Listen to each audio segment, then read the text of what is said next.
I've got an itch I can't scratch, I'm missing a piece that completes a whole part of me, an open wound scar to see. Everybody come here, gather round, welcome to the freak show, the best in town. What the hell's wrong with me? I don't get along with anybody, honestly. I've been living in my own head constantly, thoughts jumbled round, think I need a new lobotomy. Wait, all these thoughts are too negative.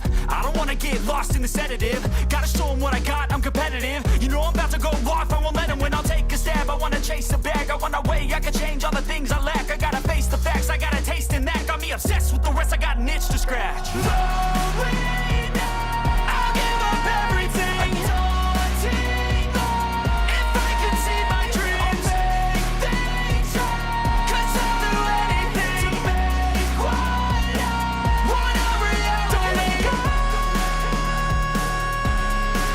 don't let go.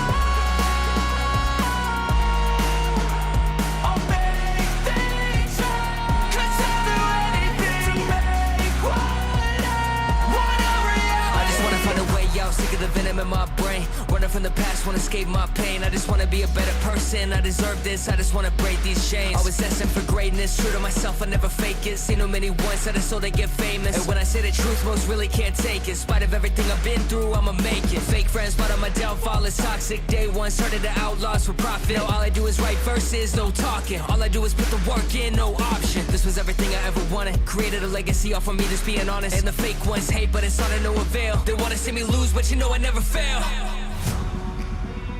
I'll give up everything, daunting love. If I can see my dream, make things right. 'Cause I'll do anything, make what I want a reality. Lonely now, I'll give up everything, daunting love. If I can see my dreams, make things right. 'Cause I'll do anything to make what I want a reality. Don't let go, don't let go. I'll make things right. 'Cause I'll do anything to make what I want a reality.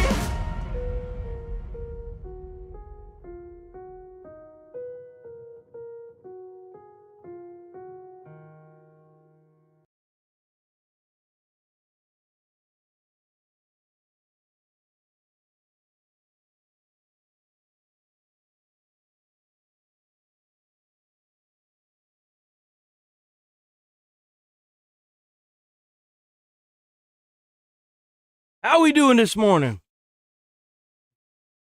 I'm sure some of y'all noticed that yesterday I looked fucking exhausted. I don't know why, which is very concerning. I don't know. And then last night I couldn't sleep. I feel fine. I don't know. I don't know what the fuck's going on with me. I don't really care. I feel fine this morning. I got my coffee this morning. Cheers to y'all. We gonna have a great day today. I got my coffee and my egg McMuffin, so I'm good. I'm happy. I'm a happy camper. Hope y'all doing all right this morning. We gonna have a good morning. All right, let's get it.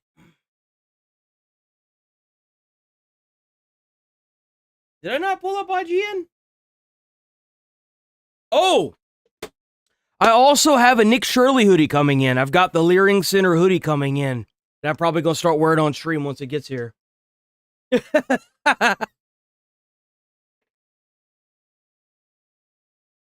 no, I don't get no annual physical, man. I ain't got the money for that. Shit, I don't even think I've been to a doctor in like 2-3 years now.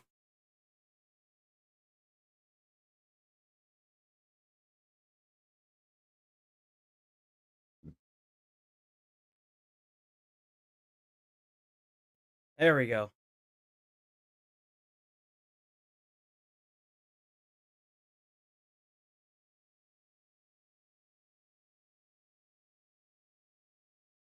Did they add anything new? Oh, I see Gran Turismo. Let's check that Gran Turismo out. What do we got?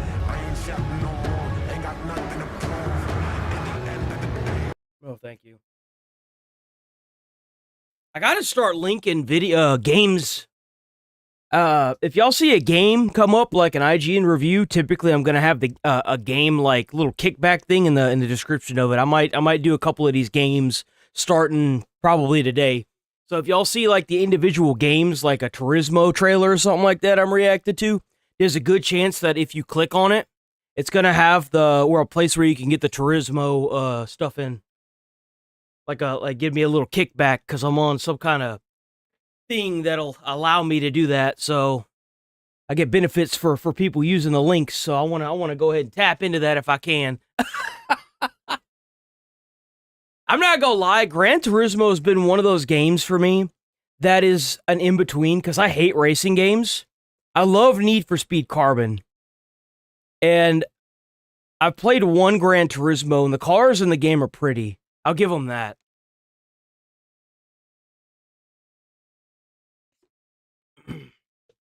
But all their trailers have like heavily copyrighted music in it, and it's like, dude, the hell is this? Ooh. Oh, hold on, what is this? Hello, my name is Leonid Rastarguev, and I'm the game design director on The Expanse Osiris Reborn. I was trying to turn it down so that way we could hear we didn't have to hear the copyright music, but they're talking so low. And I'm Grigory Ponomaryov, lead game designer on the project. We have finally reached a very important stage of the project and are ready to present you with the beta build. And first of all, we would like to thank our players who supported the game and helped us to reach this important stage. So let's take You got a racing sim? You made a game?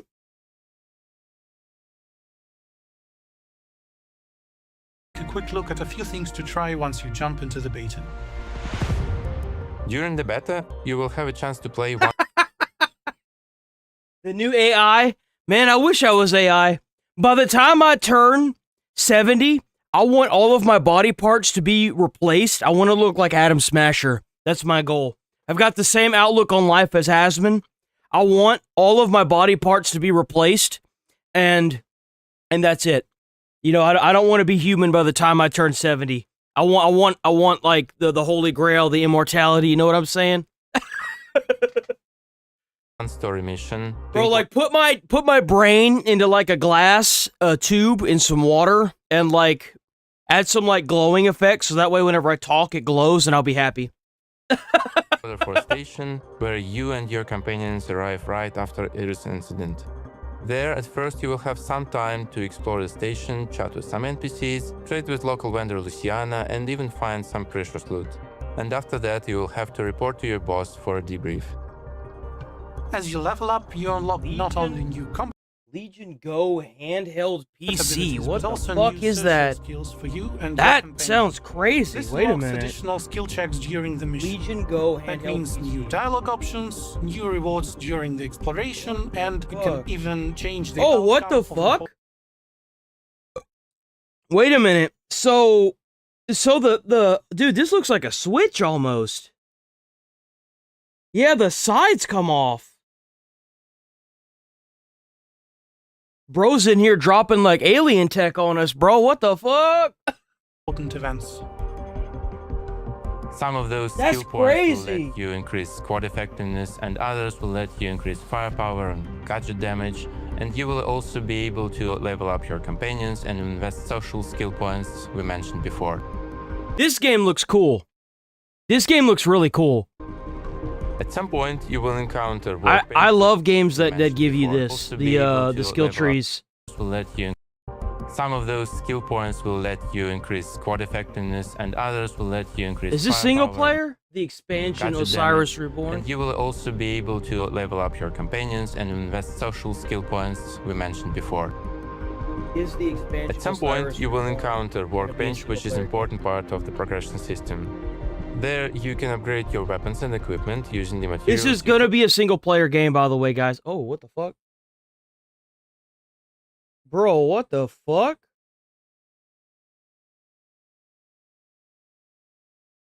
Damn.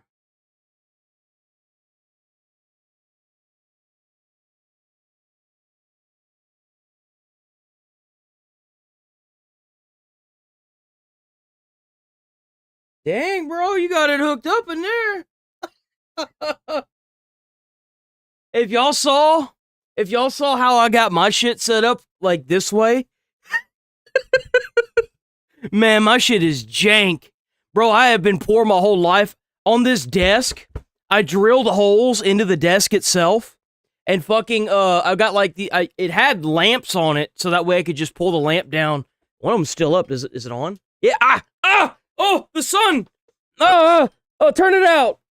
Okay, so anyway, yeah, and I got it to where, like, the light points backwards. It points that way, so that way it's not blinding me, but obviously that's not working. Collected during the exploration segment, and it's certainly worth doing before hitting. I mean, at this point, anything's better than no Mass Effect. I actually enjoyed Andromeda. I enjoyed all the Mass Effects. Andromeda was a weird one, but into combat.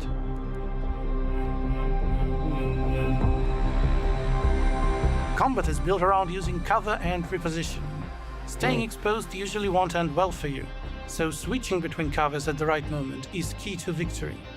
You can also use active pause. Let's go, Robert Waring. Select abilities or issue commands to your squad mates. In the beta, you'll encounter 5 weapon categories, each suited for different ranges and situations. You can carry 1 rifle-sized weapon. Yo, low-key, those guns look pretty cool. I'm not usually a big fan of guns in games like that. Like, I don't typically care. That looks really cool. I like how that looks. And 1 short weapon on your hip. So your loadout... Oh yeah, that's just like Mass Effect. Every weapon can That's be like OG Mass Effect. just as effective in combat. We don't treat them as main guns or sidearms. And of course, don't forget about gadgets. Gadgets represent your combat abilities, and using them at the right time can create openings during the fight or disrupt your enemy ranks. And you're not fighting alone.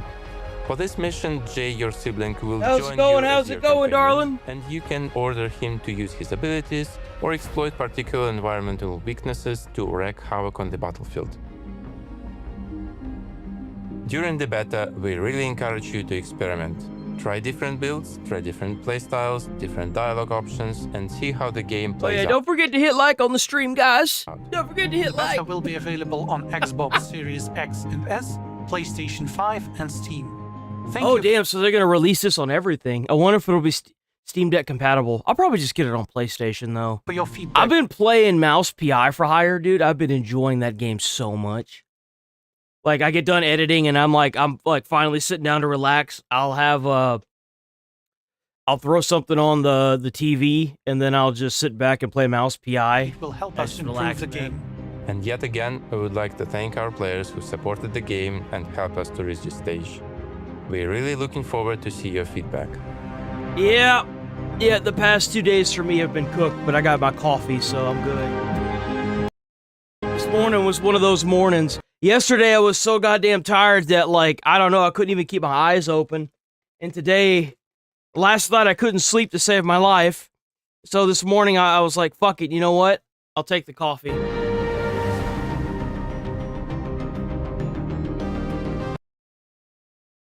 That game looks good, by the way.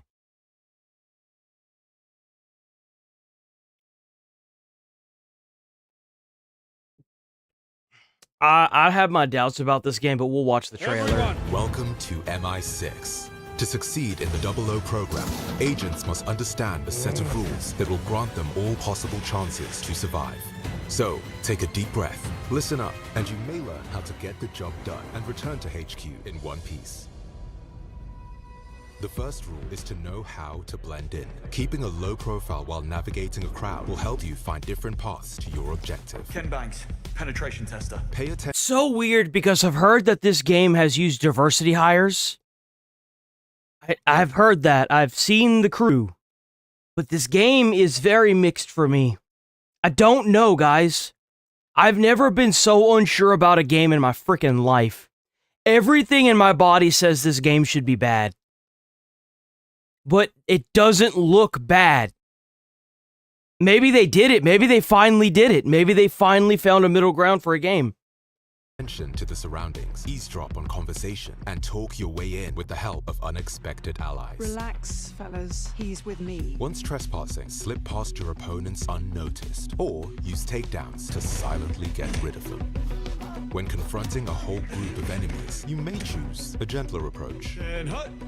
Rob Minkley, Crux Magazine. Bluffing is an art that will serve you well, whether getting caught red-handed. Over here. Bro, that guy was not believing that bullshit.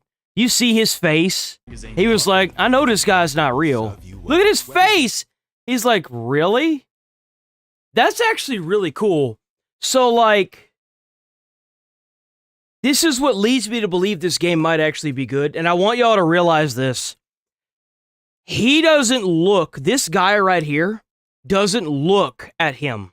He looks at his coworker over here while he walks past. This is either scripted and a one-off for the entire game. It probably happens early in the game, or the game is really, really, really good. Rob Minkley, Crux Magazine. Bluffing is an See, art watch that his will eyes. Watch his eyes. serve you well, whether getting caught. You see that? Rob Minkley, Crux Magazine. Bluffing is an art that will serve you well, whether getting caught red-handed Over here. Looks like a trust fall gone wrong. or to simply pass through a room under enemies' noses. Oi, you lads got a faulty coffee machine? Bluffing consumes instinct and won't be available if a more experienced enemy is nearby. In this scenario, you won't get far without the appropriate gear. Therefore, the second rule is to always come prepared. Well, what are we waiting for? MI6 will keep its doors open for you between missions, giving you the chance. Is there like some kind of significance to the scar on his face? I've never noticed the scar until now. Is that like a thing? I haven't watched 007 like that, so like. Giving you the chance to catch up with familiar faces, gather intel, and Well, how's it going, prepare infidel? for your next move. So, your name is Moneypenny. Now let's not get carried away, James. QLab on the lower level will give you access to a wide range of gadgets. I like it. Don't change a thing. Each tool is designed to go unnoticed on the field. I have heard such amazing things about the original Watch Dogs games. I have not played them. I've not played any. But help with maximum efficiency. Right, follow me. I have something for you. The Q lens will highlight useful information about opportunities and hackable devices. Your Q watch should be able to activate these to divert attention, deactivate cameras, or get rid of unsuspicious enemies in creative ways. That's The dot phone can quietly move enemies out of the way. You know what? No. You know what this looks like? This does not look like Watch Dogs. This looks like Hitman. I wonder if they use the same engine. Activate these to divert attention, deactivate cameras, or get rid of unsuspicious enemies in creative ways.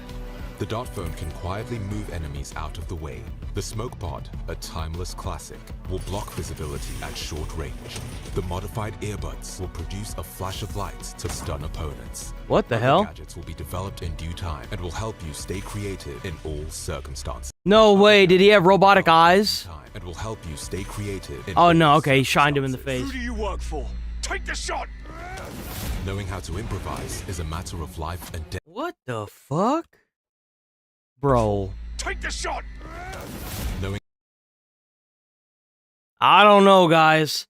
If that wasn't some sort of like sleeping dart or something like that, I don't know. how to improvise is a matter of life and death in the midst of action. Any object at disposal could prove useful in the midst of action. Any object. I know. Damn, bro. Bro, you know that guy was like, I know you did not just throw a pool ball at me, motherfucker. At disposal could prove useful to put an Damn, bro. in their place. The same could be said of guardrails, electrical panels, or any surface hard enough to act as a weapon. Under heated circumstances, MI6 grants you a license. Bro, why did that look like a Call of Duty map? That looked just like a Call of Duty map. Under It looked like the Raceway map. It looks just like Raceway. You got the two exits here. You got two more down there. You've got the big open area. This looks just like Raceway. Heated circumstances, MI6 grants you a license to kill, allowing for even more possibilities to get rid of hostiles. In these situations, any weapon could be used as long as you manage to obtain it. Switch between Combat different does look fun. It does look good. playstyles to catch your attackers off guard. And don't forget to return what you borrowed once out of ammo. Some enemies will be harder to defeat, and gadgets will help you get rid of soldiers' armors, stun tenacious leaders, and defuse grenades with the simple press of a button from your watch. Dude, that's cool. That's actually really cool. And defuse grenades with the simple press of a button. Just straight up turn the grenade off. That must be what we used in Epic Hammer. In Epic Fury and Midnight Hammer, huh? Focus training will also give you an edge over your enemies. Dilate time and incapacitate their legs, or disarm them with the precision of a marksman. All of these skills might be trained between missions in TACSIM, the department of Dr. Selena Tan. Welcome to my dream factory. TACSIM will put your skills to the test through multiple types of challenges, each with its own specific rules that will pitch your performance against those of other agents from around the world. Overcoming challenges will earn you experience points, which you can spend on gadget upgrades, new firearms, and unique outfits to defeat enemies in style. And remember, at IO Interactive, the launch of a game is only the start. New content for TACSIM will be created over time. Faster, James. Faster. So, keep an eye out for our updates, and get ready as new challenges lie ahead to put your 00 skills to the test. I am so mixed with this game. One last unwritten rule might be that an agent is never as good as when surrounded by allies, a team ready to give its all in the field, and companions to defend. But we're pretty sure you'll figure out this part yourself when the time comes. See you on May 27th to join the program. And This game kind of looks like a mix between Hitman and Uncharted. That's what it gives me vibes of. It gives me a vibe of that. discover Bond's It does everything that Uncharted wanted to do with like the gadgets and stuff, mixed with Hitman. in 007 First Light. That's what it looks like to me. I think it might be kind of good. I don't know. I don't know though. We'll have to wait and see. We'll definitely have to wait and see.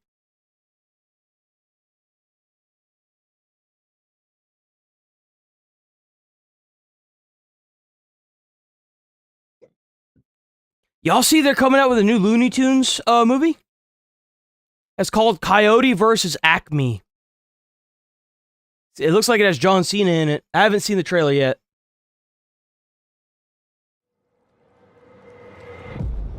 They are really trying to hype this game up, by the way.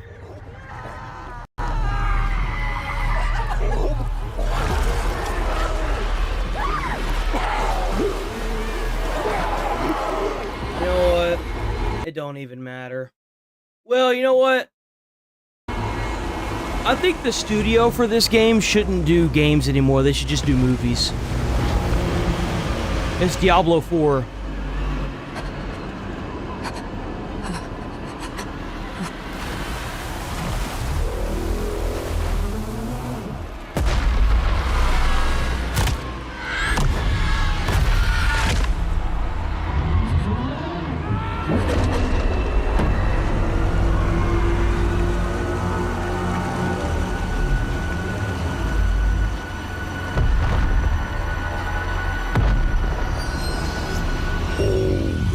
Who touch the stone meet the same fate.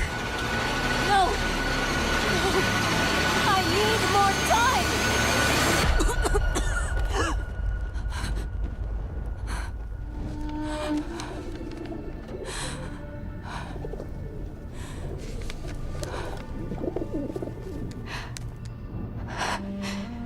I just need more time. Time. Nothing in those scrolls will save you, Neyrel. But I can. I want nothing from you.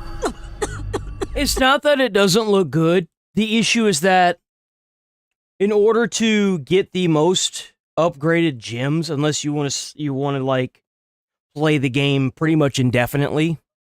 You have to spend thousands of dollars in order to get the best sockets for your armor and stuff. It's the pay to win aspect of it, where you have to buy loot crates in order to roll gems that you want. That's the aspect of it that kind of lost a lot of people, including me. What awaits. You are a part of me, but I can make better use of you. I have seen what awaits. I will stop you! I am untouchable. But I mean, if you don't mind dropping a lot of money on a game, like thousands, then I mean, it's not a game you can play. You think you have power here?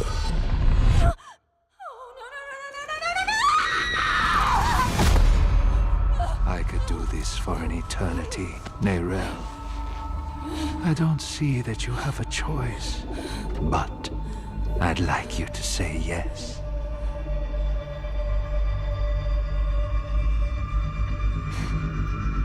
You're right. I am a part of you. I was trapped in your mind. You dream. And when you do, an ocean of twisted horrors floods your mind. I saw the sun blotted from the sky. And the darker it got, the brighter the rage of man burned. Yeah, the game also has seasons in it as well, which was awful. But in that how's it going, Melissa? I found your greatest fear, and I will tell everyone. Oh, child, what could I possibly fear? And the weak were made strong. The pack of lambs would feast on their shepherd. The prophecy. Yeah, I forgot about the seasons, Oh, be man. The careful seasons are to watch. dookie. Then comes a spear of light, piercing hatred's heart, razed to the ground by a murdered son Stop. and a daughter. Stop! I command you!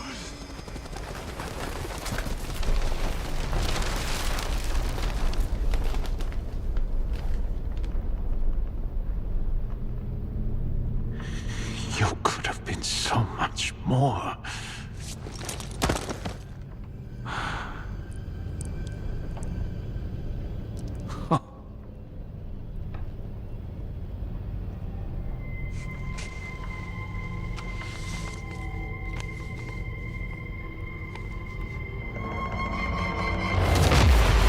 Oh, what have you done? What have you done?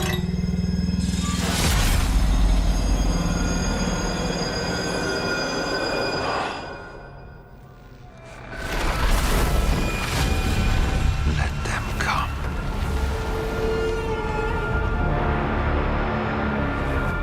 I don't even know who she is. Let them rise up, feeding the flames of unrest. It will not matter. For I am the light and the way.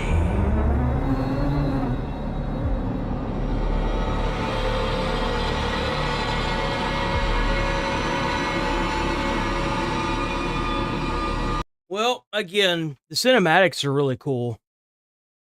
I gotta give credit where credit's due when it comes to that. Is there just nobody they're not willing to cast this guy as? Like, seriously. Oh, here we go. Here we go. Ooh, I bet a lot of y'all ready to skin IGN alive. This is what you should be playing right here. If you guys want a game that's like Diablo, play this instead. Path of Exile is so much better.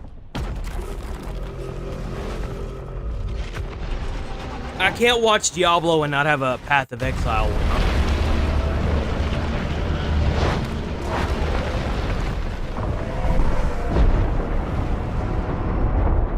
That's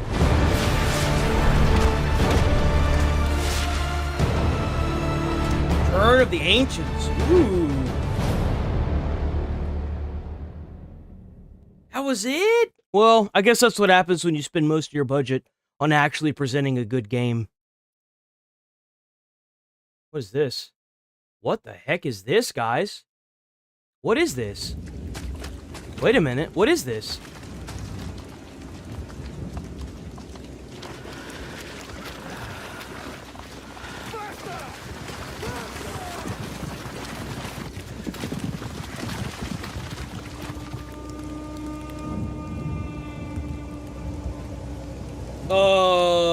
Hello?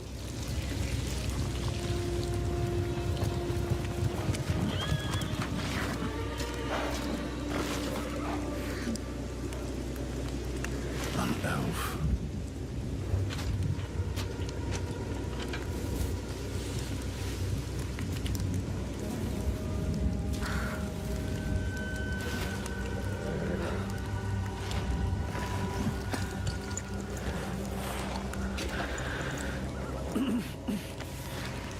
By word of Valdemar Harborwell, rightful lord of Goldenhaven, humans and elves are born to keep peace and to honor the boundaries of our lands. Any who break this oath will answer for it in blood! What the heck?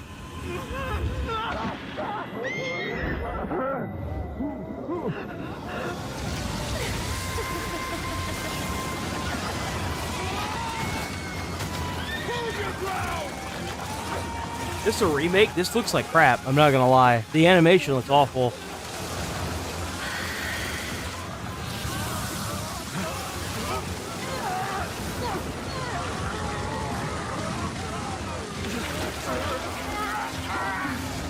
Damn!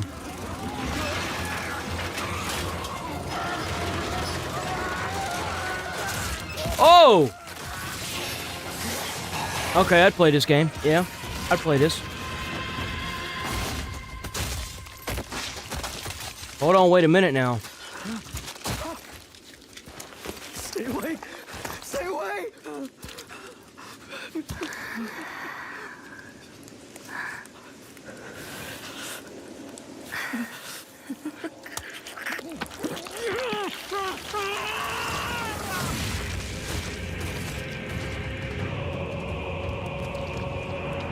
Damn!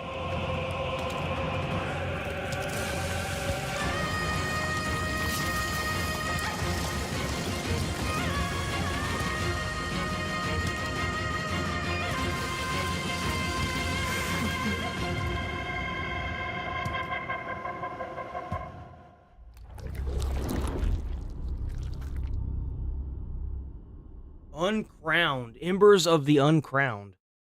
What the heck? That looks crazy, bro.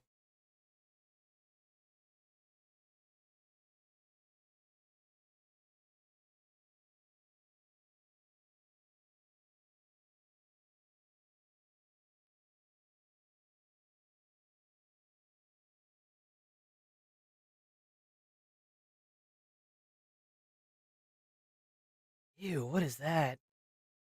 What in the unholy hell is that?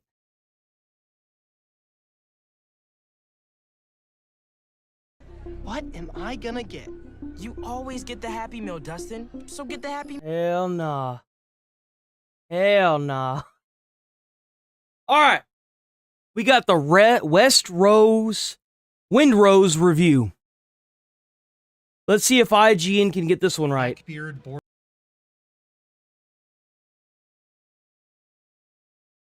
your ship, shoots you, leaves you for dead, and you wake up penniless and alone on some uninhabited island, having only survived due to mysterious dark magic.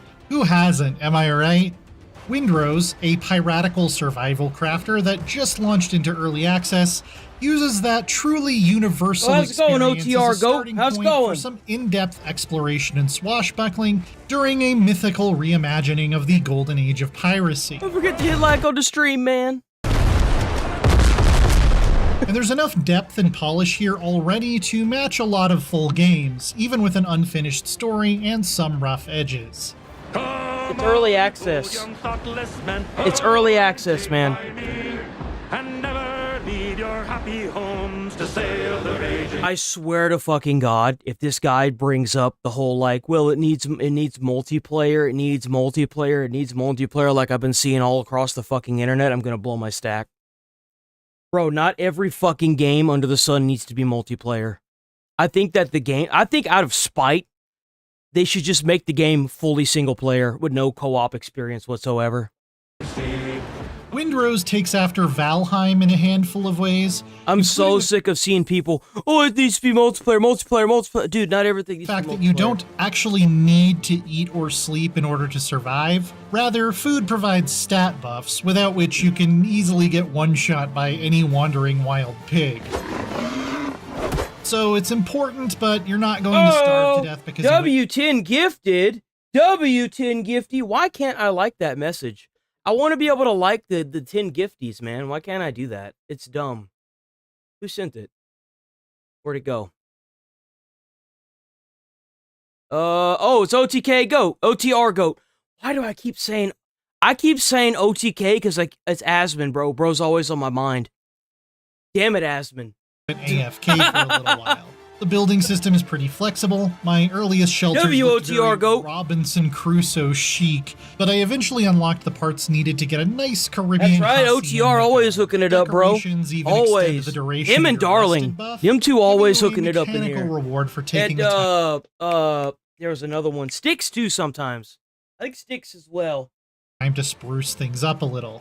From chopping down trees to mining ore, there are a lot of familiar survival game chores to do, but for the most part, I found Windrose to be pretty respectful of my time. If I had to do something repetitive and tedious, I usually didn't need to spend so much time on it that I lost all interest.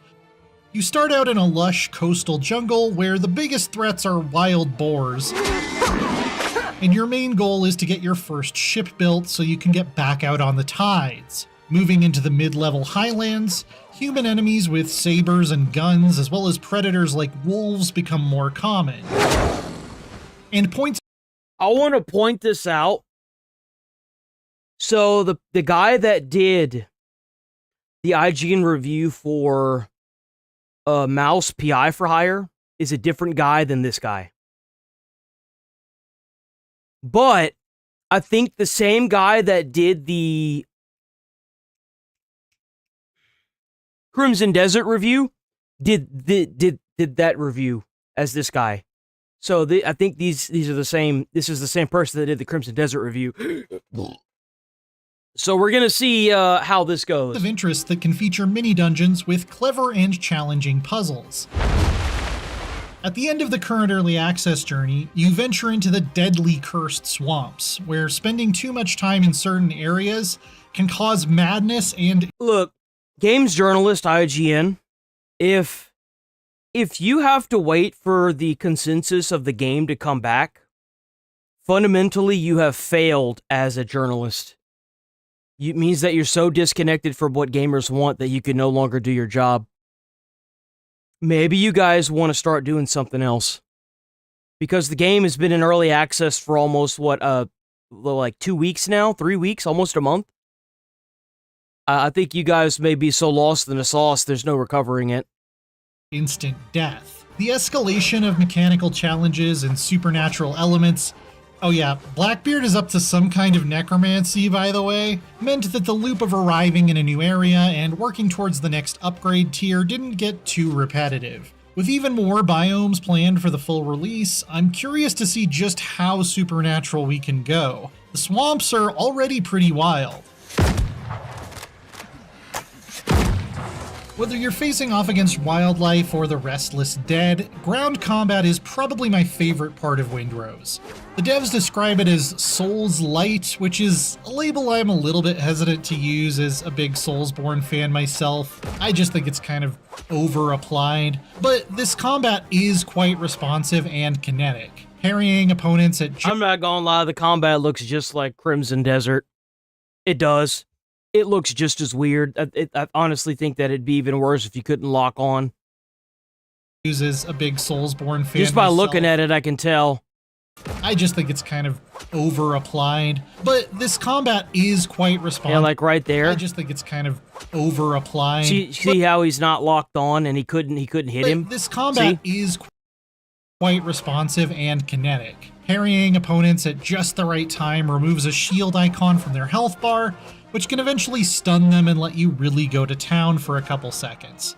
Pistols are quite powerful, but take a long time to reload, and melee weapons like sabers, rapiers, and chunky... Yeah, that's what I'm saying. Like, if you play through Crimson Desert and you figure out that there's a lock-on by pressing down on the D-pad, it's a game changer.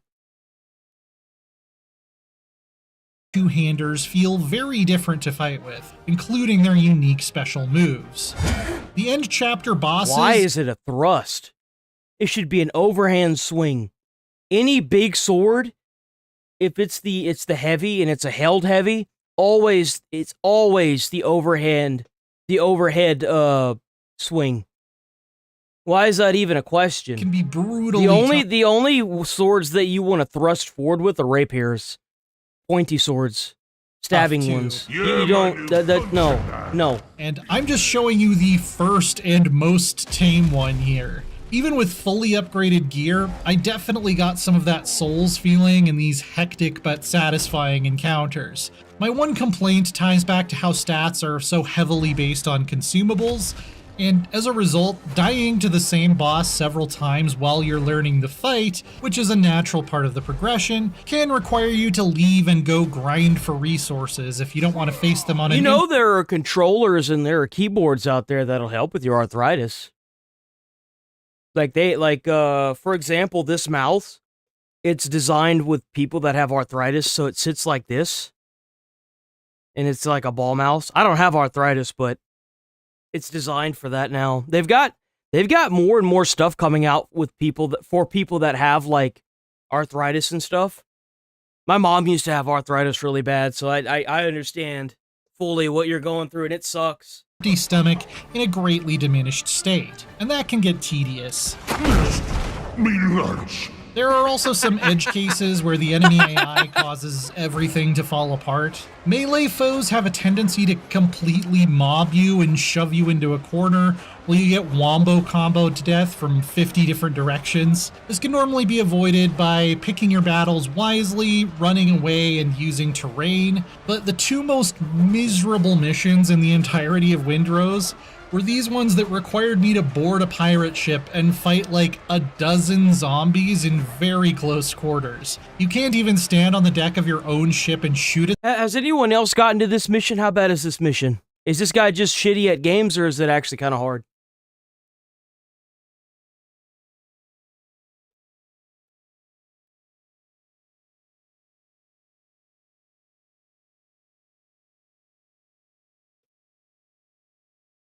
Them because He's they're ass? Okay. I was gonna say there's a lot of people that I know for a fact that have been playing this game, and I'm like, I don't know about that, because like he said that Crimson Desert was hard too, bro, and like most of the bosses didn't even give me a hard time. Not on their vessel. I eventually had to cheese the whole thing by getting them stuck on. Bro, you mean to tell me you so bad at the damn game you had to cheese it? Railing. That is crazy. This is simply terrible encounter design. But at least stumbles that big are rare. In comparison to the ground combat, which is generally strong but has some rough patches, naval engagements flip that script by being somewhat... I still don't think this is it. I genuinely think that Assassin's Creed Odyssey's ship play is way better. I do. Because you have the fire, you have arrows, and you have cannons. And then on top of that, if you T-bone another ship, you cleave it in half and you completely destroy it. And you also you can board other ships as well. I think that Odyssey is probably the best. The only thing I don't like about Odyssey is that there's like when you choose to board, you can't just go over to the other ship. There's like a loading screen. Unremarkable. But the game is massive, so I understand why. Occasional moments of greatness. Cannons fire on realistic trajectories that require you to lead targets, so there is a high skill ceiling here, and I love that. But overall, it feels kind of arcadey. There's no mechanic for wind direction, for instance, which I thought was especially odd, and you never have to replenish the ship's ammunition or hire more crewmates either. Co-op partners are better off on their own ships, since there's not much they can do on yours that you couldn't do solo. Is this really published by Pocket Pair? Isn't my Really? preference. Is it really?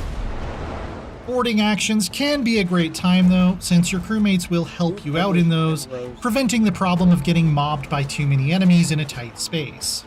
The wave modeling is dramatic. It says with large Kraken swells Express. making even the current biggest You sure possible about that? frigates seem small, while also providing cover from enemy cannons. But storms at sea can feel a little underwhelming.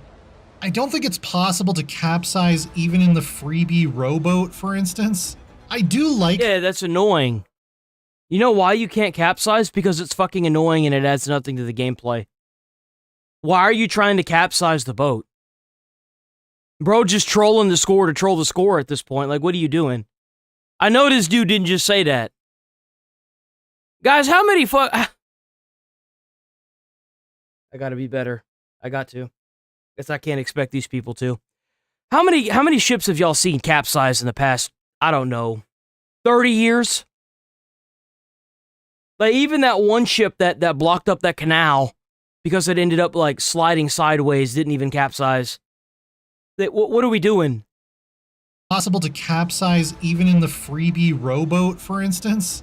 I do like the stylized realism of Windrose's world all in all, but it can seem a bit gloomy and Baltic. No, we watch IGN mostly to make fun of them now at this point. On the open water. I do think the ships in this game are so cool. A lot of the time, with almost constant clouds and navy blue seas, for a game set in the sparkling, sun-drenched Caribbean. I really enjoyed the music and sound design. Like, this ship is really cool. Can you customize the sails? Because I would love to make, like, a black-sailed ship. That would be so cool. And yes, there are— I'd imagine that's going to come in future updates, but— plenty of sea shanties to enjoy on long voyages across the gigantic map, recorded by a full chorus. No. Absolutely not. Familiar favorites and more obscure tunes. The sound of waves against the hull or seabirds circling sell the world in a very rich way. I'll just never get tired of— I don't need another copyright thing on this one. I'm going to have to cut out the entire front of the stream, dude. I don't need that. No, thank you. While some crusty old sea dog from Liverpool belts out a melodramatic lament with the lads to a prostitute he's convinced he fell in love with before she was cruel. You could really change the hull, too? Taken from him. That's cool. That's what the good life is all about, you know? How did he get such a big ship so quickly? He must have been playing the crap out of this game, huh? The thunderbolts of war. Stop it! Stop it! Stop it! You stop it right now!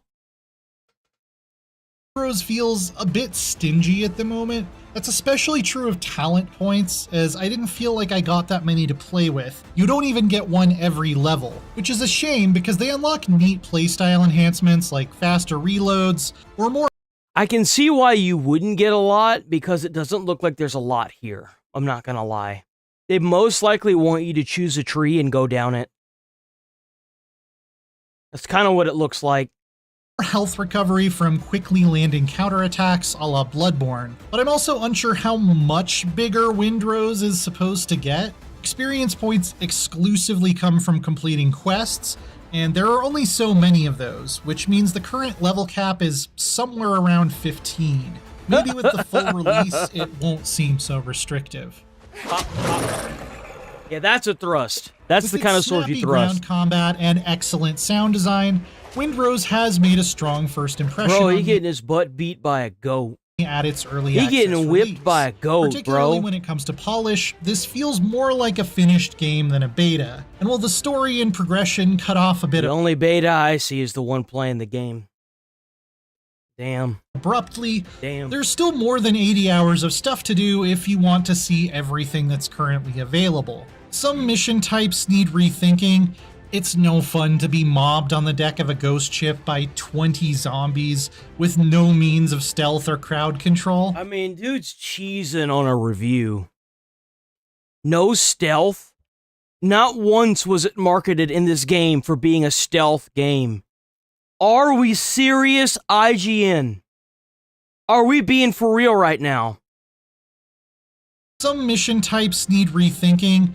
It's no fun to be mobbed on the deck of a ghost ship by 20 zombies with no means of stealth or crowd control. And I'm not absolutely wowed by the naval battles yet, but a robust building system and exciting handcrafted points of interest lay a strong foundation. What y'all think about that score? What y'all think about that score?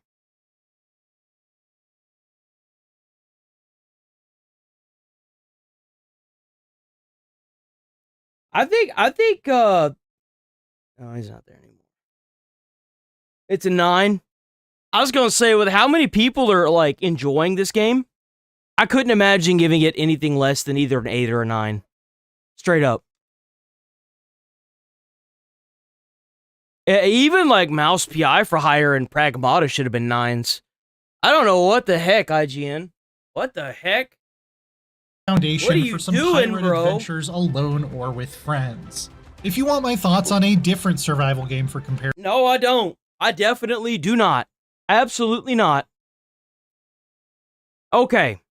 This is the last little game update. So, some of you may not know who Pirate Software is. Where was it at? So we covered a man named Ross recently in a video that was, where was it at? I think God and the Fish is the only one that was here for that, because it's been a while. Here he is. This is Ross. This is Ross. Ross is a YouTuber that is trying to push an initiative called Stop Killing Games. Stop Killing Games is going to single-handedly reform games like Concord, games like High Guard, games like Arc Raiders, and force them to have a designated lifespan before they're able to pull the plug on it. And if they do pull the plug on it, they're going to have to allow support for private servers long past its, I guess, death day. And it's going to make developers not be able to force you to remove private servers. It's going to give gamers a lot more freedom to get games that have been shut down, like Concord, for example, and do private servers. And it's not going to allow developers to shut it down. It may even add reimbursement if you pay for a game that gets shut down, or if you buy a bunch of skins.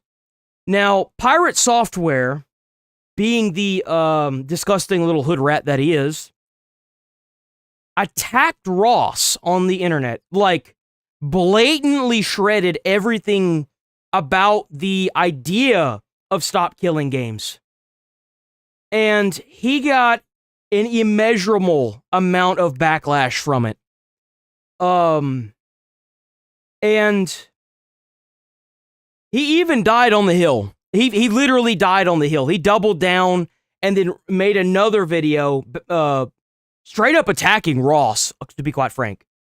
And Ross even made a video about, like, asking, because he was just, like, pointing out a bunch of things. He was like, I just want to bring it to the court's, like, attention that this is a problem. And, I mean, if we have to do some refinement on what we have to change in order to, you know, solve the solution, then that's perfectly fine, but there's no reason to attack me. And then, of course, he tripled down and did it again, and lost most of his audience, by the way. And now he attacked his own moderation team that has stuck by him through the years. And they all left. It was literally a mutiny. They all left him. He has no moderation team now. They're all gone. Software's mod team quit. I thought he was paying them. Yeah, he paid them to moderate, gave them houses. Or not gave them houses, but, you know, paid for their like living, right? And gave them insurance. But it gets pretty bad now. Like, you don't expect somebody, like, this guy could never admit that he was wrong about anything. Yeah, I thought they were getting paid. Why would they all quit? This doesn't even make sense. I'm very surprised that I am making this video right now. And no, it's not because it's a pirate video. I'm not going for the sarcasm route here.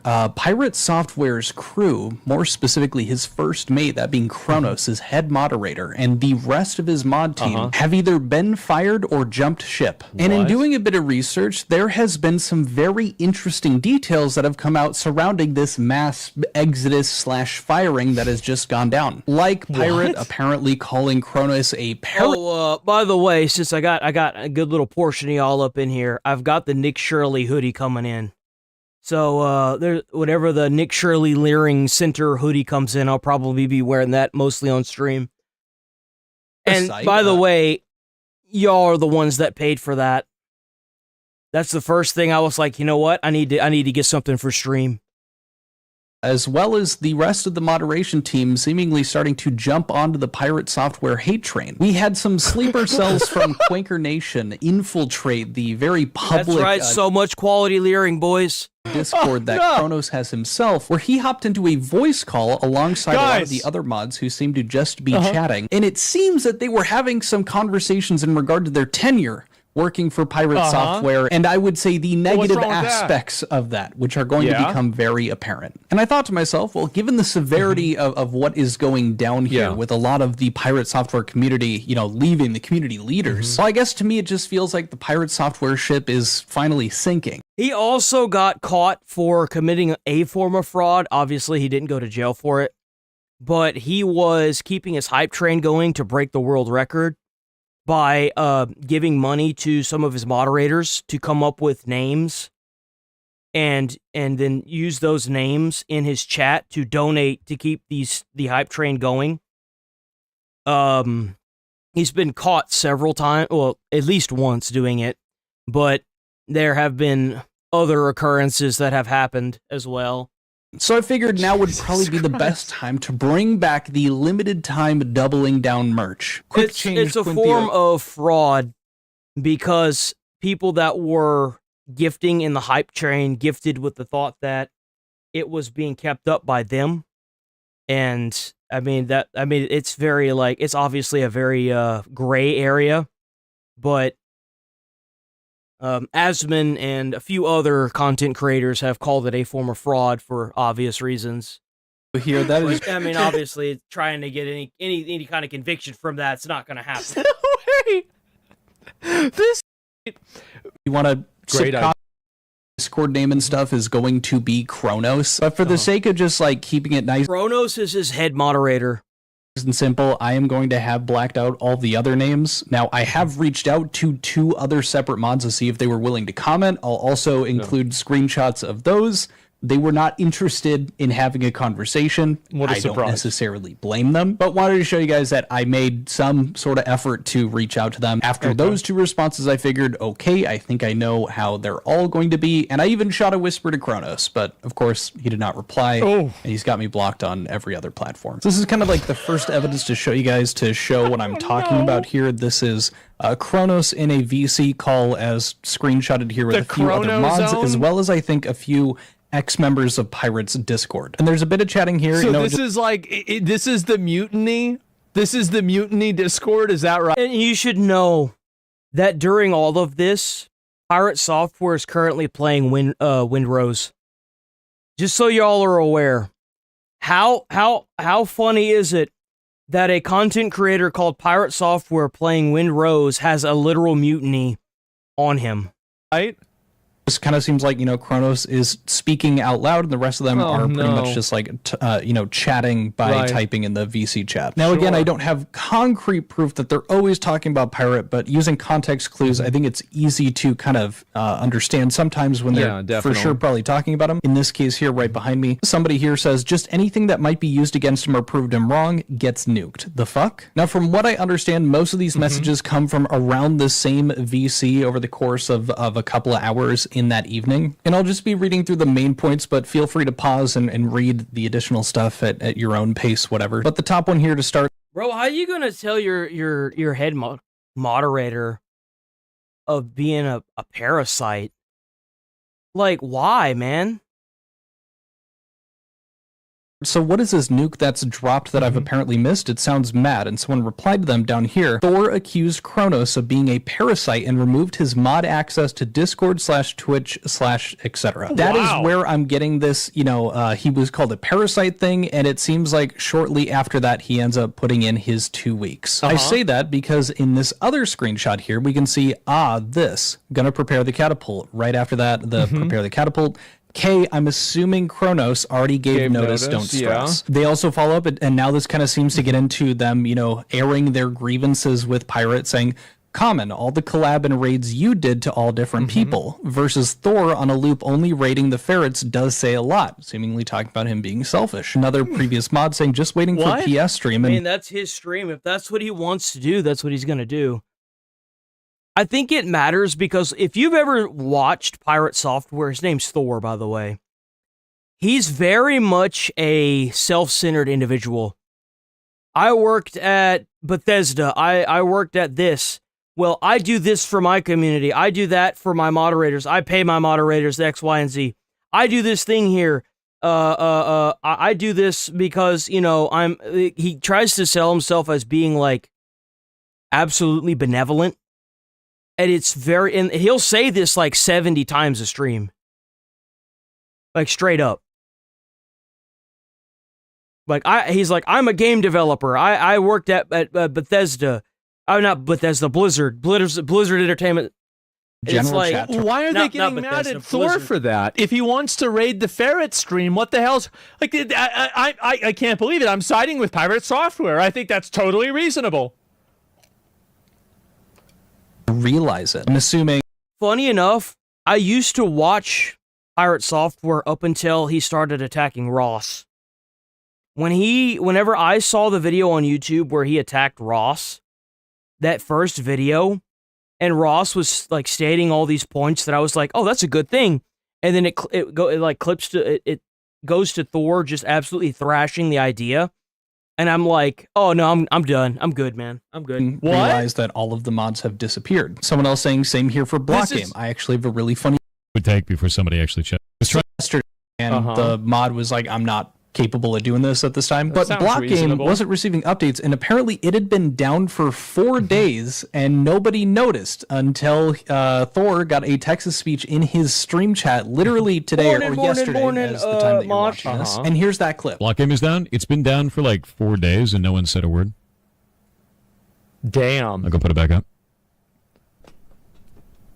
Can't believe it. Which was a huge job to do, and the mod was like, I'm not capable of doing this at this time. But Block Game wasn't. Here.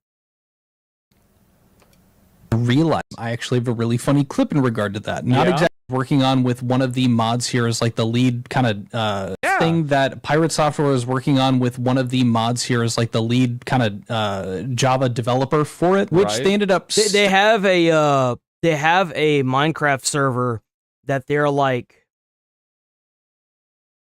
So he isn't just making the server; he's like editing the. He's programming the Minecraft game itself. Like he's adding and taking away lines of code. Like he's actually coding the game, like making the game. But it is a Minecraft game, if that makes any sense. He's like editing the software to add things to the servers and take things away.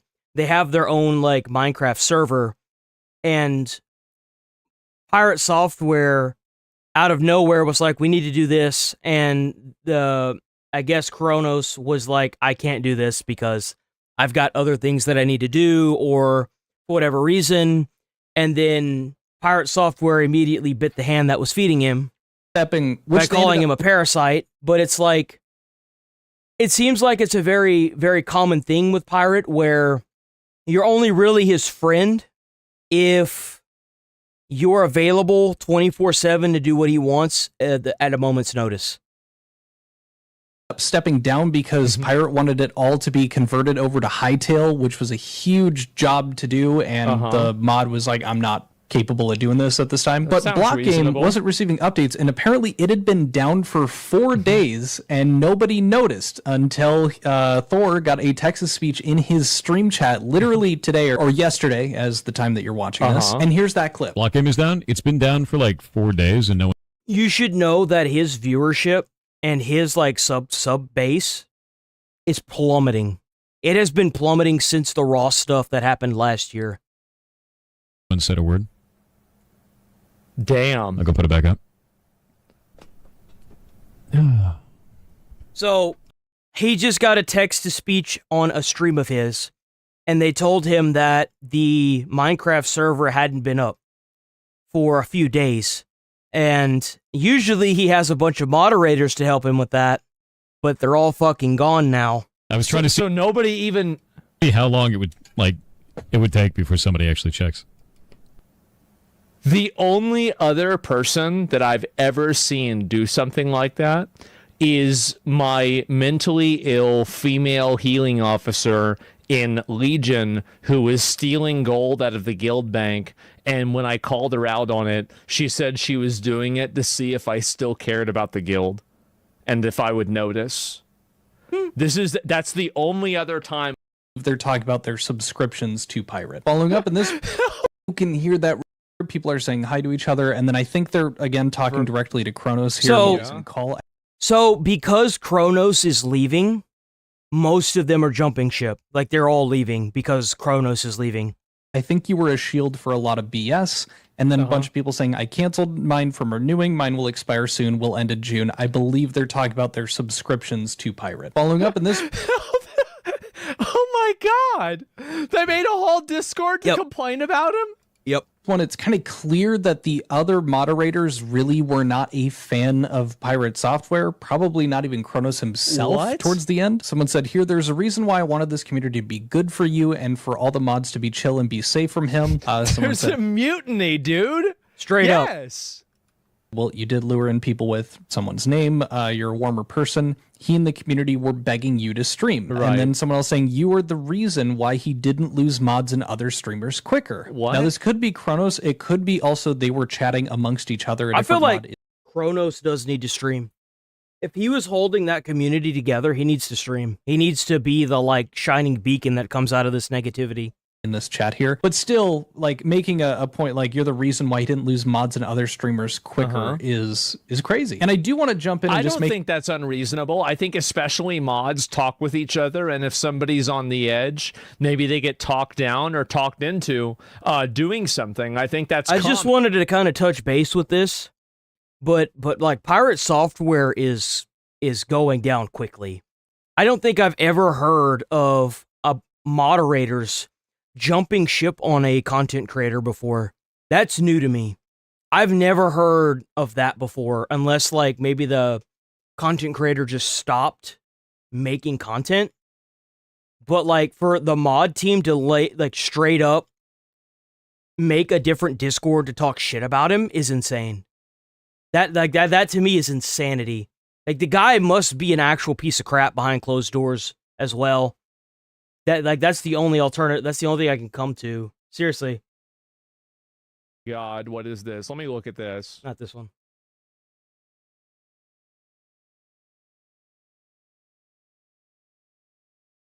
So, they have found another government. This is big, boys.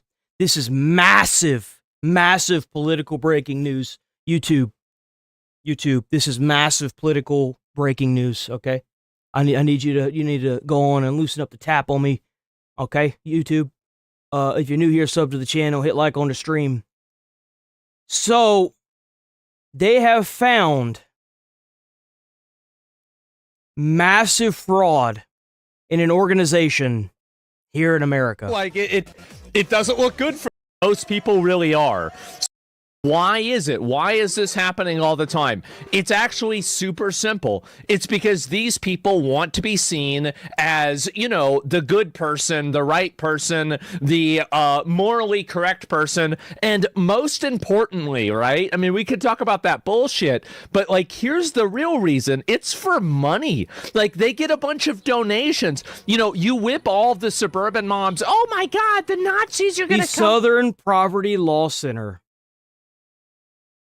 Oh, and again, so we'll see what happens. I don't know much of like just an absolute roach. Most people really are.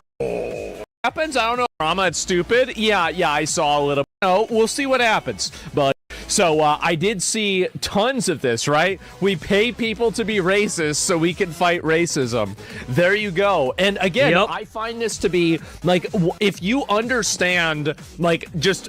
It's going to happen constantly. Now, why is it? Why is this happening all the time?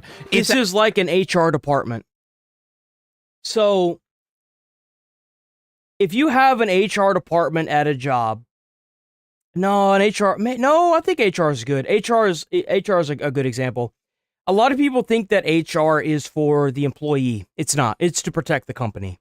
HR is not a place for employees to seek help for someone being I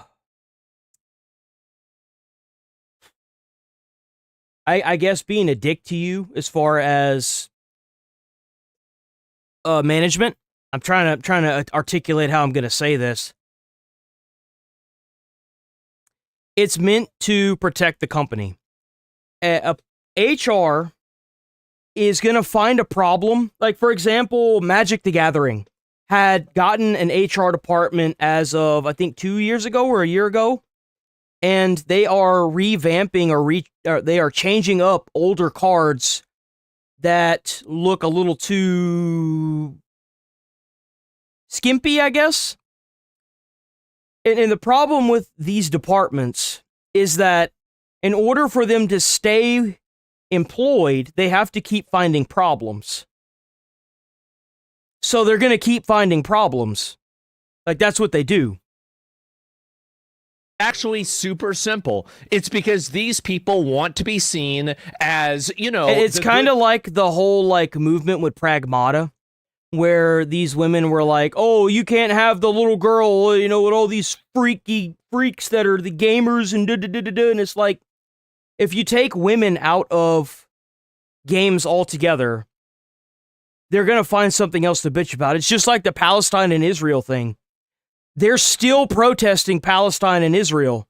Palestine and Israel's been over, and they're still protesting it. Why? It makes no sense.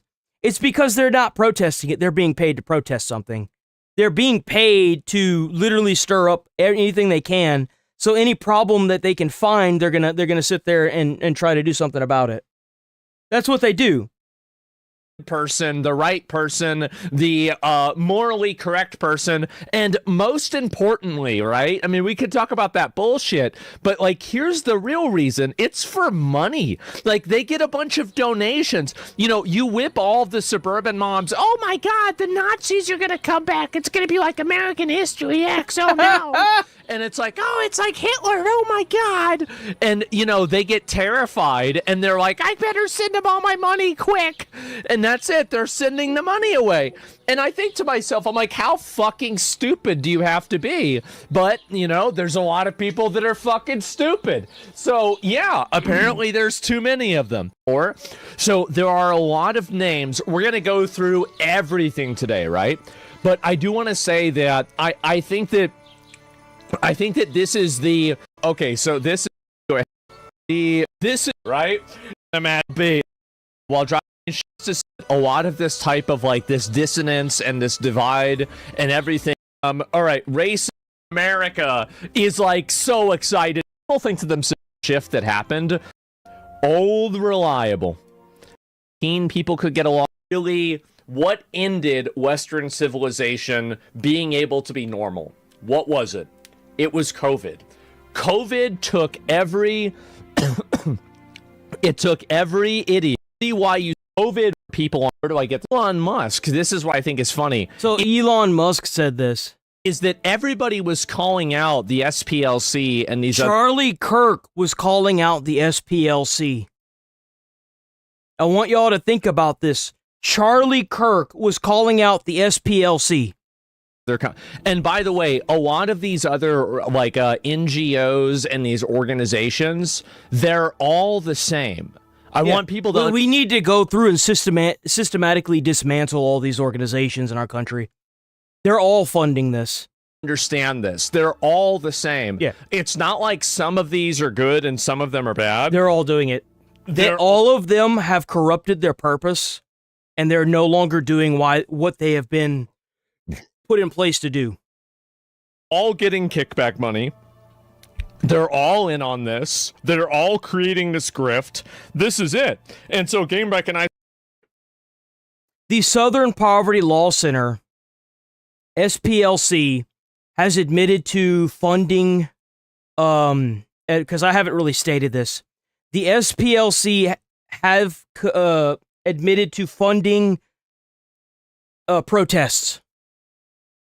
They funded the KKK to fight back, like right here, to fight back racism, and they have single-handedly funded not only the racist part of the organizations, but the protests towards the organizations.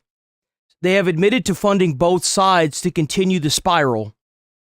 Game. Well, yeah, because like the thing is that the reason the KKK was just an example. Okay, it was just an example. A lot of people like Charlie Kirk identified. But I think they actually did fund it. I think they did fund the KKK at one point. This even Scott Adams, I think his name is, the guy that did Dilbert, identified this. Like many people identified this. This means all the stats about right-wing extremism are fake.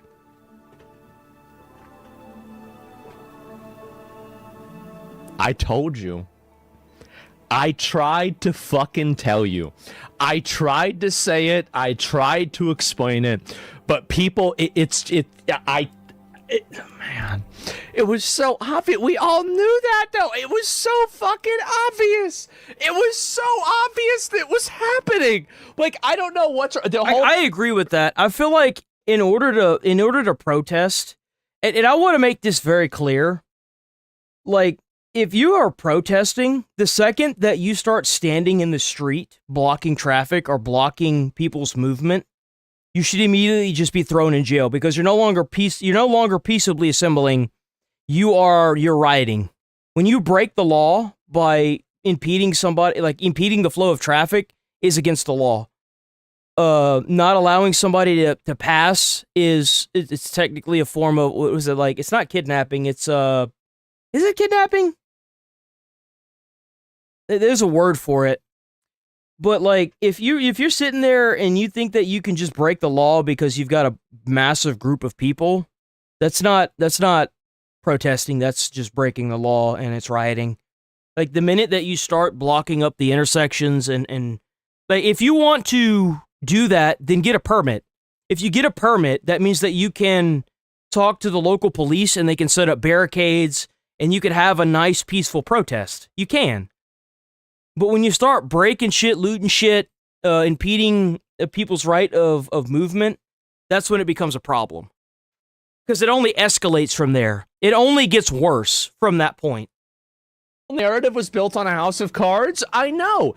Everything about this was bullshit. And so you were explaining to the 5% who don't understand. I think that, and this, by the way, I want to go all the way back to 1776. This is why they didn't let everybody vote. Okay? This is the reason why failed experiment, if anything. I can see that, right? A great system, and this is counted as right-wing extremism. Okay, well, if you want to count the Aryan Brotherhood as right-wing extremism, can we count gang violence as left-wing extremism? No, obviously not, because that's retarded. Same as counting the Aryan Brotherhood in prison. Not only a prison thing, but it's more. Whenever you control or measured, you can just choose to selectively measure things in a way that's beneficial to you. That's right. It's all about got orders. It's the same people in America that were in France and Europe, right?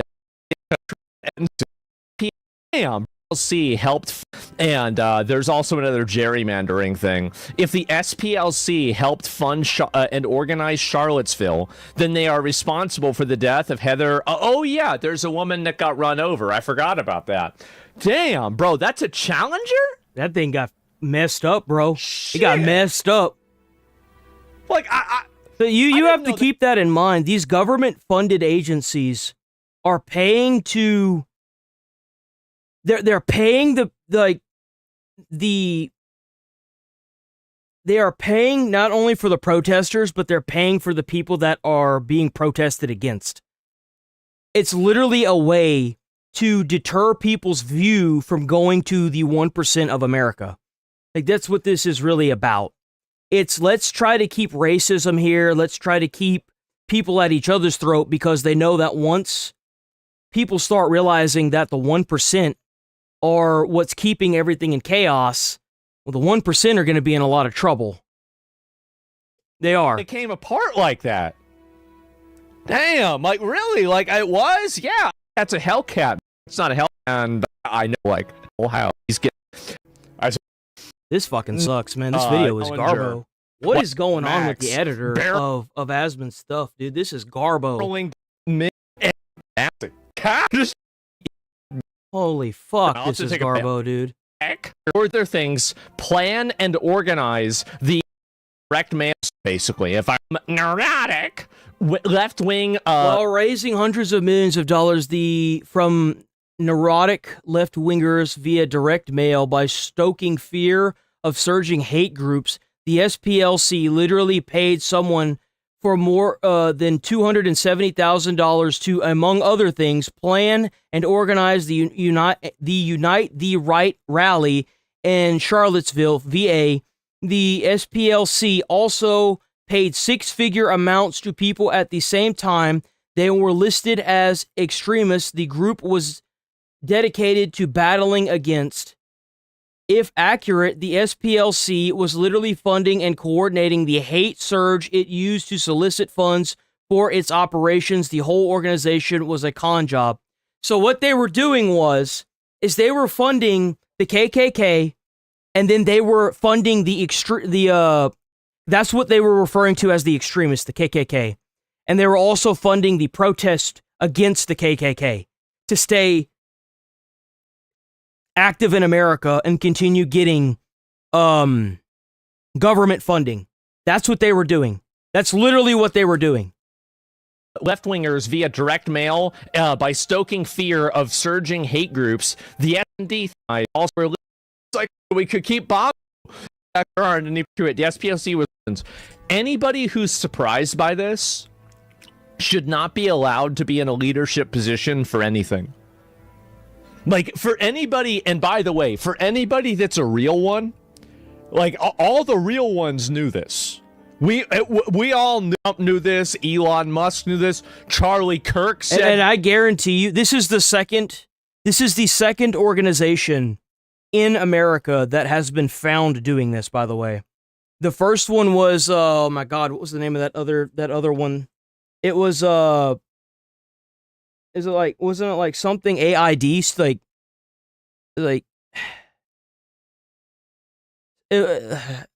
something AID, what was it? No, not BLM was just a scam altogether. It was like something AID, it was something that Trump shut down.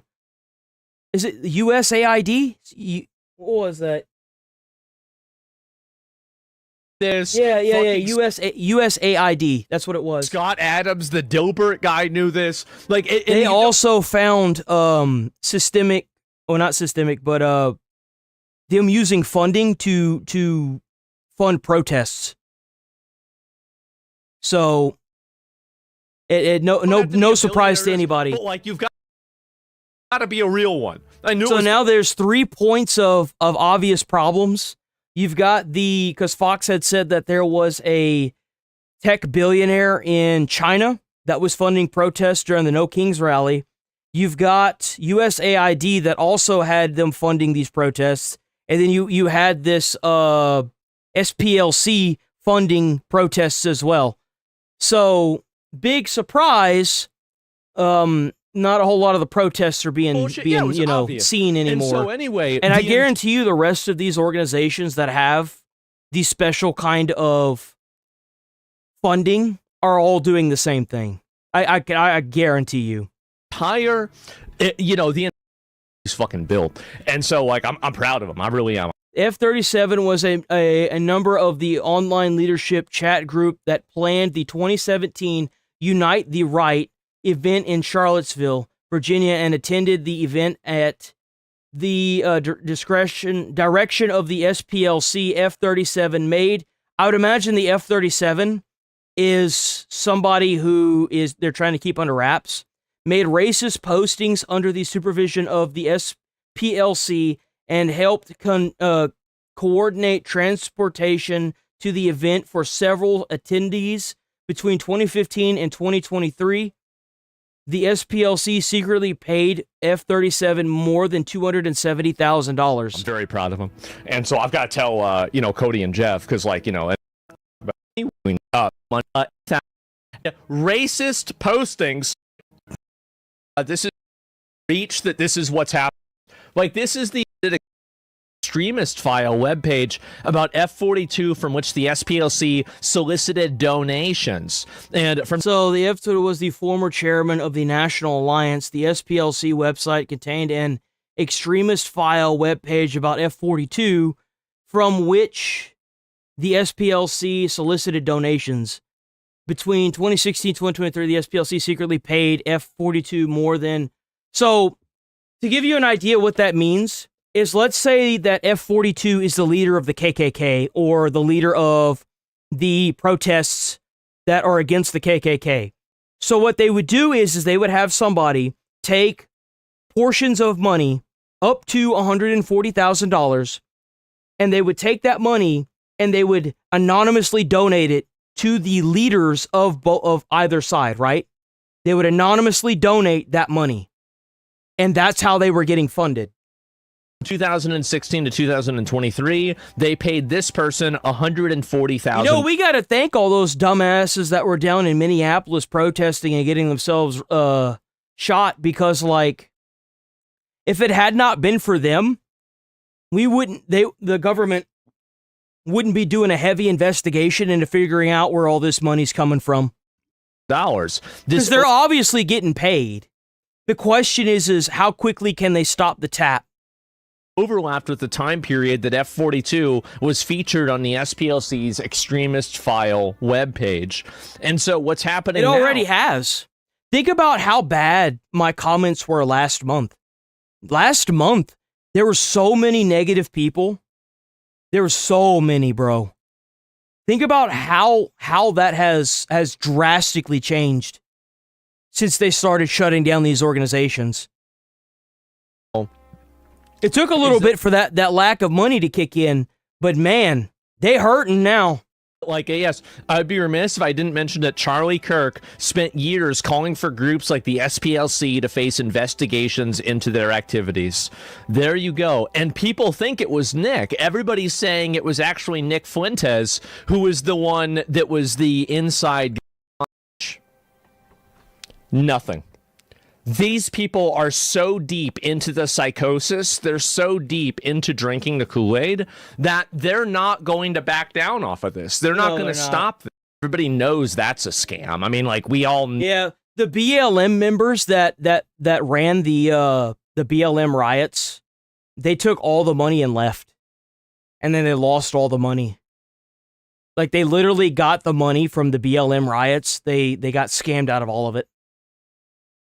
That one's yeah, duh. Oh, well, they stole all the money.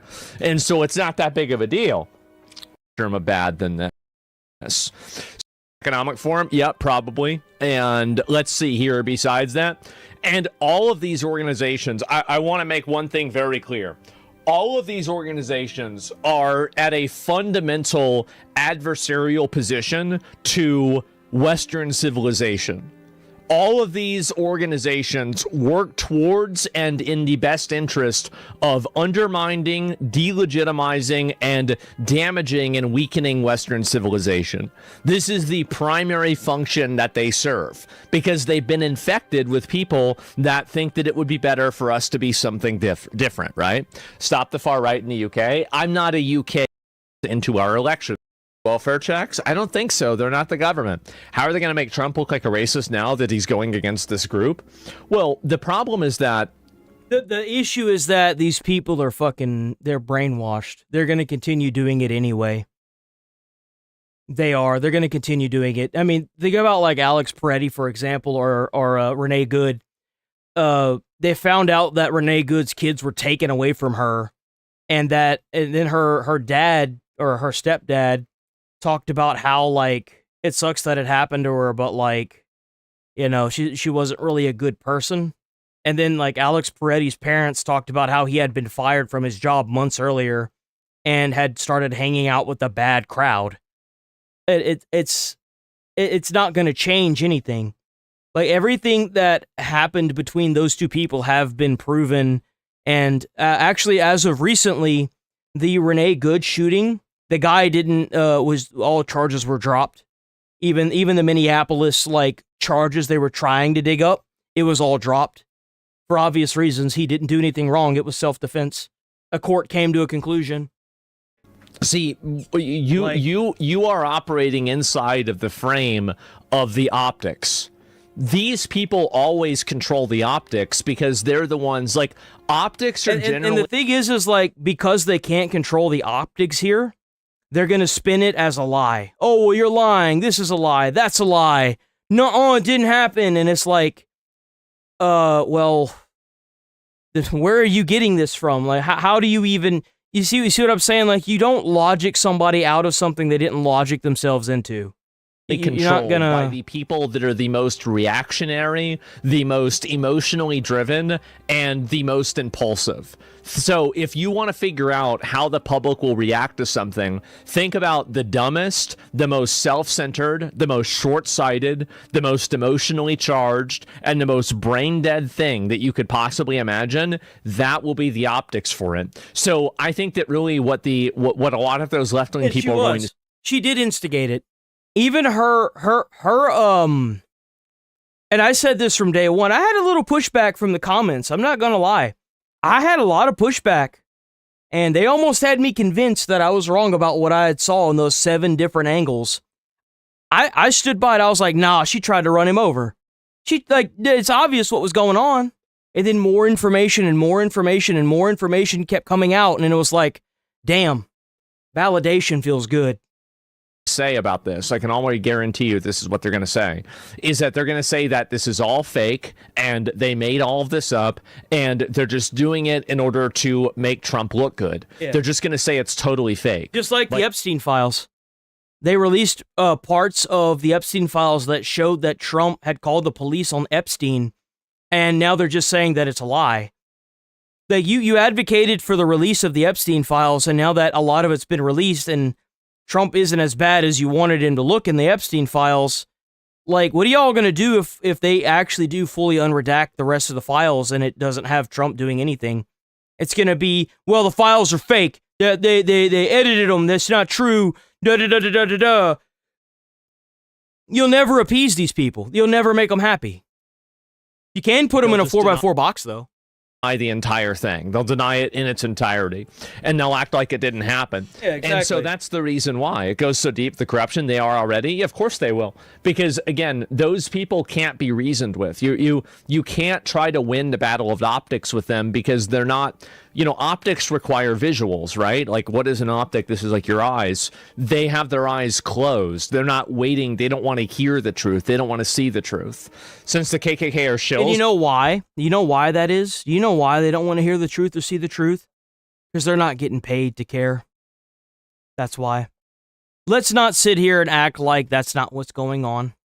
The director, not the director, but the person that organized the riot, where they marched into the church with Dawn Lemon, the black lady that was arrested, was getting paid to do that.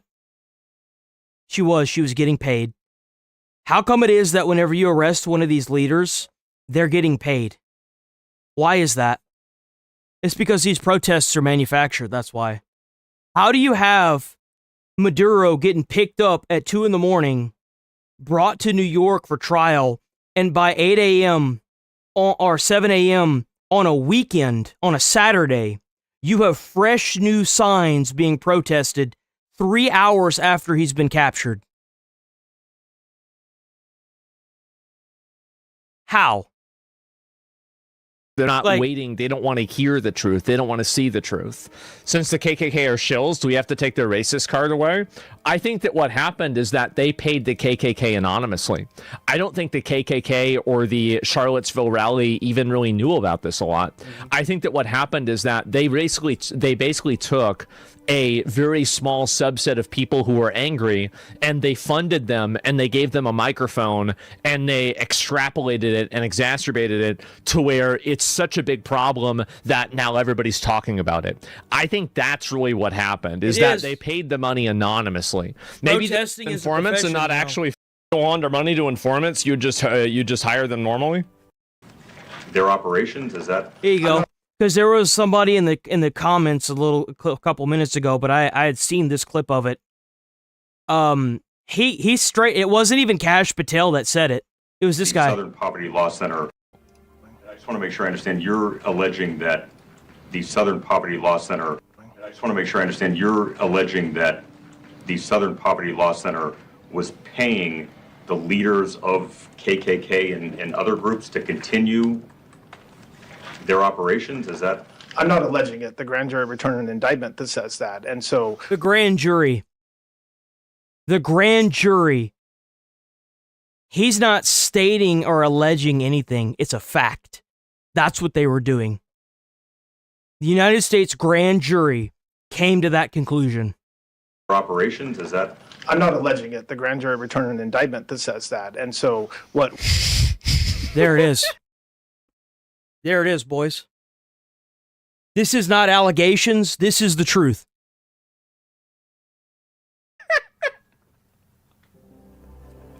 There you go. It's a grand jury. Oh my God. Wow. Can you not read, retard? It's about informants and not actually funding. All right, I'm gonna pull you up. Give me a minute. You're gonna get pulled. Can you not? They could necessitate themselves to have it happen, right? I think that's the reason why. And that's a tremendous amount of money to pay an informant. You can't even say that it was Kash Patel either. He wasn't even on the mic. So whoever said that earlier, you might want to check your facts. You're doing it through something else. DOJ, why is it okay for them, not the SPLC? Plays a vital role fighting hatred. This politicized intimidation needs to stop now. Well, it's because they're doing it. This is what I think that they're doing. I think that they're paying these people to do it. They're paying them to gas up these problems. Obviously. Then present themselves. Bro, we all knew what was happening. We all knew, like, the amount of just stupid protesters that you would walk up to and ask them what they were even protesting that didn't know, that was all we needed to hear. They don't even know why they're there. I'm sorry, but like when you were out there protesting what happened to Venezuela, and you have Venezuelans that are telling you we're happy this happened, who are you? You not only do you not come back from that, you're cooked. And that's what's been kind of the narrative here, is that they cooked themselves so hard that legacy media doesn't want to cover them anymore, because if they're against Trump, they're hurting their narrative by covering them again. They're hurting their own narrative because these protesters are so brain dead that giving light to them makes them weaker. Straight up.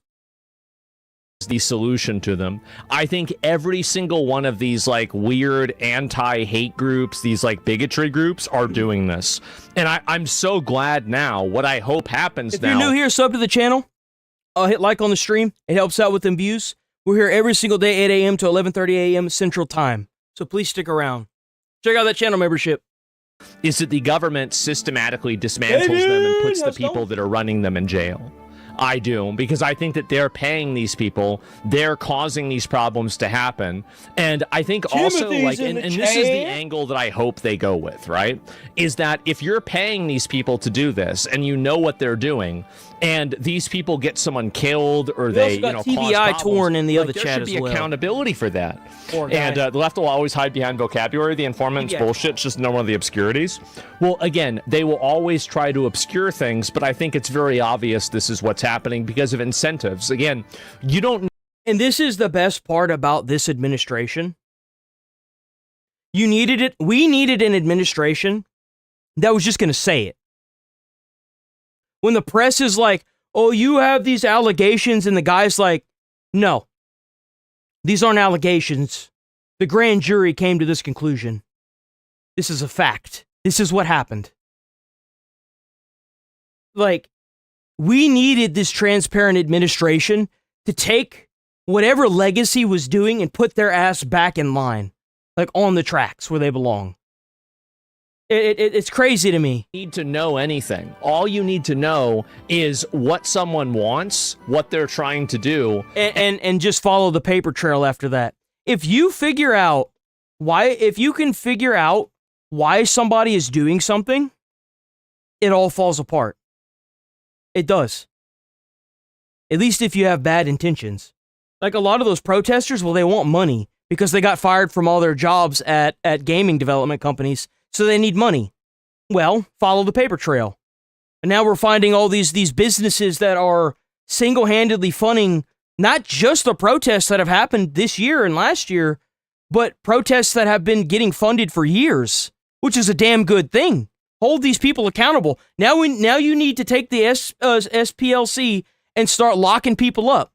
Anybody that knew about this, they need to go to jail. Period. And what they need in order to get what they want. And that basically be a farmer after this? Because all of these pink-haired and that's the best part about that's what makes it so easy for me to sit here and do this is like I don't have to twist the narrative. I can just state it like it is. I don't have to sit here and play games. I don't have to do mental gymnastics. I just have to repeat what I know and what I've seen. I don't have to do that. I don't have to go down in Minneapolis and freeze my nuts to my leg to violently attack ICE agents to prove a point. I can just sit here in my nice little cozy room and talk about how stupid they are for going down to Minneapolis and freezing their nuts against their leg because they're going to get found out because they're causing too much ruckus. They're causing too much ruckus, and now these organizations are being shut down because of it. Friends with nose rings that, think that they're 7 different genders at the same time. If they say they're happy, they lose all their power. They go back to Starbucks. Okay, all right, Kathy's finally happy. Can you please go back to Hobby Lobby and start selling, like picture frames again? Well, no, Kathy doesn't want to sell picture frames again. She loves the idea of fighting for the downtrodden, being seen as the organizer. What you're seeing here is a little slice of what we had to deal with in that 20-year war with the Taliban. They are continuing to make the problems that they have to solve. Like, Kathy, like you said, Kathy wants to be this radical person that is going to change America. Because not only is she out there thinking that she has a voice and that it's a good voice, but she's getting paid to do it. Like a soldier. Like, think about how many American soldiers were in charge of millions of dollars worth of equipment. And now that they're back in America, they can't even get a job without somebody looking over their shoulder constantly, like in just about honestly any job that you get, to be quite frank, in America, like unless it's like a specific job like oil or gas production.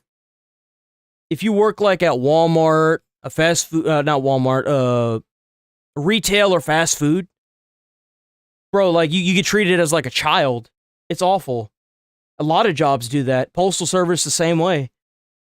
Everybody listens to her. It's Kathy, the fucking, the fighter for civil rights and justice. And she's the one that's out there, and she's got her megaphone. Everybody's listening to her. She's a revolutionary. So they've gone as far as funding the racism in order to protest the racism. Well, and now you've got to go. Her. She's organizing, planning, giving orders of dollars to groups including the KKK. That's not paying informants. Yes, they're not paying informants when they're funneling hundreds of thousands of dollars to the group at large. This is crazy. Of one person, and racial animosity was being pushed by these organizations. That's crazy. Finding out that all of the racial animosity was being pushed by these organizations. Yep. Or it really just accelerated. That's crazy. And I guarantee you the rest of these organizations are doing it as well. I can almost promise you they're all doing it. Wow. You realize that our taxpayer dollars are going into programs that are supposed to help Americans, but instead they're keeping Americans at each other's throats? PLC is the lawyer. I understand. In detail, but one troubling example is that the SPLC was paying a member of the leadership group that planned the Unite the Right protest in Charlottesville, Virginia in 2017 that resulted in the death of one person and injured dozens more. Yep. This particular person being paid by the SPLC allegedly received approximately $270,000 over the course of 8 years. Oh my God. In total, according to the indictment, between 2014 and 2023, SPLC paid at least $3 million. Who was it? Who was it? I want to know. Yet another person that did wrong that isn't going to face any accountability. Man. I want to know. What You have no idea how refreshing it is to see somebody with an American pin that doesn't have the Israeli flag next to it. Can we acknowledge that right now? Like, seriously. It makes me very uncomfortable whenever I see a bunch of politicians with an American-Israeli flag next pin. It's weird, bro. Like, stop it. What's the name? To 8 individuals at least. Everybody's saying it's Nick. Everybody's saying it's Nick.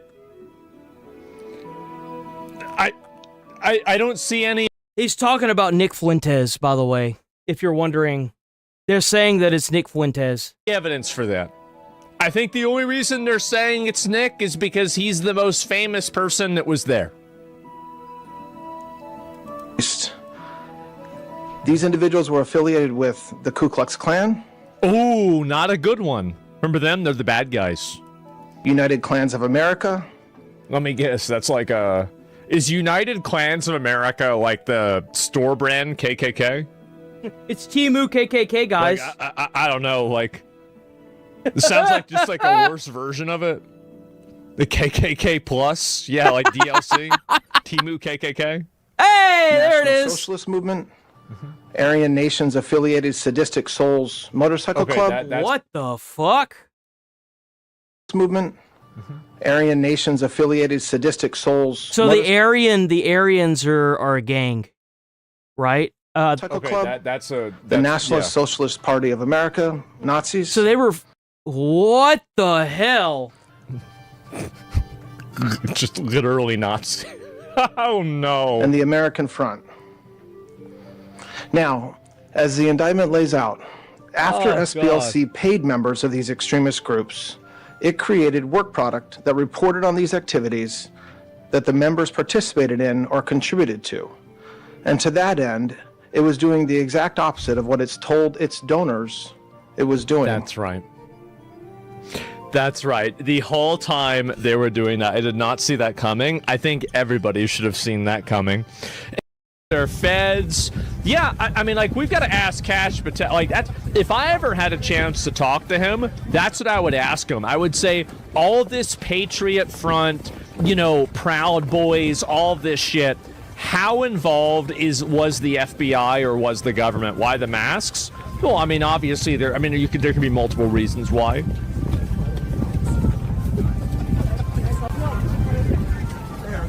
The props are on point. They are. And they're very organized, too. So, 9/11. What are we... Like, I mean, your data collection's wrong. SPLC. Do you really think that the SPLC were the only ones doing it? No, hell no. Like, you have all of these other organizations that function the same way. They're all doing it. I'm going to tell you that right now. They're all doing it. All of them. Every last one of them. Oh, it's Kash Patel. Conclusion. Many of the other protests... What the general just told you. The Southern Poverty Law Center, in a massive, sweeping indictment, has been charged with allegations of fraud and using the banking system to perpetrate that fraud. I just want to talk about a couple of brief things here. The Southern Poverty Law Center themselves advertise to raise money to dismantle violent extremist groups for a period of at least a decade. Yeah. They use their donor network to raise money to purportedly dismantle violent extremist groups. And here's a good question. Is more white supremacy and white supremacist actions, will it increase or decrease the people that donate to the SPLC? Like, let's say there's another big, huge white supremacist rally where they go crazy. Will that cause the amount of money to go up or down? Yo, that's a good question. Hold on, he's on to something. So what if the reason why our prices are skyrocketing and the taxes are skyrocketing is because they're funding all these damn protests? Hold on. Maybe he's on to something right here. Like, think about it. And when did a lot of these protests started happening? Well, they happened around like BLM, right? So that would be... Well, no, it'd be before that, wouldn't it? It would be like 2016 era. And the prices kind of went up and up and up. And then COVID happened, and of course that like massive spike. And then like it just kept skyrocketing from there because of the continued protests after that. Like, has there been a single president in the last like 10 years that hasn't had a protest behind it? Like, think about how much money like American taxpayers are spending on this bullshit. It's like... There you go. None of this matters until we see people go to prison. Yep, you're right. However, the SPLC, the Southern Poverty Law Center, used the money they raised from their donor network to actually pay the leadership of these very groups. Wow. I just want to say that again. They used the fraudulently raised money by lying to their donor network, thousands of Americans, to go ahead and actually pay the leadership of these supposed violent extremist groups. The groups, as the general laid out, include the Ku Klux Klan, the United Klans of America, Unite to Right, National Alliance, the National Socialist Movement, the Aryan Nation Motorcycle Club, and the National Socialist Party of America, and also the American Front. As I said, gentlemen, this is where we're at. Do you really think that all that money that's going to those hospices and shit in California and the, don't you find it weird that the same people that were at, Ilhan Omar's events and at different Democrat fundraisers were the same people that were running the Quality Learning Center?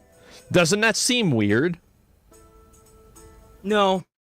It seems like exactly what a lot of people think it seems it is that they are taking our taxpayer money by force and giving it to these organizations that are designed to help Americans in America, but because they've been corrupted beyond all disbelief, they are now and have been using those funds to continue riots and extremism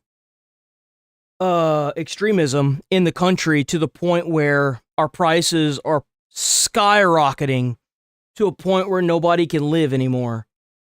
And then they're mass importing illegals to do it all. And now they're trying to use the Stop Nick Shirley Act to protect those organizations, so it's going to be even harder to uncover these organizations. To anybody who's not a retard, it doesn't seem weird at all. No. It seems like, oh, yeah, of course. Yep, of course. Yeah, of course they're doing that. What does this photo represent? The photo represents... It's an iceberg. It's an iceberg, and the SPLC is just the tip of it. Just like the fraud in Minneapolis. Not even and not that big. Support the KKs, and there's a investigation revealed that you realize that we're funding our own downfall? Funds were used to facilitate the commission of further state and federal offenses, totaling over... Yeah, I'm going to have to chalk this one up to Trump. This is another Trump W for sure. So that's also really important, because like the whole idea of they're just paying informants. No, listen to that again. One more time. What? Mission. In at least one of these matters, our investigation revealed that funds were used to facilitate the commission of further there you go. state and federal offenses, totaling over $3 million. They're easily manipulated by really stupid, obvious stuff. Well, that's the reason why they shouldn't be able to vote. Again, every year that I say that, more people will agree. There will never be a point in time where me saying this stuff will become less popular. It will only become more popular. So you're telling me the Democrats haven't changed and still fund the KKK? Furthermore, our investigation revealed that the Southern Poverty Law Center, on top of perpetuating this widespread, decade-long, multi-million-dollar fraud, conducted more criminal activity. Wow. They attempted to hide their criminal activity. Why would they do that? Obviously. If they were just paying informants, why would they hide the activity? Why would they probably deleted records, stuff like that? Why would you do that? Don't you just love it? Around America who does this were deceived in believing that money was not coming from the Southern Poverty Law Center in the perpetration of this scheme and fraud, but rather fictitious entities they stood up to perpetuate this ongoing fraud. This is a serious and egregious violation of a group that purported to dismantle it. This is an important case brought by President Trump's administration. We're thankful to the president for his leadership and funding of not just the FBI and DOJ. I will not be thankful until those people are in a jail cell. That's exactly how I feel about everything that Trump is doing. Like, the systems are being put in place, the light is being shined on the dark areas of the government, but if you're not going to do anything, then there's not even a point to shining a light in the area. It's pretty much them saying, hey, this is happening, but we're not going to do anything about it. Put them in jail. Like, I want them in a jail cell. Like, not on trial, not arrested. I want them in a jail cell. That's what needs to happen. Because until that happens, I don't give a shit. Yeah, it doesn't matter. I mean, this is great. It's great. Like, effectively, what they're doing is just saying, hey, this is happening. And, yeah. Okay, well, what are you going to do about it? It's happening. But, like, how many times have they over a week? Wherever it occurs, include out there and wipe out fraud and conspiracy and waste and abuse, wherever it occurs, including the Southern Poverty Law Center. Even though this money was made to appear to be coming from legitimate people and legitimate entities, we at the FBI, with our great partners at the Department of Justice and in the state of Alabama, were able to comb through a decade worth of material, a scheme that took a decade to build, so that longer we were able to follow the money, because money never lies, and they got caught. As the Attorney General said, these charges are varying, they are widespread and wide-ranging, and this investigation is very much ongoing. Today we're here to announce the charges of the Southern Poverty Law Center, and this investigation and the individuals who are responsible will be brought to justice. Thank you, John.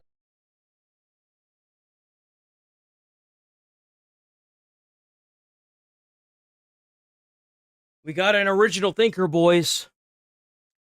So, now that I've pulled you up, what is your counter argument to what I've been saying? Do you have a counter argument to the topic at hand? We're about to see how exactly you feel here. Like, what's your counter argument?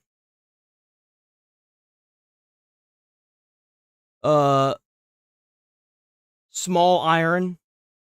We're about to see how small your iron really is. Your metal's about to be tested, bud. So, no counter argument. But man, you can sure get into the generational crash out.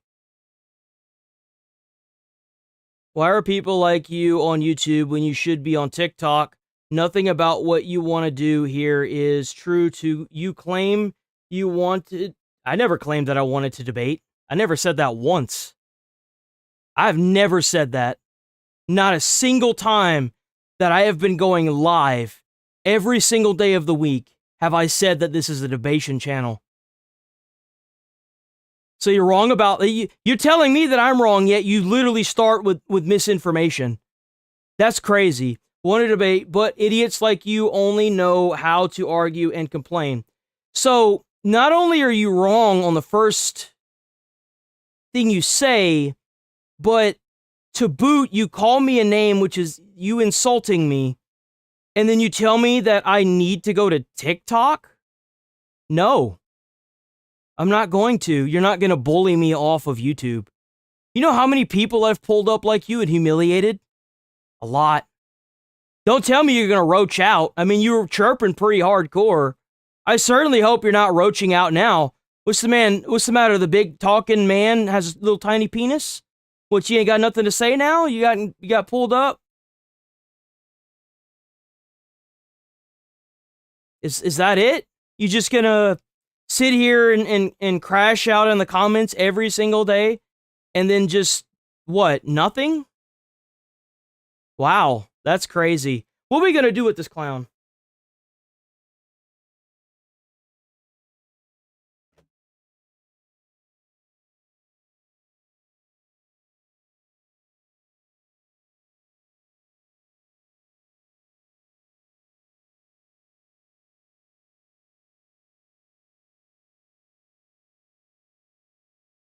Ooh, not looking good for you, bro.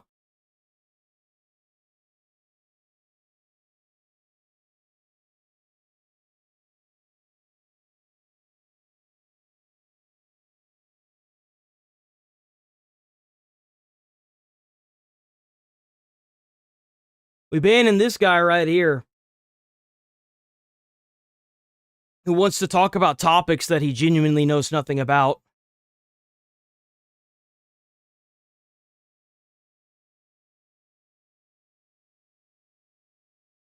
Man, it looks like you pretty cooked to me. Same shite, different day. Man, and then you get pulled up and you don't even respond. You can still respond. You don't have to be such a coward. You can still say something. Hey, you know what? Don't bother. Don't bother. 80% on a poll. You're done, bro. You're done. You're out of here. I'll even show it before I ban you. 80% to 20, you're done. You're out of here, man. There. Now you can go find somebody else to complain about. General. That is, it's so fucking funny for me to see this. I know, right? It's hilarious. I agree. Bro wants to talk trash, but the second that he gets pulled up, he roaches out. That's crazy. It's almost like it's happened multiple times before. Isn't that about right? Was doing, they readily joined the case, and one of them was actually stood up in court. So I don't think it's unusual. Okay. And it's not. So, yet another organization has been found out for having mass amounts of fraud in it. Today, a few minutes ago, in the Middle District of Alabama, a grand jury returned an 11-count indictment charging the Southern Poverty Law Center with 6 counts of wire fraud, 4 counts of bank fraud, and 1 count of conspiracy to commit money laundering. The SPLC is a nonprofit entity that purports to fight... I love how all these companies that are nonprofit seem to keep making profits. What is that about exactly? Like, that's confusing to me. supremacy and racial hatred by reporting on extremist groups with the goal of dismantling these groups. As the indictment describes, the SPLC was not dismantling these groups. It was instead manufacturing the extremism it purports to oppose by paying sources to stoke racial hatred. Isn't it crazy that we found out that the whole trans thing was being pushed by Jeffrey Epstein, and now we're finding out that all of the racial animosity was being pushed by these organizations? I just want to make sure I understand. You're alleging that the Southern Poverty Law Center was paying the leaders of KKK and other groups to continue their operations? I'm not alleging it. The grand jury returned an indictment that says that. And so what... That is like, oh, man, that just shuts down the legacy media. Like, they don't know what to do with that.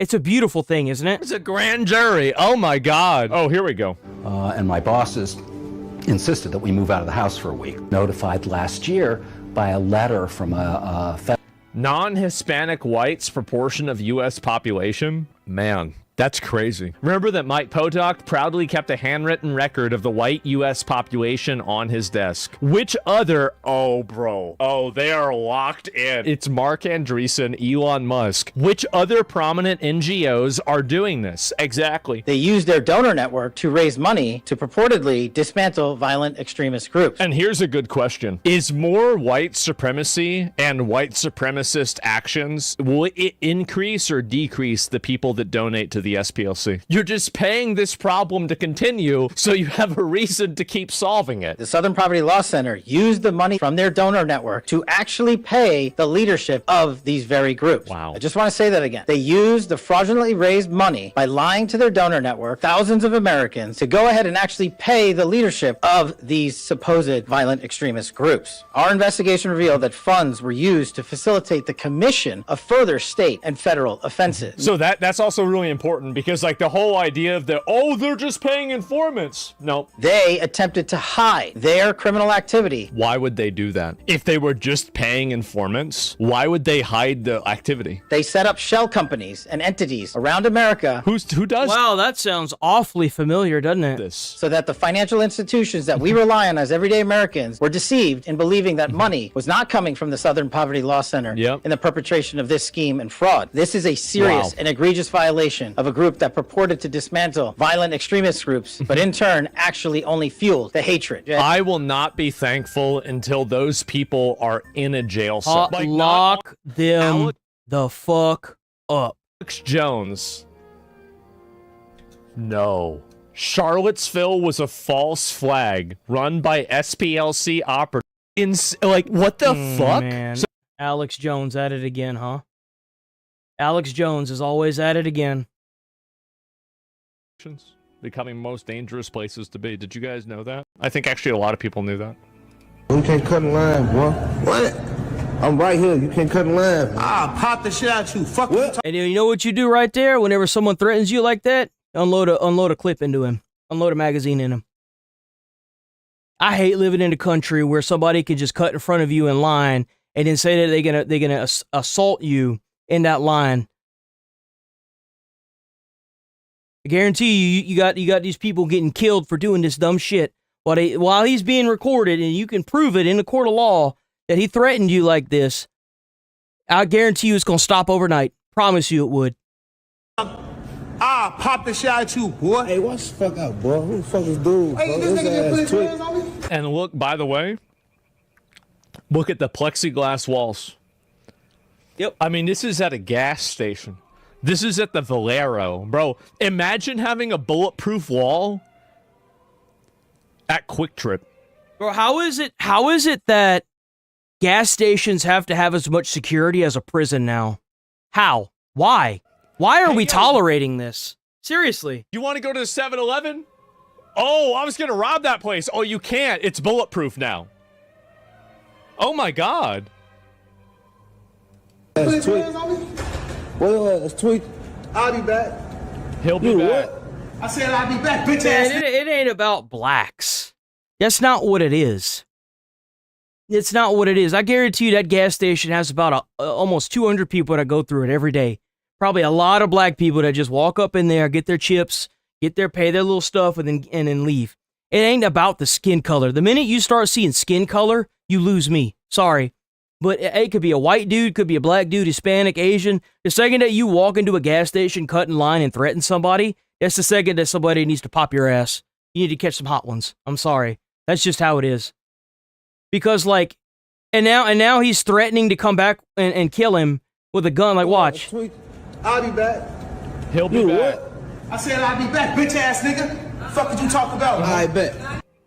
Imagine. You see, like, now he's acting like he's going to come back with probably a weapon or something. Like, he is doing this because he's been allowed to do this. Dude, imagine threatening and implying that you're going to kill somebody over them not being okay that you cut in line at the Chevron. You know, at the Chevron convenience store, you're going to go to jail for life because they didn't want you to get ahead of them in line. Really? That's where we're at. You should be in someone's face like that, saying you're going to shoot them, justify shooting them then and there. Yeah, no, I think it should. It absolutely should. If you threaten somebody by doing that, like, nah, dude, just pull your gun out and shoot them. No, don't actually do that. But in a world where I'd run it, there would be a lot less of these people.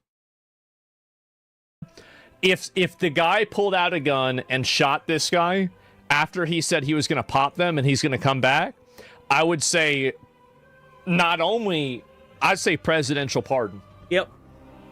Presidential, but we don't need people talking like this. Yeah, I agree. This is somebody that literally threatened to kill you. Yep, exactly. Like, you could easily, would I interpret these words as I'm going to go get a gun and kill you? Yeah, absolutely. I would. Absolutely. I think just shoot him right there. Kill him. That's it. Yeah, exactly. All right, I don't want to live in a society where you can threaten somebody like this in a gas station. Bro, it is the most annoying thing in the world when you go into a gas station just to pay for gas and get some snacks, right? And you got some little dickhead up in your face because he decided to cut in line. Like, it's annoying. And then he's threatening to shoot you. Like, he could probably, like, who knows what he's going to do once he leaves the gas station.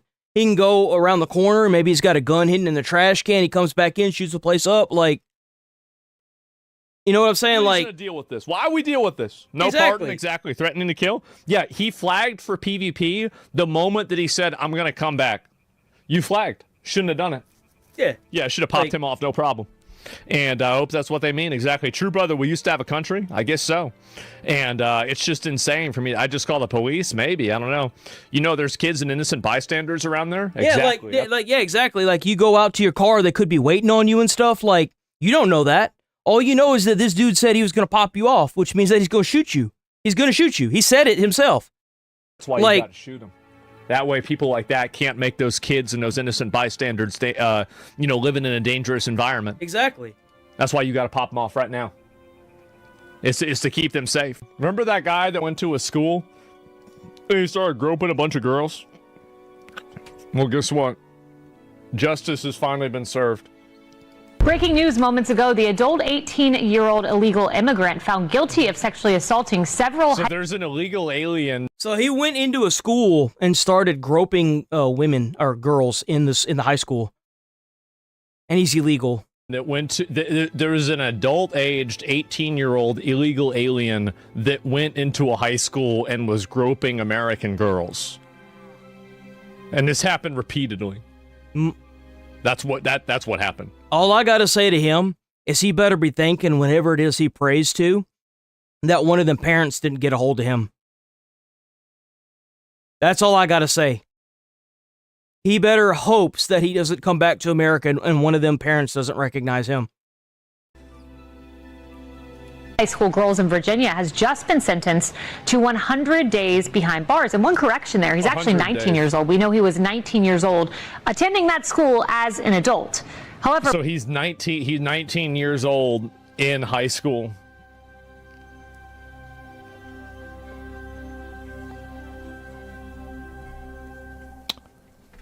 Huh.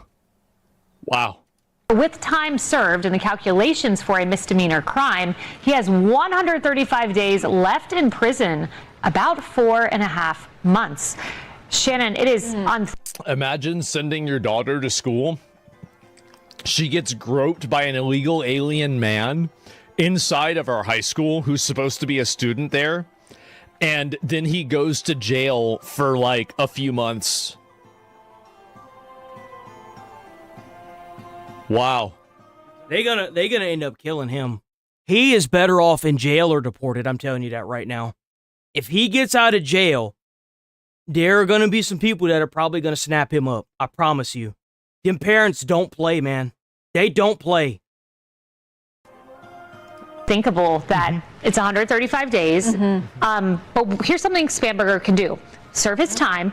ICE has issued a detainer. He's in the country illegally. Give him to ICE and get this guy deported. Exactly. Yeah, don't even put him in. I don't want to pay for this guy to go to jail. I want him deported. I want to pay for this dude's meals twice a day. Deport this dude. Get him out of here. If I were ICE, I would start the clock ticking. I would set myself a little timer. Yeah, I'd be waiting for him the second he gets let out of prison. 100%. If he's going to, and there can be reasons that they get out. If I was Trump, I would be following this case very closely, and I would get some informants to tell me when his release date is, and I would send ICE down to detain him. I would get them to take pictures of him, and then I would immediately to get him deported the second he gets out of jail, and then I would post about it on X. I'd make like a public post about how we got this guy. That's what I'd be doing. I'd send him to Rwanda. You know what? A couple of days early, those kinds I'd send him to the Congo. I think this is what we should do for like the illegal aliens that cause us problems. You don't get to go back to your country. You get to go. You know what we could even have? I'm telling you, bro. Buy Little St. James. Buy Little St. James. Bring in the death races. Come on, what are we doing, guys? We could be making so much money. We could televise that too. Think about how much moolah we'd be making. We could react to it and watch it live too. Dude, that would be so cool. We could have them do like a dartboard. How do y'all feel about a dartboard? So let's see. Upboard. Okay. At again, a chance that you could in North. Bro, making a dartboard. Guy in state up to 12 months per count, and there were 9 of them honored. Wait, run that by me again? Behavior. She's not going to have ICE detainer honored if you're not going to for a man that was assaulting young women. There's reporting, and I would have to look at the misdemeanors here, that he could have faced up to 12 months per count, and there were 9 of them. So think about that. That's 9. So he molested 9 probably underage girls in a high school as an adult man who was an illegal alien, and he's going to jail for a few months. Years potentially if this reporting. That's crazy to me, bro. Is accurate on that misdemeanor that he could have faced, and instead he's getting 4 months. If I'm ICE, I'm standing outside the door of the jail waiting for him. Yeah, that's what I'm saying. Like if I was Trump, that would be an easy W right there. Easy W. If you don't think the U.S. can benefit this guy, why do you send it elsewhere? Why sabotage other places? Well, I think. Well, why are they being sent here to sabotage America? If you want to send someone like this to America to sabotage us, then we should do the same thing to you. People would be glad to get him. They probably have fun with him. Shit. Probably airdrop his ass into North Korea. Things to do with people like this. So, I mean, it's not our problem. It's not our problem at all. In our streets running around. Congress refugees march. Wait, Congolese refugees march near the White House to protest, saying the U.S. isn't doing enough to help the Congo. Oh, look, third world refugees running through the streets of the United States Capitol to make demands of the United States. Here's my opinion on this. If you're a refugee from a foreign country and you're protesting against America, you should immediately be denaturalized and deported. You forget that this isn't your country. This is a place where you fled from your country. Waving foreign flags. If you want it to change, then go back to your own country and change it. Like we did.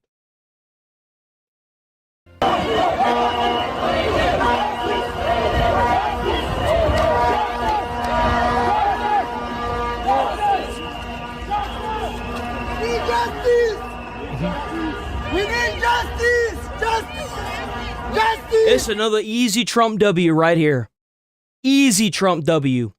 Deploy the United States Army, the National Guard, box these people in, process each one of them, get all the illegals out of the crowd because you know they're in there, debank them to check out where they're getting their funding from, and if it's from a foreign country, they should immediately be charged with treason, deported, denaturalized, and deported, and if there are enough of them, denaturalize the culture. Period. Get them out. Straight up.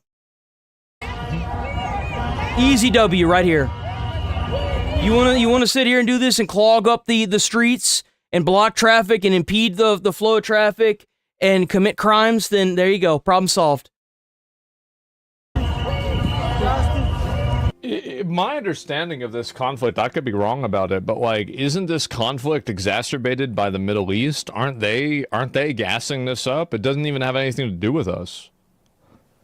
Like, this is, it's literally like, I mean, what the fuck, does this have anything to do with us at all? Like, maybe I'm The sad part is they do. They don't just flee here thinking they have more rights than citizens. They do have more rights than citizens.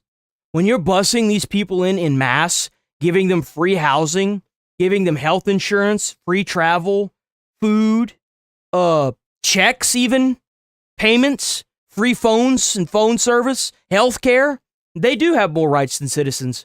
That's why there's so many people that are so angry about this. All they had to do is keep quiet, but they couldn't do that because they were from a third world. Something else. They don't know any better. Okay, all right. They want just ice. Okay, I think we can do that, actually. You see, you know how you can defund and abolish ICE? It'd be really easy. What you do is you take the United States military, ICE agents, and the National Guard, you mobilize them, and you make them go to every single house in America, clear it, grab up all the illegals, not just the bad ones, every illegal, but you have to do this prior to a shelter in place. So like you shelter in place the entire country, then you go through and sweep every single area in the country in one big line all the way across America, and you search every single house. You snap up every single illegal and criminal. You take those criminals after you buy, you take the criminals and the illegals that don't have a place to go, and you airdrop them in onto Little St. James Island after you buy it. You turn that place into like a mega max facility, and you get the people from I keep wanting to call it Venezuela, but it's not Venezuela. It's the it's that damn dude, I don't know what the name of it is. You get them to make a prison there, like what they have where we're sending all the illegals that don't have a place to go. And then what we do is we turn that into like some kind of like death fighter or something or other where America can make money off of it. Or like turn it into like a big massive work camp where they stay there and we send goods there that they can produce for America, and we can actually use their labor. You know what I'm saying? And then after you're done with that, you can abolish ICE, and because we won't need it, right? And then once we're done doing that, this place would be a fucking paradise. You wouldn't be scared of going into a gas station and being threatened to get killed because some little prick doesn't like his own life. You know what I'm saying? Like, you can finally get gas at a gas station and not have to worry about talking to somebody through plexiglass. You won't have security boxes on M&Ms anymore. It'll be a great place to live.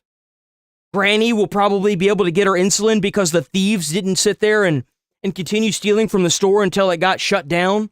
You know what I'm saying? Like, this place will be a paradise. Prices will plummet because you don't have people stealing stuff from the stores. Like, housing would go down because you don't have all these illegals taking up all the houses and the government giving them houses. Bro, this place would be a freaking paradise. It would. Yeah. You'd be able to get to work without having to run over a bunch of freaking migrants or refugees from a foreign country. The other ones is fed up with asylum stuff as well. Well, I hope so. I certainly hope so. It's crazy to see these people running around acting like they fucking own the place. It's so obnoxious, bro. It's annoying. Explosive science local stormed town hall. Furious residents shouting, land. Let me guess. Oh, I thought it meant land invaders. Traitors at officials who just rammed through a plan to house 110 single male asylum seekers in the former empty town hall starting this Wednesday. No real consultation, right in a real quiet residential area. Sounds like just like the UK, temporary until November. Europe is fighting back. Oh, what is this? Even Europe is fighting back against this, bro. People are tired of this.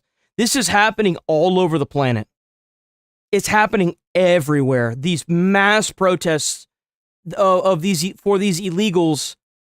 It's so obviously paid for.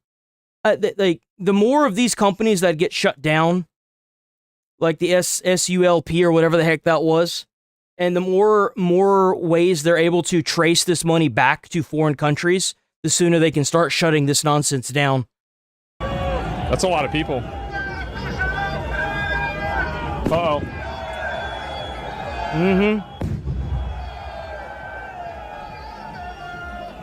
I'm sorry, but the minute that you start shooting fireworks at police officers is the minute that the crowd needs to be dispersed by force.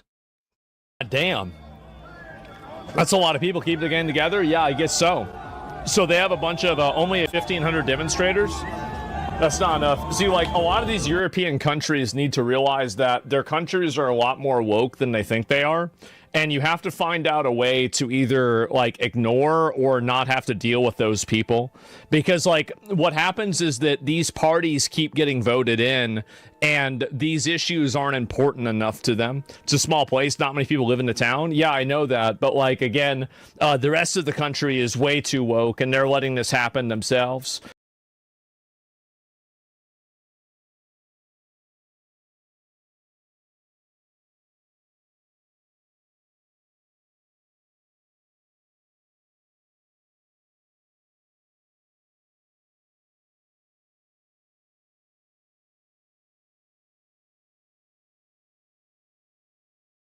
Currency scheme that people are engaging in. Would you steal from Whole Foods? You know, we got to cover Hassan. He's always got something, right? You want to go first? Well, right, guys? I'm pro stealing from big corporations because, you know, they steal quite a bit more from their own workers. If everybody stole from the corporations, then they wouldn't work.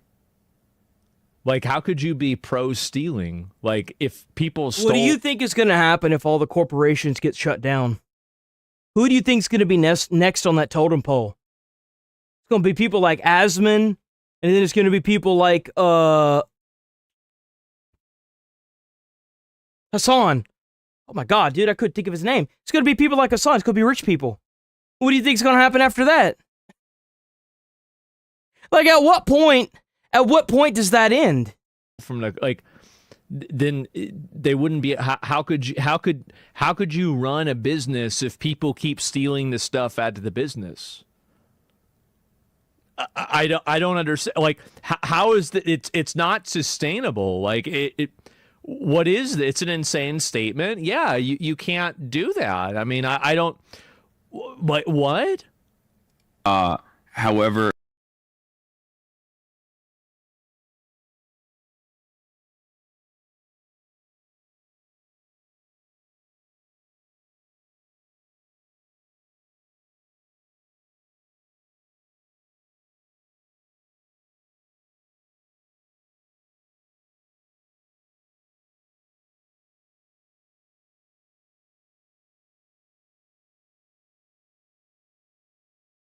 You know what? It's not even worth one the thing headache. that might even help your ethical dilemma is I'll wait a little bit more. The automated process that they design, these companies know will increase shrink, right?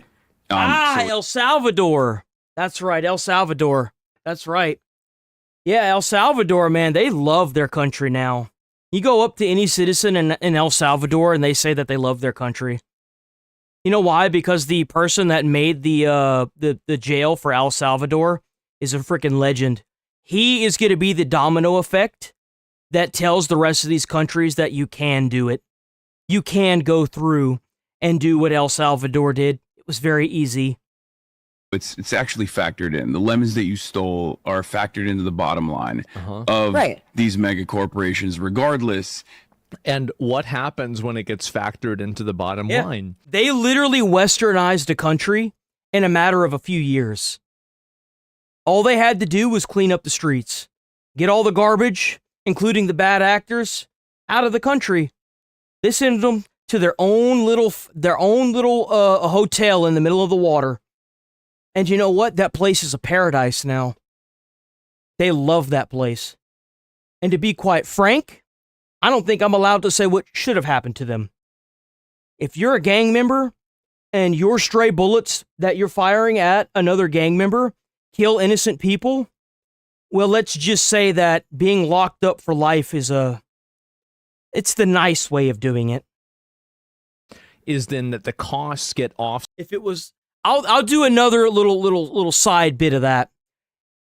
If you think that you're going to be able to get locked up for two meals a day and a roof over your head, let's just say that Smash turning big rocks into little rocks for 16 hours a day is more of what I'd be doing. Like, I would work you until you drop. I would drag you to the bunks, let you eat, sleep for a little bit, and then you'd be right back out doing it again every single day. These people aren't, they're monsters. When you kill somebody in cold blood, you're no longer a human to me. You're a monster. You can't reason with a monster. Monsters just try to kill you. They try to eat you. So as far as I'm concerned, put them in jail forever. Make them work. You take a contributing member of society out of society, then you get to contribute now by force. You do. Whether you like it or not. Set back onto the consumer. This is so only a retard could have this opinion. No.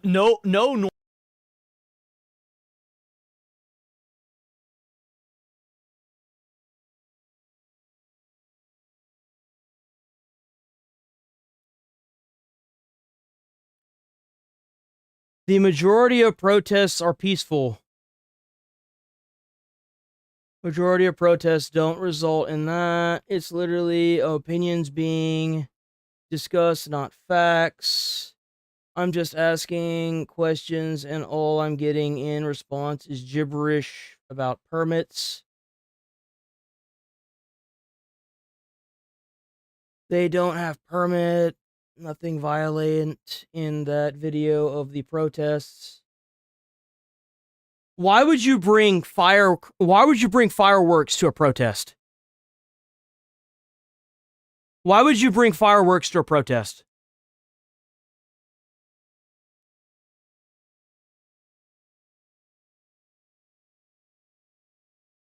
Let's think about this for 5 seconds. Because you know that I know that you know why someone would bring fireworks to a protest. Let's not play dumb here.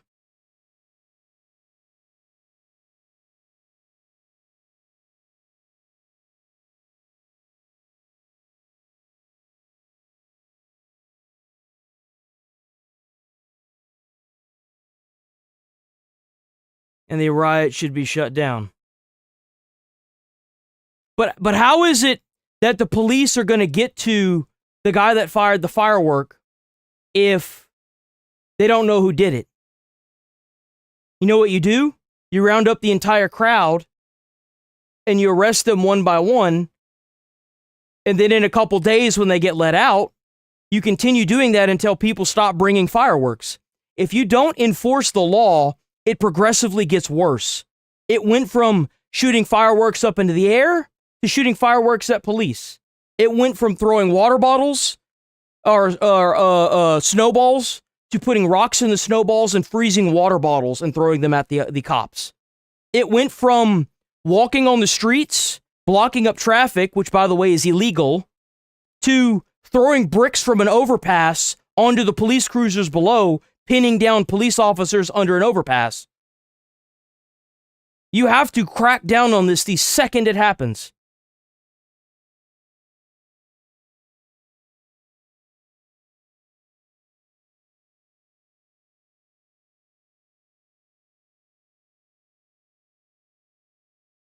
In what way is it not enforcing the law? Explain. If you type anything that doesn't explain to me how that's not enforcing the law, it's a permaban. How is rounding up the entire group of protesters, arresting them, charging the guy that shot the firework, not enforcing the law, and letting the other protesters out a couple days later? For what reason would you have a firecracker in a crowd in a protest? For what reason?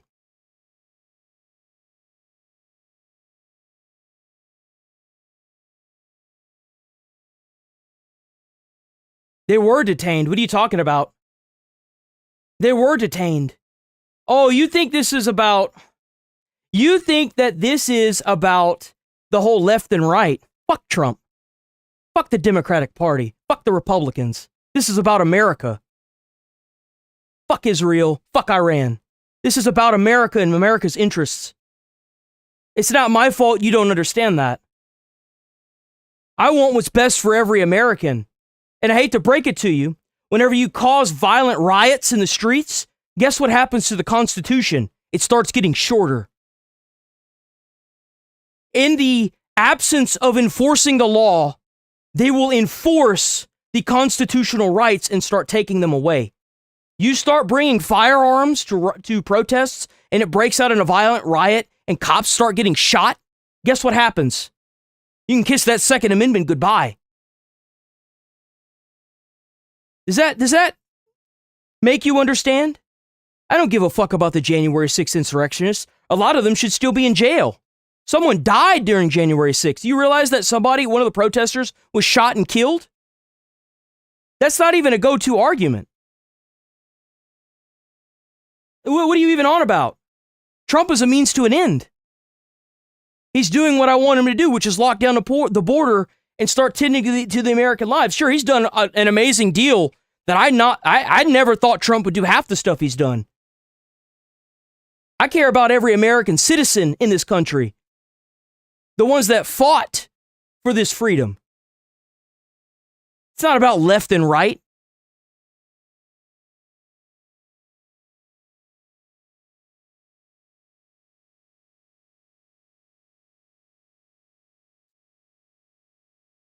Probable cause? What are you talking about? That's illegal detainment. If you shoot a firecracker at a police officer, that's illegal.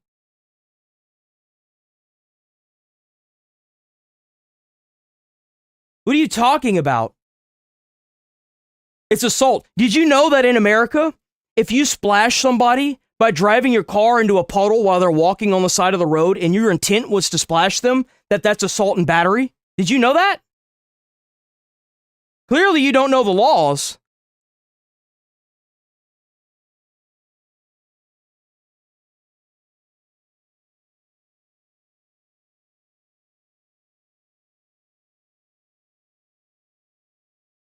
Well, that's just how it is. You go to a protest and you got one bad apple that spoils the bunch. It's no different than police officers. Oh, well, that department sucks because one police officer shot that kid 12 times for having a comb in his hand. I guess you got to defund the police now, right?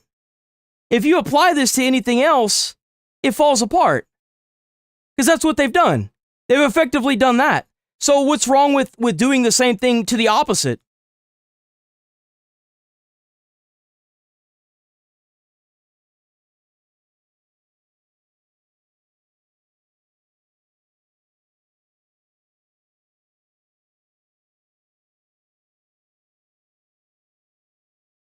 These are some paper-thin ass arguments you got, man. Is this it? These are pretty paper-thin. Like, you attacking people in my comments with this paper-thin ass shit? Are you kidding me? And you know what's crazy is that all the regulars that are here think the exact same way I do, for the most part. I'm sure they've got some parts where they're like, hell nah, but there's a reason why they keep showing up. And you know why you have to arrest everybody in the crowd? It's mob mentality. It's like burning the flag. It incites violence. If you fire a bottle rocket at a police officer, it's an incitement to violence. You have to, at that point, detain the mob before it gets too bad. You have to. Like, there's no in-between for this. It's just like if there's a reason why burning the American flag can get you a year in jail now. It's incitement to violence. It is. That's exactly what it is. The police are a public service funded by taxpayers. Protests are a group of individuals, not all the same. So what you're saying is that the police should just be a punching bag for a group of people. So what if one of those bottle rockets goes, what if one of those bottle rockets is one of those bigger firecrackers hits one of those cops in the legs and blows his leg off? I guess he's just expected to sit there bleeding profusely on the side of the road? Now he has to effectively no longer work and support his family because a bunch of people want to gather together, block up traffic, and commit crime. For what? Let's not even talk about the fact that a lot of those bastards are paid. A lot of them are paid protests. Let's not even talk about that, right?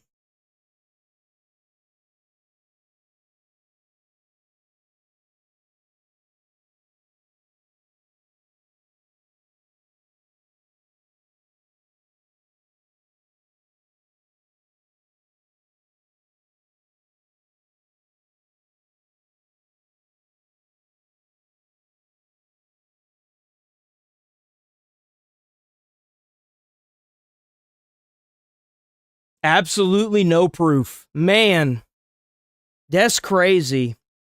Maybe you should go get informed, because it's not my job to inform you. That's yours. Have I showed proof on this channel? Have I showed proof on this channel, even as of today, that protesters were being paid? I'll let the actually, you know what? I'll do a poll.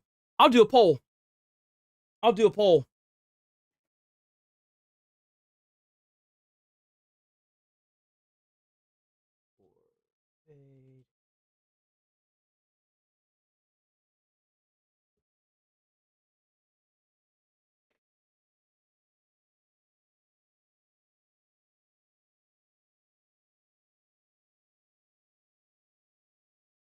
Damn.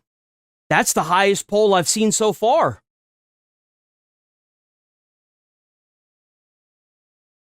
Why should I stop my entire stream and deal with your nonsense whenever you don't even educate yourself? You understand that I'm taking the time out of the stream to sit here and do this with you. I do this every single day from 8 a.m. to 11:30 a.m. Central Time. Every single day. It's not my fault that you came in and started talking trash to my chat and me, thinking that I was ill-informed of anything. I have been doing this since last year. There is not a single thing that has happened in the past 2 years that I have not covered in detail. Even the payments of these protesters. Every single day, same time, sitting in this chair, even over Easter. Maybe you're the one that needs to get informed.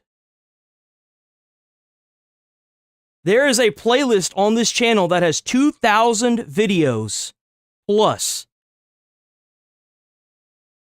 from every stream I've ever done. And those are just the videos. That's not including the, I haven't made a playlist for the individual streams.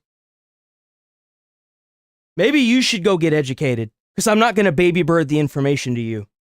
If you're going to talk about something, the least you can do is know what you're talking about. Huh? Normal person could have this, and you have to be like an advanced retard to think like this. And you have to keep in mind, this is very important, because Hassan, as we all know, grew up as a rich boy.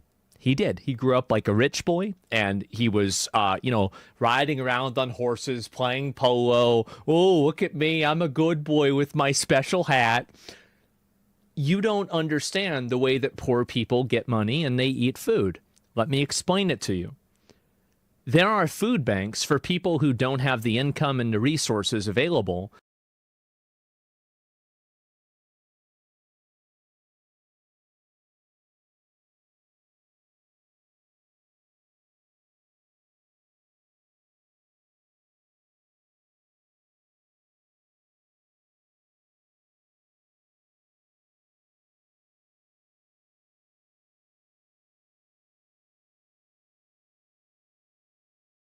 What are we gonna do with this guy? He keeps showing up. What are we gonna do with this guy? We gonna ban him? We gonna ban him, guys? He keeps talking about piss, dude. I don't know what to do with this guy, so I'm gonna let y'all decide. You gonna ban this guy? We gonna ban him?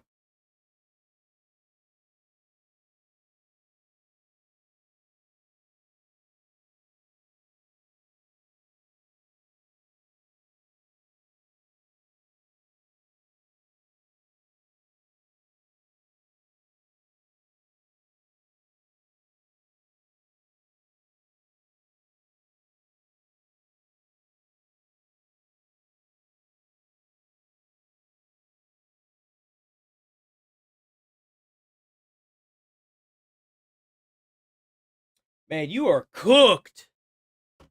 You are cooked, man. 83? You're cooked, man. I don't even have to keep letting that go. You're just done.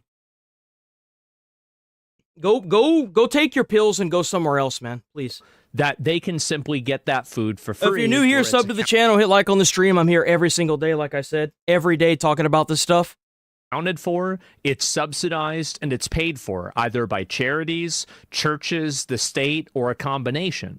So when you choose to go inside of a Whole Foods and you steal something from a Whole Foods, you are foregoing the existing We'll watch this tomorrow. I want to get caught up on Fox because we haven't done that at all today. I want to get caught up on Fox. We haven't done it at all today, so let's do Fox. Here we go. This morning, as peace talks remain stalled in Iran, President Trump points to a positive sign, claiming the 8 female protesters he asked the regime to spare not be executed. And guess what? Wow, that's kind of sad, isn't it? That Trump, the president of the United States, has to ask the Iran government to not execute protesters. That's sad, isn't it? The president says 4 of them will be released, the other 4 given a 4-month sentence, as the White House emphasizes his... You realize that they were going to be executed, and now that Trump stepped in, it's going to be the 8 women protesters who are going to be executed tonight in Iran will no longer be killed. 4 will be released immediately, and 4 will be sentenced to 1 month in prison. Humanitarian concerns. Our next guest... They were going to be executed for protesting, by the way. Executed. And raised in Tehran before coming to America in 2019. Iranian activist Sana Ibrahimi joins us now. Sana, great to see you. First off, that is the strongest individual that we have seen on Fox in a hot minute. On the sparing of these women, your thoughts about are the Iranians going to continue to spare their lives? Well, let me start by this. No president in the past 47 years, no U.S. president, has cared about the plight of Iranian people more than President Trump. So that's that. On the issue of their execution... It's okay, Karen. Calm down. She's from Iran. She knows more than you, whether you like it or not. Just shut up and sit down, okay? No charges were dropped. Their executions have been postponed. That's... I don't know. I don't know what's going to happen. I don't know what's going to happen to them. News. At the same time, we have to remember these are not the only execution cases. This morning, I woke up to the news of... I have this sneaking suspicion that once these girls get let out, somebody's going to kill them anyway. I mean, let's be honest here. Do you really think that they're playing games with Trump and they're actually going to allow these people to live? There's no way, dude. I'm sorry. They're going to be let out and they're probably going to be killed later throughout the night. One more political prisoner getting executed. In the past 2 days, 4 people have been executed. And according to human rights organizations in Iran, more than 53,000 people were arrested after January 8th and January 9th. Now, we have 72 confirmed death sentences. And the Chief Justice of Iran, Mohsen Ejei, have vowed for speedy trials and no leniency, which means death sentences under the charges of treason, working for Mossad, and waging war against God. So these are the cases that are evading their death. And I heard you guys have an all-time high of executions that dates back to 1989, over 1,500. That's prior even to the massive protests that you have. What is the attitude on the ground? You still have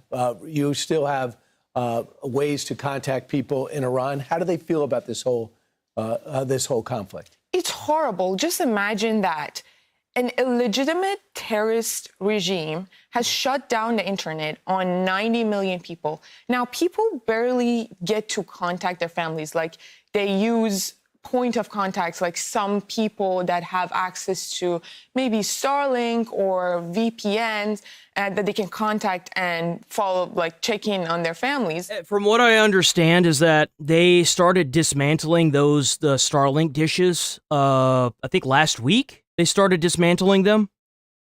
But what we hear is horrible Not economical. last week. Let's say last month. Last month they started dismantling them. Not last week. Last month. Situation. Things are not affordable. Day-to-day life, people struggle. Businesses have been closed. Some people have lost their jobs due to internet shutdown. And these are the facts on the ground. So even if things end today, even if the regime surrenders today, the economical situation is there. Right. And they're going to have to like completely dismantle their own currency and rebuild it from the ground up. I mean, their currency is worth zero. It's not worth anything. They're going to have to come up with a new form of currency. It's going to be a massive disaster for the regime on the ground. So I was just looking at the Shah's son. He says he traveled to Europe. He says there's a massive disconnect between the reality on the ground in Iran and how this is perceived a war of choice by an American president who didn't think this out. That's not your perception. You think on the ground this is a evil. If you're new here, regime sub to the that channel, needs to hit be like on the stopped, stream. It helps that out with the lives views. to Thank you. destroy the West. Yes, it lives to destroy the West, and it lives to destroy. Wow, look at that. It's like what I've been saying all along is just the truth, guys. Man, it's only like I've been repeating the same thing that I've been hearing 70 times. It's so nice to feel the way that I feel whenever I'm confirmed right. President who didn't think this out. That's not your perception. You think on the ground this is a evil regime that needs to be stopped, that lives to destroy the West. Yes, it lives to destroy the West, and it lives to destroy Iranians as well. I mean, think about it. What have I been saying? The IRGC have occupied the Iranian people. I've been saying that since day one, since Asman first covered it. I don't have any animosity towards the Iranian people whatsoever. You do whatever you have to do to make it to the next day, and I get that. When you've got a gun pointed to a family member or to yourself, there's a reason why in some cases in the law, if that happens to you and you are forced to kill somebody, it doesn't count against you. Like, I have no animosity towards the Iranian people whatsoever. Fuck the IRGC, though. They killed tens of thousands of people in 2 days just for protesting for their basic rights. I mean, what kind of legitimate government does that? What kind of legitimate government with a base of support in Iran would shut down... Just another person that fled that shithole country, being oppressed by the IRGC and the Ayatollah's regime, that is talking about how bad it is.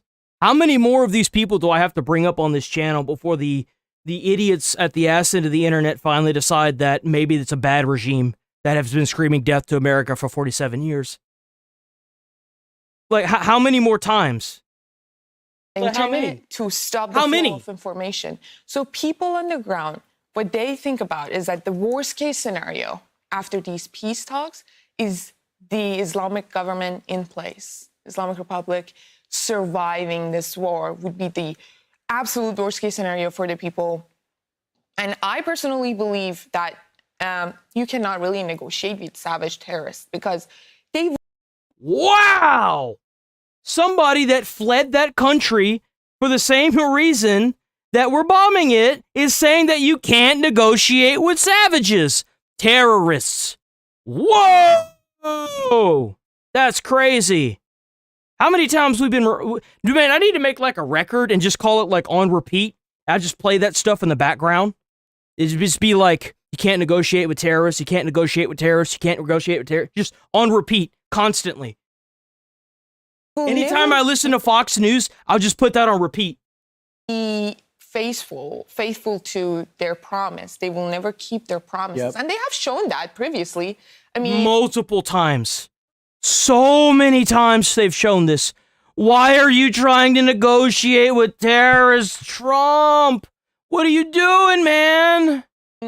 With President Biden, President Obama. Come on. What did they do?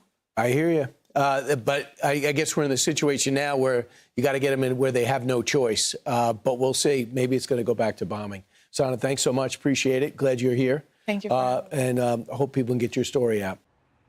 Be sure to like and subscribe for We all ain't the even Fox close News to being done with this. Not even close, man. I don't know why Trump is doing what the heck he's doing. News, we begin with a Middle East on edge. America tightening its stranglehold on Iran. So will that If finally... you're new here, sub to the channel, hit like on the stream. Every little bit helps. Check out that channel membership. The Got Good. W Got Good members. W constant viewers. We're here every day, 8 a.m. to 11:30 a.m. Central Time. prompt the regime to reconsider its nuclear ambitions? We wait and see. Good morning. I'm Dana Perino. Bill Hemmer is off. Great to have you. Good morning to you. Been great to be with you this week. It was fun. I'm Bill Malou. Bro's hair is so tight you could cut a glass with that, man. This is America's Newsroom. The U.S. blockade of Iranian ports is just suffocating Iran's economy. The U.S. says they've now turned away more than 30 ships. The president says that blockade is actually more effective than bombing, costing Tehran $500 million every single day. And the administration is keeping up the pressure despite extending the... I said the same freaking thing. The Kurds are made up of a lot of exiled Iranians. I said that from day one. Why are we sending American troops in? We can give them air support and like sea support.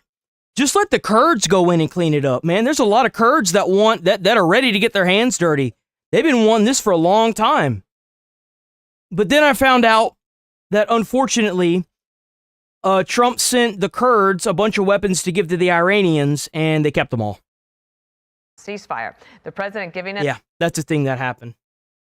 An update on the situation in the Strait moments ago, as the White House says it is giving the diminished regime time to gather itself. President Trump announced an extension of the ceasefire. He's maintaining and generously offering a bit of flexibility to a regime who has been completely tarnished because of Operation Epic Fury. There's obviously a lot of internal division. This is a W don't know. W donation. W. Thank you so much. Awesome dono. Jason. Bro, why can't I see the name? I just want to see the name. Jason Beatrice. It says MAGA is coming out in November. Well, we'll see. We'll see how it all goes. Y'all gonna have to go down there and vote. battle between the pragmatists. Honestly, if things keep going the way they're going, I'm definitely gonna be down there voting myself. Right now, ultimately, the timeline will be dictated by the commander-in-chief and the president of the United States. The thing is like Texas is mostly going to be red anyway, so it's not like it's going to matter that much. But, you know, if I see, I don't really know who's running all that much quite yet. It's just so far away. I don't even want to look at it until it gets closer. It's so far. And Brian, I'm sure they're going to start covering the candidates here on Fox, and we'll have a full rundown of it at some point. It's live from Tel Aviv, Israel this morning. Hi, Brian. Bill, good morning. Well, the president... I bet that man is so tired of being there on Tel Aviv. I bet he's so ready to come back to America, bro. Just posted on Truth Social saying that the United States will triple its efforts in clearing the Strait of Hormuz of Iranian mines. This comes after the Pentagon told Congress that it'll take at least 6 months after the war has ended to clear the Strait of Hormuz of those mines. The president writing, quote, "I have ordered the United States Navy to shoot..." Yeah, no, I'm definitely going to be voting for the president. I'm absolutely doing that. Kill not even get a joke about that, bro. I'm hoping that JD Vance or Marcus Rubius runs, you know what I'm saying? We need a good, strong leader, and I think that Marcus Rubius is a great candidate. They may be, that is... JD Vance is a damn good talker. So, like, they need to come up with a plan to where, like, if Marcus Rubius gets voted in as president, then JD needs to be the vice president again. And if JD gets voted in, then Marcus Rubius needs to be vice president. I think that's a good lineup. In the waters of the Strait of Hormuz, there is to be no hesitation. Additionally, our minesweepers are clearing the strait right now. Meanwhile, economic pressure on Iran continues on this 10th day of the U.S. blockade of ships to and from. He's Iranian not just ports. Roman. He's the Roman. You know what I'm saying? The conqueror of all. CENTCOM says at least 31 Iranian-linked ships. He's that guy. Whatever that guy is, that's him. Been turned away or blocked, including ships thousands of miles away in Asian waters. This is new video from the Department of War showing U.S. forces boarding the sanctioned oil tanker, the Majestic X. Bro, just imagine you're out in the middle of the ocean, you think that it's all good, and then you've just got all these helicopters all around you telling you to stop. Bruh, the United States government was like, snatch! In the Indian Ocean overnight. The ship was illegally transporting oil from Iran as part of its shadow fleet. The U.S. boarded and seized 2 other Iranian ships over the last 4 days. President Trump telling Fox News yesterday there is, quote, no rush and no time frame for when Iran needs to respond to U.S. demands to end the war, indicating that the U.S. is ready to keep crippling Iran's economy for as long as it takes to get Iran to negotiate. We are choking their economy. We are strangling their main source of revenue. They can't pay their. I am on Twitch. So the reason why I get off at 12:30 is because I do it all, and it's all me, just me, no editor. So I'm on Twitch, TikTok, not TikTok. I don't go live on TikTok because I guarantee you I'd get a perma. I'm on Twitch, YouTube, big 1980 by 1920 by 1080. YouTube, so I'm streaming to YouTube on two different feeds. I'm on Kick, Rumble, and Twitch. Twitch is completely dead though. I don't, dude. Like Twitch is a joke. I'm sorry. But after I get off, I upload to Rumble, YouTube, TikTok, Instagram, Twitter, and there's one other. I said Rumble, TikTok, Instagram, Twitter, and YouTube Shorts. And I cut down the streams and upload them onto YouTube, and it's just me that does it all.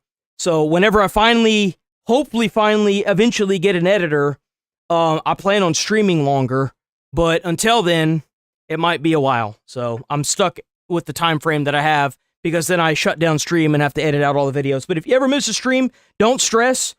I don't ever take the streams down unless it's for a community guideline reason, and I promise you, it wouldn't be me that would be the one taking it down. People, they're losing $500 million every single day. Carg Island is completely. And I'm here every day, too. I'm here every single day, 8 a.m. to 11:30 a.m. Central Time.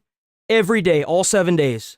Full of oil because they can't transport it to and from. So the president, the cards are in his hands. The United States maintains control over the situation. He has all of the leverage. Iran is responding by closing off international commerce in the Strait of Hormuz. IRGC fast attack boats yesterday fired on 3 international cargo ships, boarding and seizing 2 of them. The White House says these seizures do not violate the ceasefire, though, because they were not U.S. or Israeli ships. Iran says it won't negotiate with the U.S. until the U.S. lifts its blockade. The ceasefire is an opportunity to prepare for reconstruction. I am pro-USA. And I despise the IRGC, and I hope that the Iranian people can finally get out from under their oppressive owners.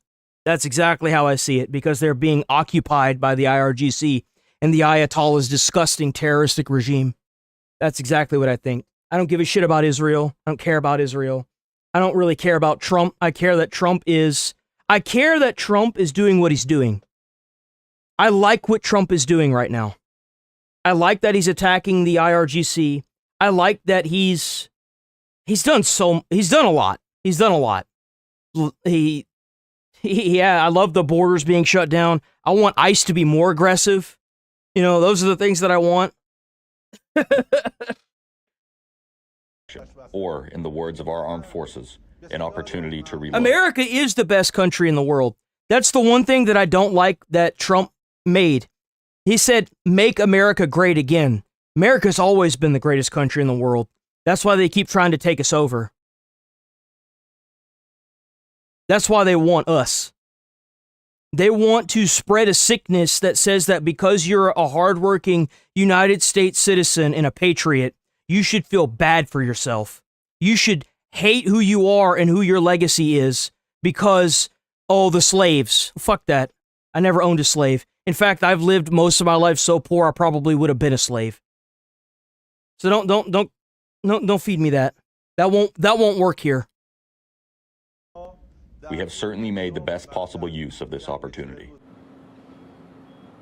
Separately, the U.S. is hosting diplomatic talks between Israel and Lebanon in Washington, D.C. today in an effort to try to extend the ceasefire that is set to expire on Sunday. This is the first time in 43 years that both of those nations are having direct negotiations with one another. Bill?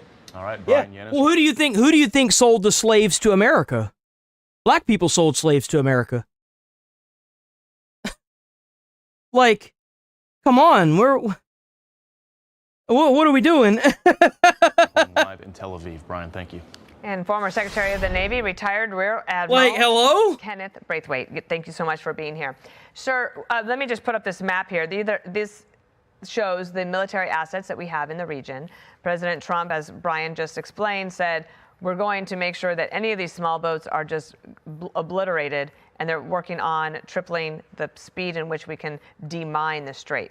How do you see things this morning? Well, I mean, the Strait of America looking pretty rough over there. I mean, you know, they're losing an estimated 400 mil every day that the strait stays closed to the Iran.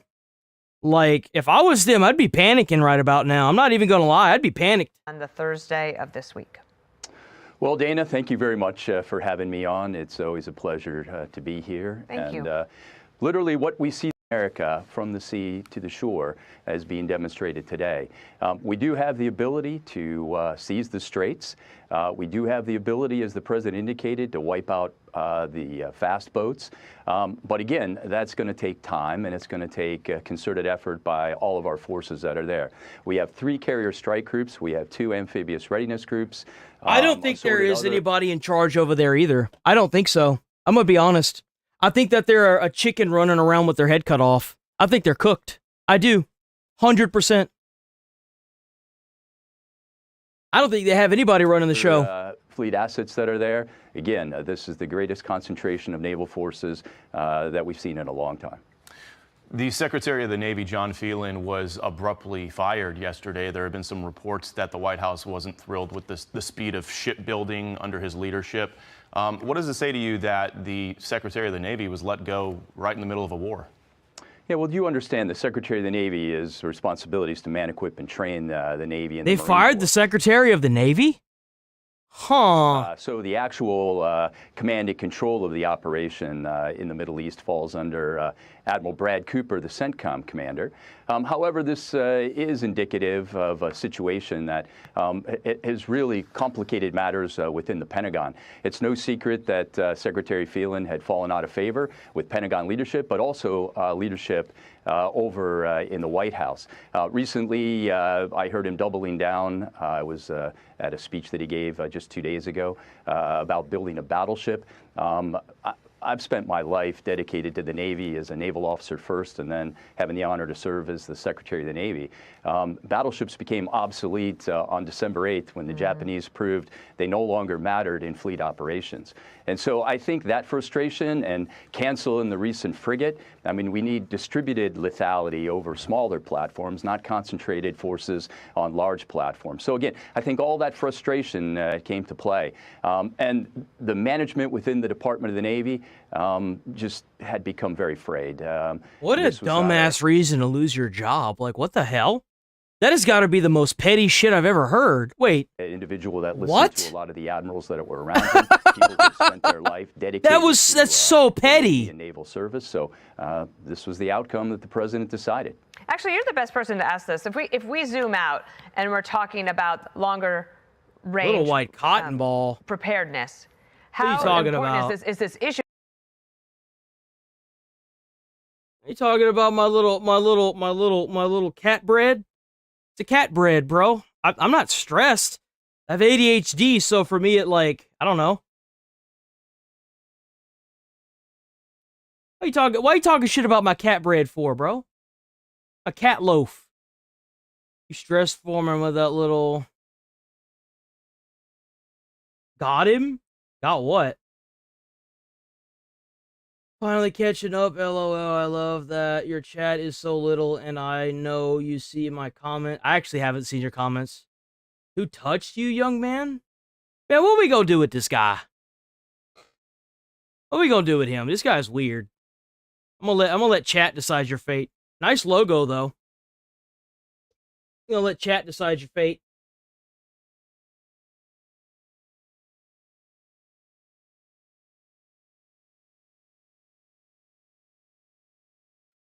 Your fate is held in chat's hands now.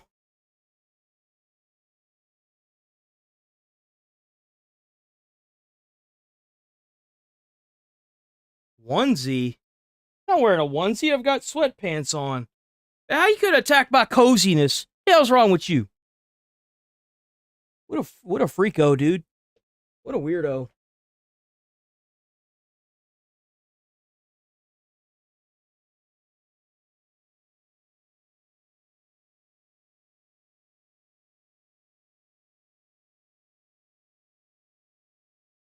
Keep streaming, liar. Let's see, buy more lights. Legal dumbass. Ugh, what a nasty little individual. What a little parasite you are. Man, I'm happy you're gone. In poll. Man, oh man. Maybe one day these people will learn. Can't even attack the argument, has to sit here and attack my character, man. Talking trash about my cat loaf, too. What kind of freaking dude? Like, who does that? Who talks trash about someone's cat loaf? What's wrong with you, man? Damn. Bro's life's obviously messed up. Go find something else to do. Yo, W with the jewels, by the way. W2 jewels. About having a great Navy. As we were talking mess about my cat loaf. That's messed up. Britain hardly has anything left, so they can't come and help. That's right. And this is not just about the current conflict, but the ones to possibly come and our competition with China. Dana, you're absolutely right. Let's go, right? Sean. So, the turn of the last century. You always late. You're always so late to the streams. He wrote the definitive doctrine on naval capabilities when he published a book about that the greatest nations of the world are maritime. Yeah, exiled, bro. Bro got kicked into the pit, bro. This is Sparta. Coming up into Sparta. On history, the book. And that oh man, this guy in his book. I don't care about your book, bro. I could care less about your book. What about the war? Man, why are all these people making books? What the heck is that? Sent a gift. Yo, W gift. What is that? What was that emote? Since stay hydrated. Yeah, you're right. You're right. Let me go on and get that hydration going, huh?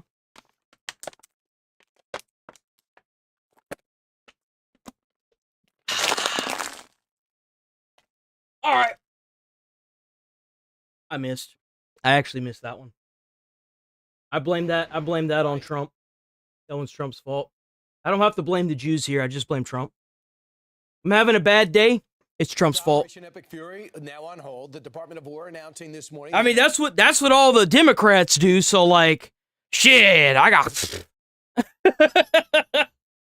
It's because he's orange.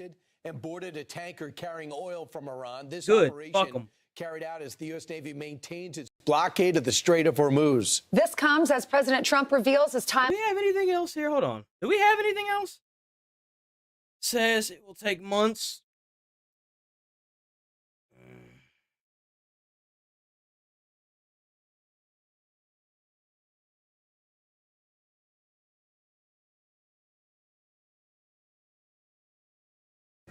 Iran opens fire near the Strait of Hormuz, attacking several cargo ships and seizing them just hours after President Trump extended the ceasefire. So welcome to a brand new hour. Whatever happened to that? Like, why was that allowed? Like, what? Of America's Newsroom. I'm Dana Perino. Bill Hemmer is off, and it's great to have you, Bill. Great to be with you as always. I'm Bill Malugin. Dramatic developments. 007 needs to get in contact with you because they need your hair to cut the diamond glass that they need to get through. If that gets any tighter, your hair's gonna pop off and you're gonna go bald. That is so slick, it's not even funny, bro. How much jelly do you put in that? I used to use gorilla snot to keep my hair styled to the left. How much jelly? Is the White House confirming to Fox just moments Dude, he ago. has right angles on his head. President Trump has extended the ceasefire with Iran for only 3 to 5 days. And despite that ceasefire, Iran's Revolutionary Guard is deliberately seizing ships and directing them to the coast of Iran. The latest developments. Bro gonna fall into somebody and poke their eye out with them corners, man. Serious questions about ongoing efforts to end the conflict. Former CENTCOM spokesman. It looks good, but damn. Making the case for the U.S. to maintain the blockade on Iran. If we lift the blockade while Iran is keeping the Strait of Hormuz closed, they've got leverage, or certainly they feel like they've got leverage. I think with the blockade, we've got multiple pressure points. We've knocked out 50 years, more than 50 years of military equipment inside of Iran. Then we've got the economic pressure with the blockade. Then we've got the diplomatic pressure with the ceasefire delay. And eventually we're going to start, presumably, phase 2 of the war. Yo, right? His hair's a lethal weapon. And Lucas Tomlinson is joining us live at the White House this morning with some new reporting on the ceasefire. I want to make this very clear. It doesn't look bad at all. It's just like, dang, bro, like, I could never get my hair to line up right, even with gorilla snot. And it's like it's hair jelly, right? I could not imagine the amount of hairspray and the amount of, like, jelly he had to put in his hair to make that angle. I just can't even. I can't. Well, Bill, good morning. After U.S. forces seized 2 Iranian ships, it appears Iran has responded in kind, seizing 2 ships in the Strait of Hormuz just this morning. As President Who did Trump the ships belong to? They never said who the ships belonged to. That's what's weird about it. They never once said who the ships belonged to. Because, like, I know that there are American vessels that are coming through, but there are a lot of other countries' vessels that are going through the Strait of Hormuz. Like, what country did? And you have to keep in mind, because they seized those vessels as well, that there are 3 vessels now of oil that they are using to maintain their economy. He's only extending the ceasefire 3 to 5 days, according to White House officials. The president posting about the ceasefire on Truth Social, saying, quote, based on the fact that the government of Iran is seriously fractured, we have been asked to hold our attack on the country of Iran until such time. Okay, so it was the Torasaka was Chinese, the Tiffany was Iranian heading to China. Okay. Their leaders and representatives can come up with a unified proposal. I have therefore directed our military to continue the blockade and in all other respects remain ready and able, and will therefore extend the ceasefire until such time as their proposal is submitted and discussions are concluded. Now, early this I don't think they're still laying mines in the strait. The mines are already there. That's the problem. This morning, the British military says Iranian gunboats. I think there's something else going on here. Because they laid those mines, and it took them, I think we covered it was like a day. It was only a couple hours of laying mines. You can't tell me that the entire Navy of America could not find and dismantle those mines. What is happening here? Every day that this goes on like this, I just can't help but wonder what is happening here. Because it's starting to feel more and more like the Iraq-Afghanistan war every day this continues. We've completely decimated and yeeted and deleted all their toys off their continent. Why are we doing this? I don't get it. Why are we telling Israel to not continue bombing the Hezbollah in, what was it, like Saudi Arabia? What is going on here? Like, do they know something that we don't? Like, what's going on here? Attacked 3 I just find this hard after a month of being told, yeah, we're winning, we're destroying them, we're decimating them, now we're at an indefinite ceasefire. Like, what exactly is happening here? In the Strait of Hormuz, commandeering 2 of them, one causing heavy damage to the bridge. The second attack took place just 8 miles off the coast of Iran. The third, and now they're capturing ships. Is the lack of stopping them from capturing the ships to show the countries around the world that these people are bad? Because that's the only thing that I can come up with when it comes to this conclusion. I've been thinking about this for a little bit now. I'm like, what is going on here? Like, what is going on at the Strait of Hormuz that America and government isn't telling us? Obviously, something is going on here. Tracking shows it was a Panamanian flag and Liberian flag vessels that were seized, both associated with the Mediterranean Shipping Company, the largest container shipping line in the world, based in Geneva. Iran's state broadcaster says the 2 vessels are currently inside Iran's territorial waters for inspection of their cargo, documentation, and related records. On Friday, President Trump claimed Iran would never close the Strait of Hormuz again. Last night, he said the financial pressure is key to ending the war, posting, quote, Iran is collapsing financially. They want the Strait of Hormuz. No, they're not. They're not collapsing financially. They just got 3 full tankers. They're not. They got gas. They got oil. They just got 3 tankers filled with oil. Or not tankers, but ships filled with oil. So, like, that'll probably hold them off for, like, what, a couple days or something? Like, what is going on here? And then, like, the Iranian people, if they're so tired of being oppressed, why haven't they risen up yet? I'd imagine a lot of them are starving by now. I mean, the ceasefire and the complete capture of the Strait of Hormuz has been going on for like, what, a week now? 2 weeks? Well, if their economy's collapsing and they're losing $400 million a day, like, why haven't we heard anything from anybody there? Like, what is going on? Starving for cash, losing $500 million a day. Military and police complaining that they are not. And the reason why I'm bringing this up is this is different than how it was before. Before, it was press conference after press conference after press conference. And now it's quiet.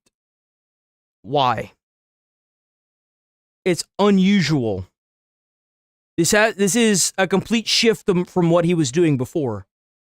Paid SOS, or Save Our Ship, and Treasury Secretary Scott Bessent echoing the president, saying, as the president made clear, the United States Navy will continue the blockade of Iranian ports. In a matter of days, Kharg Island storage will be full, and the fragile...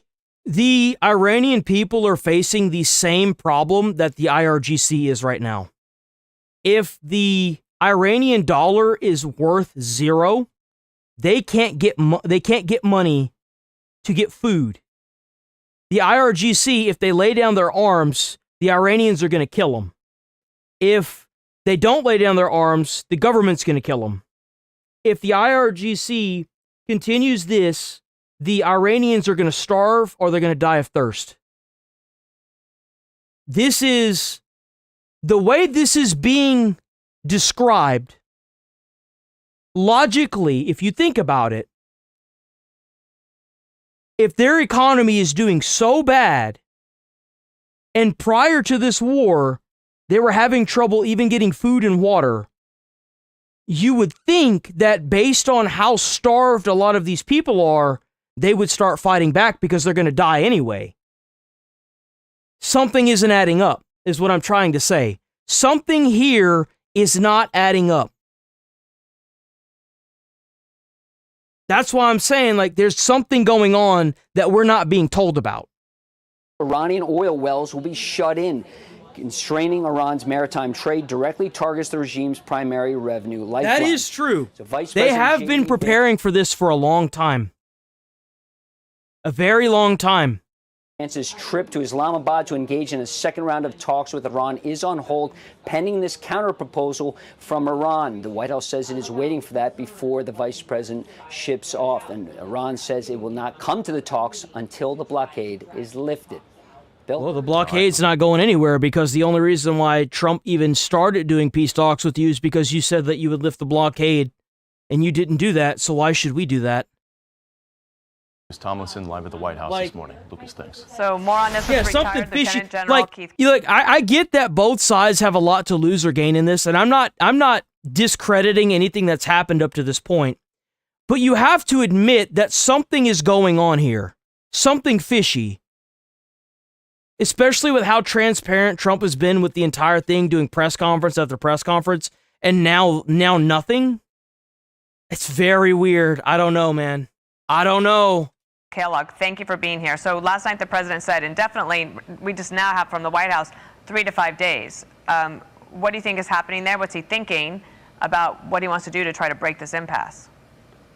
Yeah, well, thanks for having me, Dan, and thanks, Bill, for having me on today. Look, you break the impasse by just breaking off negotiations. We're done with these guys. We're finished. And you take a really harder line. You create problems for them. They're a theocratic government. They're led by the supreme leader. You've got the IRGC out there, which is actually distributed. That's good information. So the Kurds are supplying food. See, that adds another aspect of it. I didn't think of that. But they took the guns that Trump sent them. They kept the guns. I mean, it definitely does add another narrative into this whole situation for sure. But if the Kurds are doing that, then why don't the Kurds just fight back the IRGC? Like, it's obvious that Trump's not going to do anything about it. They stopped bombing. Why aren't the Kurds going through and cleaning up shop? Big defensive plan out there. We really don't know who's in charge. Like, if you have the Kurds pushing in, and you have the economy on the verge of collapse because of this, like, why hasn't Trump told the Kurds to start invading? I don't get it. It's just, does he want this war to just continue? Is that what the goal is? Is this like the Iraq-Afghanistan war? I certainly hope it's not. And if that means taking I really hope it's not. The islands in the Strait, so be it. We've got 2 amphibious ready groups of Marines off the shore, as well as the 82nd Airborne has a brigade in theater. They're ready to go. They can do that immediately. You want to create problems for this administration, meaning the Islamic government that's over there, the theocratic government. As long as you've got the IRGC in charge with Vahidi, you're going to have a problem. You know, the biggest problem they've got is the Besieged, which is basically a paramilitary group of 500,000. They're the one actually controlling the civilian population. But the IRGC is not the army, and you want to fragment them out. And I would say because that doesn't work though, because the Kurds said that they wanted to go in. They said that they were ready to go in. They even did interviews with the Kurds. So like it can't be that either. Like what is problems for these guys? And then on top of that, Trump tells Israel to stop bombing the Hamas in Saudi Arabia, to stop attacking them and going after their bases, or like what or Hezbollah, not it's either Hezbollah or Hamas. Like what is? I really the more this goes on, the more I'm starting to get worried that it's another 20-year war, dude. I'm not even kidding, bro. I really hope that's not how to command and control all this. President Trump has it right. Pushing this thing economically is going to break their back. I think we need to continue both the blockade, but ramp it up even more. Make it so it's almost impossible for them to do something. That doesn't mean you march to downtown Tehran, but it can be very selective raids, what you want to do, and create problems for them and command and control. And I think the president, has the ability to do that. I know he's got the courage to do it, and he's done things that most people have not done in the past. Well, nobody's done in the past. So I think it's reaching a point right now where just say we're not going to negotiate anymore. We're just going to finish the job as we need to. Well, and Lieutenant General, to your point, there is a very serious fracture with the Iranians right now. It seems like some want to negotiate, some want to fight. I mean, I don't see one either. There was a report on this last night that says, but quote, it's definitely Iranian weird. officials and IRGC-affiliated media are signaling readiness for the imminent resumption of war. Some senior Iranian clerical and... Do you think they made a nuke? Do you think they did it? I might as well just stop trying to tiptoe around it and just say it. You think they made a nuke? You think that's why America stopped bombing them?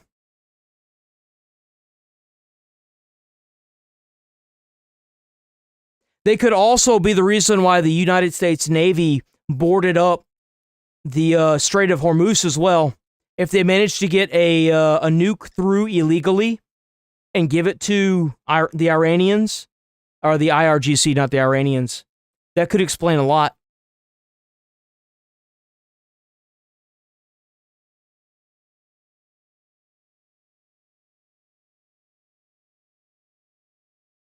That's the only conclusion I can come to.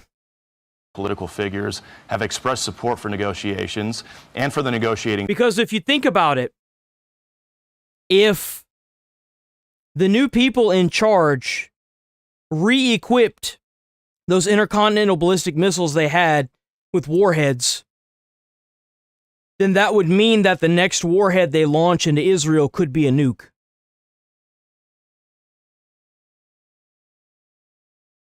Because they said they were really close. Maybe they did it. Maybe they actually did it. But this support remains limited and does not yet reflect a unified shift within the regime. So to the point you made earlier, the IRGC and the Basij are the guys with the guns. Because if they have, because Trump's been trying to get that enriched uranium, what if they got it? It doesn't really matter what the clerics and the politicians say, right? Well, yeah, the IRGC has guns, so does the Army, and the Army is separate from the IRGC. It's actually twice the size of the IRGC. But you want to make it so hard on them that they have to make... Iran never said that they had a nuke.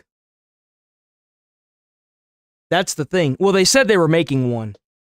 But what if during this time they were actually able to fit an ICBM with a nuclear warhead, and they just haven't announced it yet? They did say they would have new cards on the table. And you have to realize that the Ayatollah that was bombed was more vocal about what he wanted. He said he was going to make nukes, and he said that he was going to use them. Maybe the new people that are running the show have them and are obviously way more discreet about it and only telling people that need to know they have nukes. Maybe that's the reason why J.D. Vance left when he did at the talking table. Hard decisions, and they're fractured really badly. Maybe we did it too late, guys. He's a moderate. He tries to be, of course, that's kind of stretching the word moderate.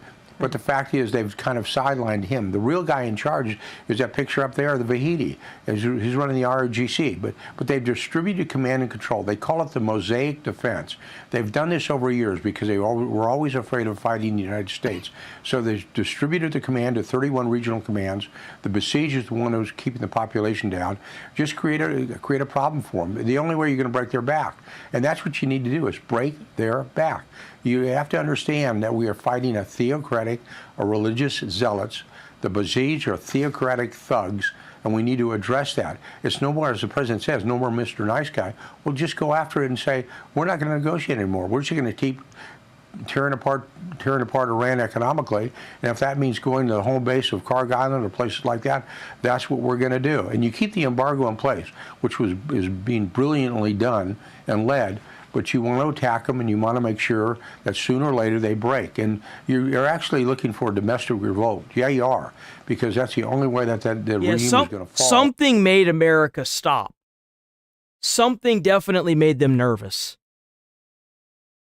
Like, something is going on, and I think it might be that. I do. I think it might actually be that. Or it's going to not cause us problems. As long as the Iranian Revolutionary Guards is in control, they're going to keep chanting death to America, death to Israel. And the thing is that the race to stop them from getting a nuke is pretty much over. I mean, if they want to rebuild and get that nuke while the tensions are super tight right now, they definitely have more than enough time to do it. I mean, let's be honest here. Death to anybody that doesn't like them. General Kellogg, these guys are desperate not to win this. They are desperate. Being with us. Thank you for being with us this morning. We're out of time now, but obviously this is fast moving, and we'll call you back. Thank you. Thanks, Dan. Be sure.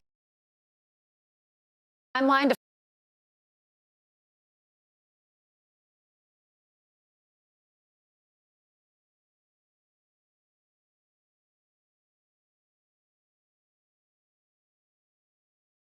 Okay, we're going to do like maybe one or two more.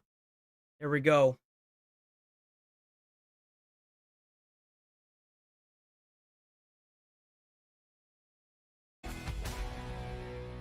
The SPLC was not dismantling these groups. It was instead manufacturing the extremism it purports to oppose by paying sources to stoke racial hatred. SPLC paid at least $3 million to 8 individuals at least. These individuals were affiliated with the Ku Klux Klan, United Klans of America, National Socialist Movement.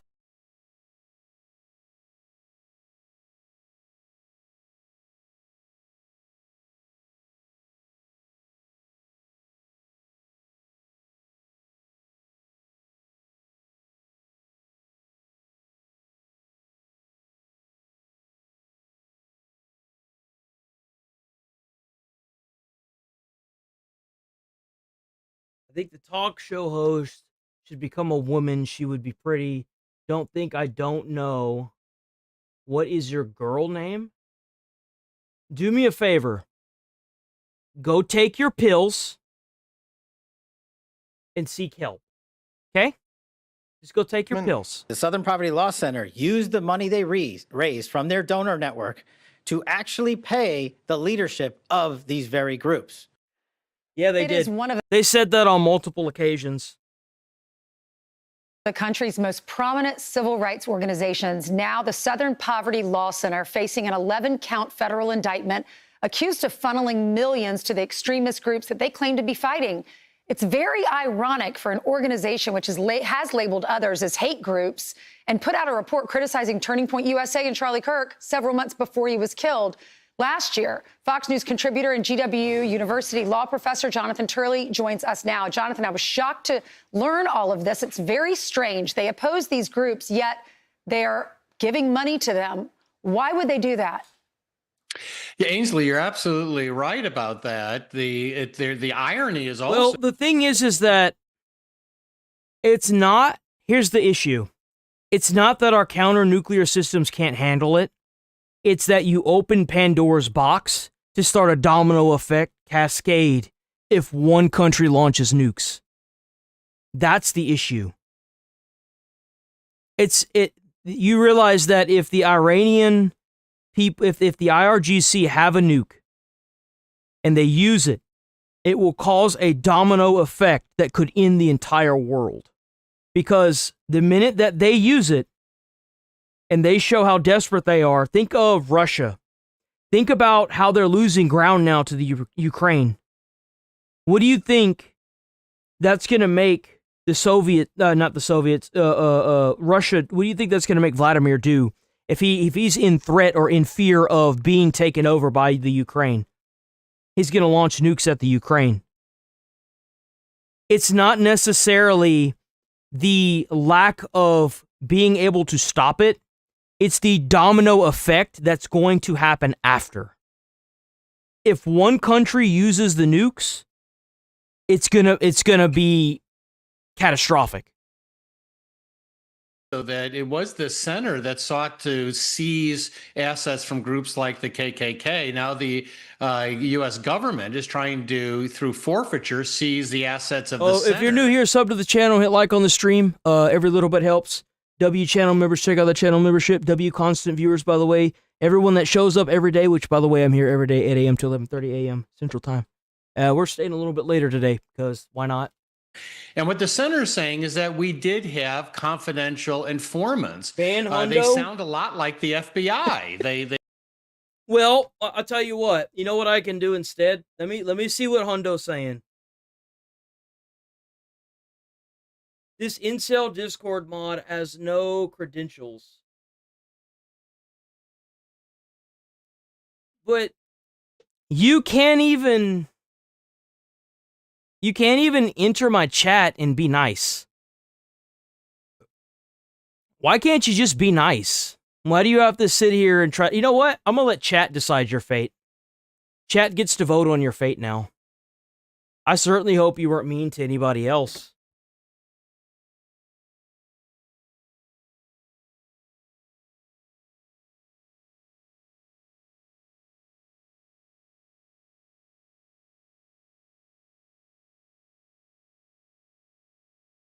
Oh!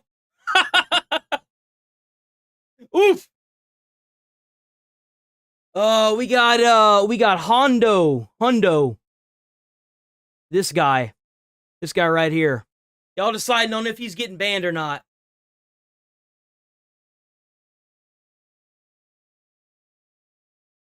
I love how no matter how much bigger I make the box, the wording doesn't get any bigger. Who the hell decided that? Who thought this was a good idea?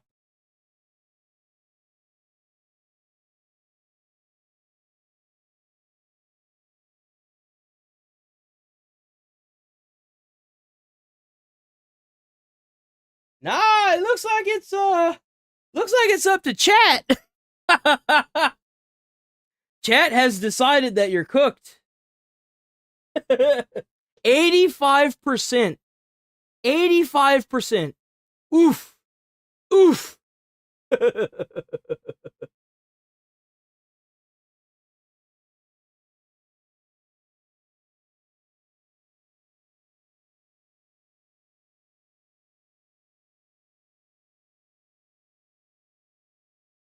Damn.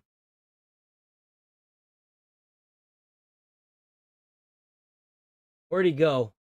I want to make sure that it worked. Is that it? Yeah, there it is. Okay. It worked. They said, we ran all of these confidential informants and they gave us evidence and we passed that evidence along to state and federal law enforcement. He'll come back and you know what it'll be for me? It'll be more content to run a poll on him and then get him banned. If you like what you see, sub to the channel, hit like on the stream. We're here every single day, 8 a.m. to 11:30 a.m. Central Time. Every single day, all 7 days, sitting here talking trash, banning people for fun. To see a non-law enforcement organization conduct these types of clandestine operations. It's that Slipknot, man. You've been going for a little bit, huh? Of using some of these paid individuals to remove material. He was deported. We sent him to the Leering Center, boys. Bro's gonna go get re-educated. He might be able to re-enter the gene pool soon. These headquarters. One of the things that I thought was striking about the indictment is that some of these extreme groups could conceivably sue the center for the removal of that type of material and for trespass. Right. Yeah, we're showing examples. That first one, the 1 million to National. I'm not surprised that they're operating out of schools and hospitals. They're a terrorist organization that's more than willing to march people around infrastructure to get them killed. Oh, wait, they did that. Yeah, no surprise that they're using people as human meat shields. I mean, they lowered the age in which to join the military to 12. These people don't care. They're ready to win this war even by throwing like children in the way of bullets as meat shields. These people are terrorists, and Trump was trying to make a deal with them, and it's disgusting. It is. We got to wipe the IRGC off the face of the planet. Like, seriously. Neo-Nazi group. This is alleging that they paid $1 million to someone to break into their facilities and steal boxes of their documents. Another example is Charlottesville. The Southern Poverty Law Center accused of secretly paying an informant with donor funds. Donors are paying for this, who helped plan the 2017 Unite the Right rally in Charlottesville. This informant, Jonathan, allegedly attended the rally, helped coordinate transportation for attendees, and was paid $270,000 exactly. Why would it change? 2015 and 2023. So instead of dismantling it, they were helping to finance it. Here is the acting attorney general. I want to say I can't believe it, but I mean, how many protests have I covered on this channel where I talk about them being paid in some way, shape, or form? Not all of them, but there are people that are organizing these that are absolutely getting paid by sketchy individuals. Absolutely. You realize, I want y'all to let this sink in. Do you realize that we are paying school teachers that are getting paid to protest with kids that are being marched out of schools because of a falsely spun narrative? And our taxpayer dollars are subsidizing the whole damn thing. This has to change. It has to change. It has to. Blanche on with Laura last night. And these people need to go to jail. They need to go to jail. Where are the incarcerations? Where are the people going to jail? Oh, we found all this information. Great. Who's going to jail for this? They didn't even say the names. I want names. Why are they constantly doing this? During the This is the most transparent, untransparent shit I've ever seen. This is so annoying. Who did they pay? administration, and then who paid mysteriously them? closed. I really don't have any information about why it was closed. And then we started again last year. The FBI did, working with the U.S. Attorney in Alabama, and it's extraordinarily egregious. You just talked about it, but imagine a donor to the SPLC if they were told, by the way, we're going to give the money you're giving us to the Ku Klux Klan. Okay, like it's in some cases over $1 million. And that's garbage, by the way. The first responders, the police need to be. First off, the police need full reform when it comes to taxpayer dollars. They need more taxpayer money.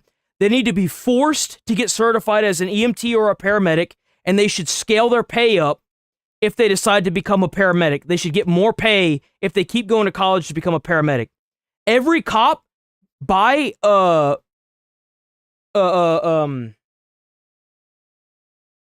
standard operating procedure or law should be an EMT. There should not be a single police officer on the force that isn't a paid police officer EMT. If firefighters can do it, y'all can do it too. There is no excuse for this. If you have to shoot somebody, you need to be able to render aid to them.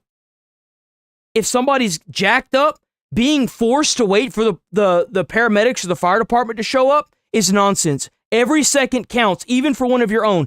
Like that cop that got ran over on the motorcycle, every second counts. They need more money, more funding, bigger shields, so that way if they get shot in the knee, they don't open up the rest of the police squad to fire. And that little fucking shield that they huddle all behind, that's not gonna do anything. Oh, but it's not supposed to be for extended fire. It doesn't have to be. You know why?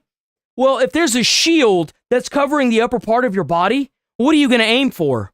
You're gonna aim for the damn legs, bro. Oh, well, the guy in front just dropped to the ground, leaving the rest of them behind. That guy wide open. What? Jeez, man. Even the Spartans could get that right. So why was the case mysteriously closed, Jonathan? Yeah, Ainsley, I thought that was the most interesting part of the interview as well. You know, this center they need to go to and they need to do what the fire departments are doing. Every morning, whenever I got to my station, we did mandatory morning training. We showed that we could take we could undo the hose, immediately go and squirt the water. We could put the deck gun together. We could hook up to the fire hydrant in a reasonable time. Like, they need mandatory training every single morning. They need to brush up on something new. There is no reason these police are struggling, and first responders and teachers are teachers are the future of our nation. They need to be able to live on a livable wage. It is absolutely ridiculous that we are sending billions of dollars to foreign countries from fraud and systems, but we have teachers that don't even have the ability to get a damn house. It's ridiculous. Controversial for years. In addition to criticizing Turning Point after the assassination of Charlie Kirk, the center has also targeted groups like Focus on the Family because of their religious views and what they've said about LGBT values. So the group itself has sort of drifted from its original and legendary purpose in litigating against segregation and things of that kind. It has become you have to remember that Obama was a Democrat. And Obama's policies on the border were just as strong as Trump. Like it's insane. It's insane how much that party has shifted. Blatantly political organization, in my view. So that termination by the Biden administration was not surprising in the political sense, but it is concerning. Now, having said that, this is going to be a challenge for the administration. There are significant serial arson. There's a serial arsonist? Is there? Is there a serial arsonist?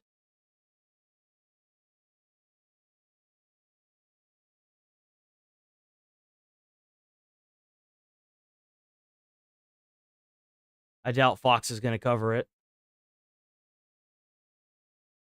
There's a chance that Charlie might have. I haven't seen anything of the serial arsonist.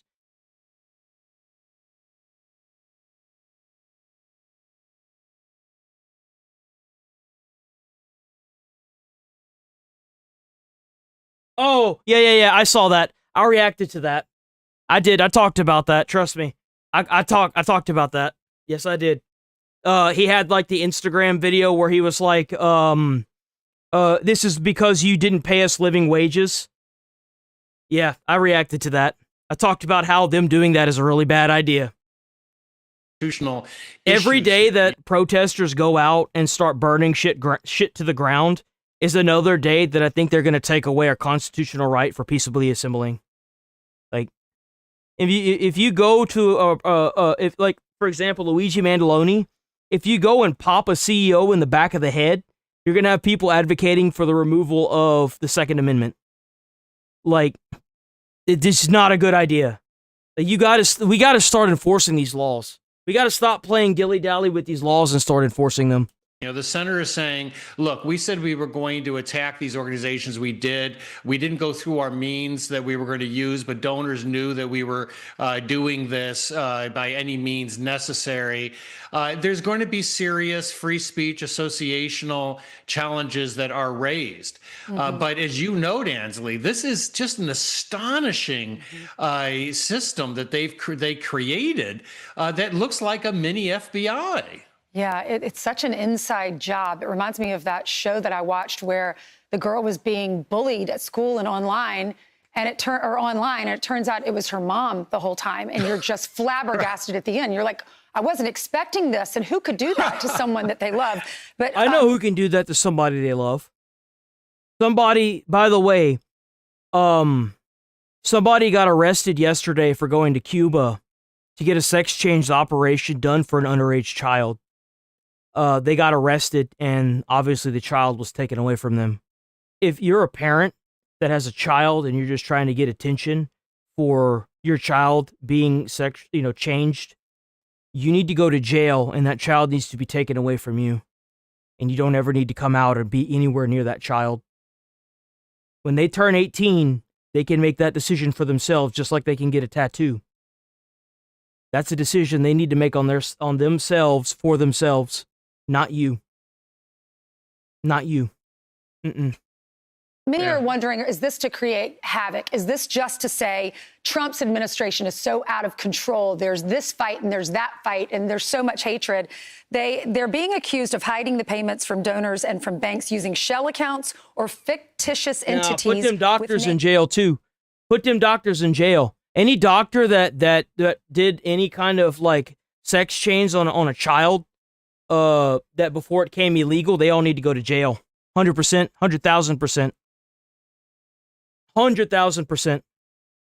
You need to be charged and you need to be sent to jail. Come up with some laws. I don't care. Put them in jail forever. Because that operation, just giving them puberty blockers, it messes their body up for the rest of their lives. Absolutely not. Nope.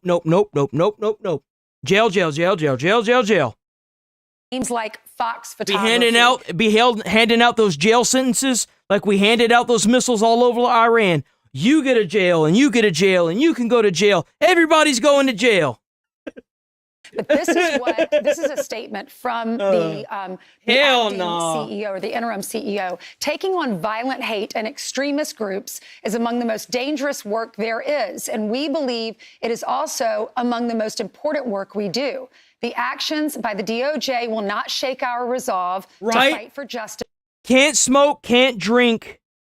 And you know what's even crazier? In Texas, you can't even buy cigarettes until you turn 21 now. You have to be 21 to buy cigarettes in the state of Texas.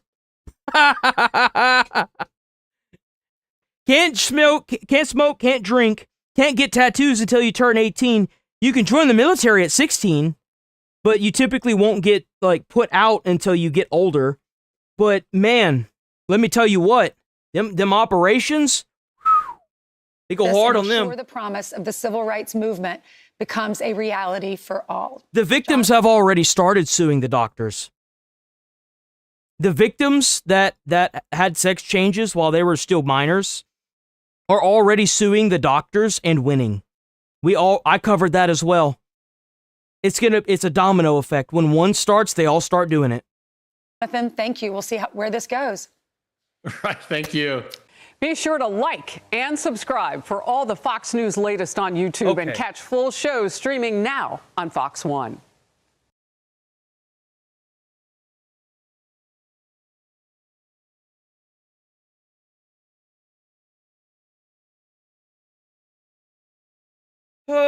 Feds bust international. Bro. Why do they keep trying to take our cars, man? This is the second bust they've done where they try to take our damn cars. Stop trying to take our shit.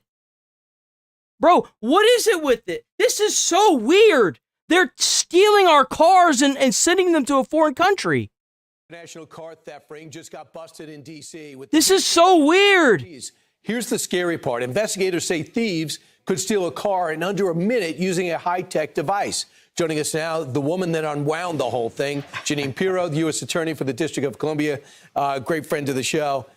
Judge, how did you do it? And tell us what they're up to now. They're not smashing windows anymore. No, you know what? They don't need keys and they don't need hot wiring. There's no drama. And they've got something called an autel, which, by the way, needs to be regulated by the industry. That is a very simple device that literally rewrites the brain of the vehicle. So in the dark of night, these guys in Pennsylvania, Maryland, Washington, D.C., they use this autel. They rewrite the brain of the vehicle. The vehicle is then taken to a cooling off zone in one place in the Marriott in Pennsylvania and in another place in the Navy Yard in D.C. where they change the VIN, they change they strip the VIN and they change the license plate, and then they transport them to ports in Savannah, Georgia, and these cars are then transported to Africa, and they put. What the fuck? Of all places, Africa? What the heck? Dude, this is so weird. So, like, I'm blown away that it's Africa. Why Africa? That's so random.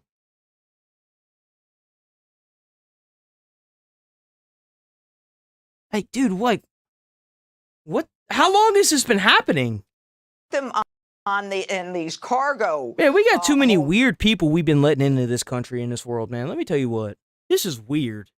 Where they label the holder furniture so that it doesn't get the scrutiny that it would normally get if it were labeled vehicles.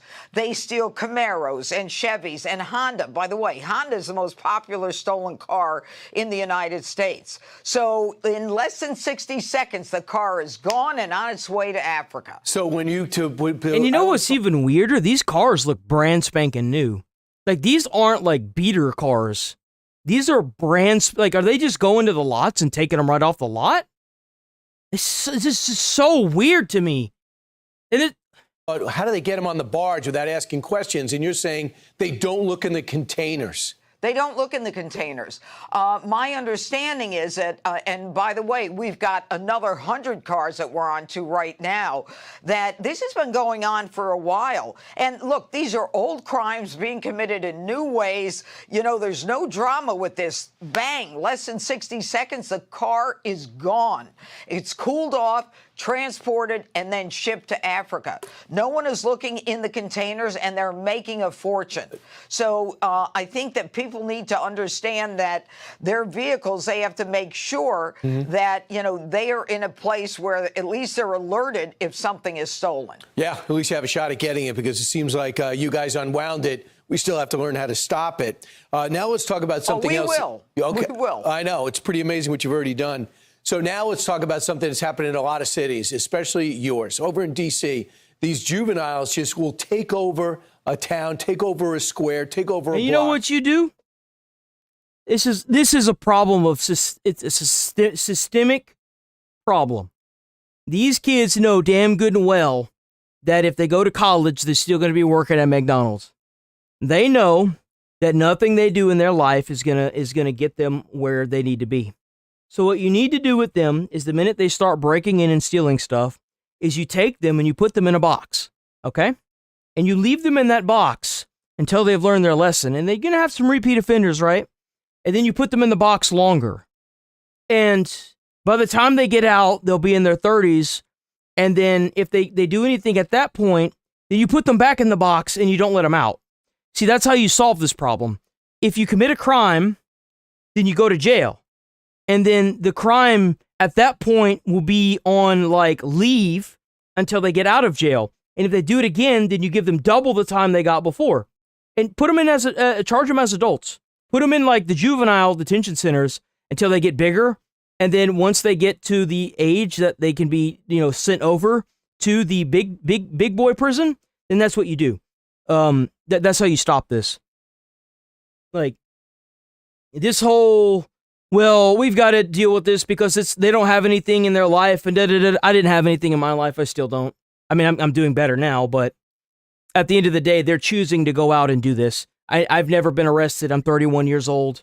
I've been raised dirt poor my entire life. Grew up with no electricity, no nothing. Didn't have water most of the time. There's no excuse for this. I've gotten into fist fights for refusing to take drugs. Like, there's no excuse for this. I'm sorry, there isn't. I don't see an excuse. I just don't.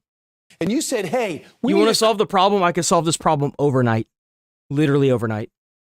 Curfew for these kids. If parents are going to crack down, give law enforcement the power to crack down. Where are we at with a permanent juvenile curfew? The problem is, Brian, that there has been a curfew. It has to be reinstated. But the D.C. Council, which has been missing in action as it relates to crime, especially juvenile crime in the district, is refusing to act. They just keep moving things forward. Mayor Bowser. You know what you do? You send the National Guard back to D.C.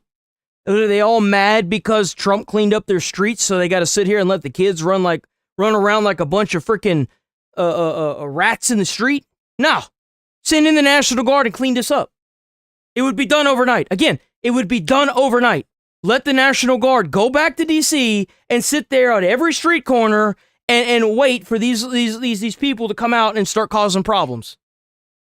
How you gonna break into a Sears and start whapping people with a damn pole? This doesn't make any sense to me. This is crazy. And I have been arguing that it's time to have the ability to... I never would have done some shit like this. You know why? My mom would have killed me. She wouldn't have beat me. She already did that. She'd have killed me. She would have literally killed me. Like, you can tell that the parents are not very active in these kids' lives. And they're using every excuse they can to sit here and do this nonsense. Hell no. Hell no. Because what happens, Brian, is these teens go on social media and they'll say meet up in 2 hours. This right here, this is a perfect example of why you shouldn't do these things. If you sit there and throw firebombs at a Tesla car, and you don't lock them up, they're just going to start taking rights away. If you sit here and you get on social media as a minor and you got all these people gassing you up to go out and do this, what you think's going to happen to the kid's ability to get on the internet? Online ID. You sit there and you keep bringing guns to protests that inevitably lead to police officers' deaths. What do you think's going to happen to the Second Amendment? They're going to take that away too. That's what's going to happen. If you violently protest, they're going to take away your right to peaceably assemble. What are we doing? What are we doing? Hey, this is being allowed to happen, by the way. They are allowing this to happen by not sending in the police to break this up. By not enforcing it, you run even a higher risk of your rights being taken away. Where we don't know about it, and the curfew is maybe 11 or midnight to 6, and the police need to be able to go there and stop these curfews. Let me tell you what's got to happen here. What's got to happen is we've got to start getting the parents involved in this. Parents are responsible for their kids. The government is not. There is robbery and assaults and all kinds of crimes being committed, and parents need to understand. Enforce the law. Even if you're Enforce the law.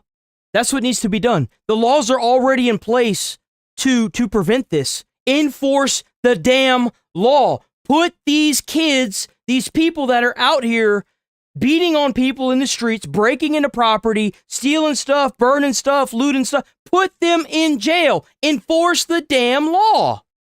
A kid wants to go to one of these teen takeovers or meetings or social events, that they can become the victim of a crime. My focus right now and my thought is we can start going after these parents in juvenile court. So when you arrest these kids as part of a teen takeover and it goes to the juvenile court, you bring the parents in, you sanction them, you make them a part of a parental counseling program. I was a family court judge for a minute, and I know that you've got persons in need of supervision. You can mandate the parents be a part of.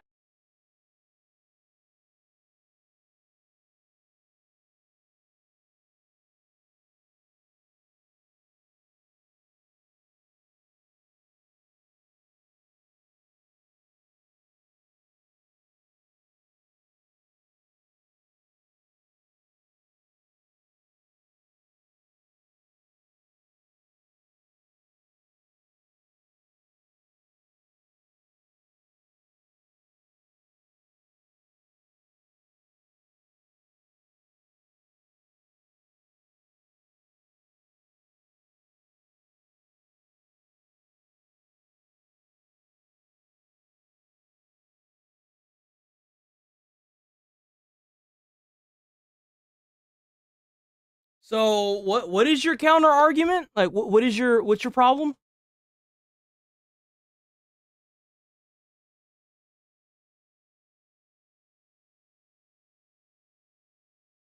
Maybe you should learn how to type in a non-vulgar statement. YouTube's just gonna keep holding your stuff for review. So what's your problem?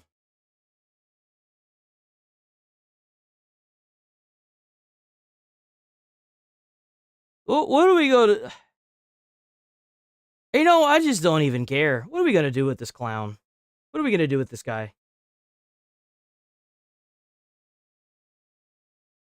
Watch, there's gonna be somebody that's like, oh, you're banning people?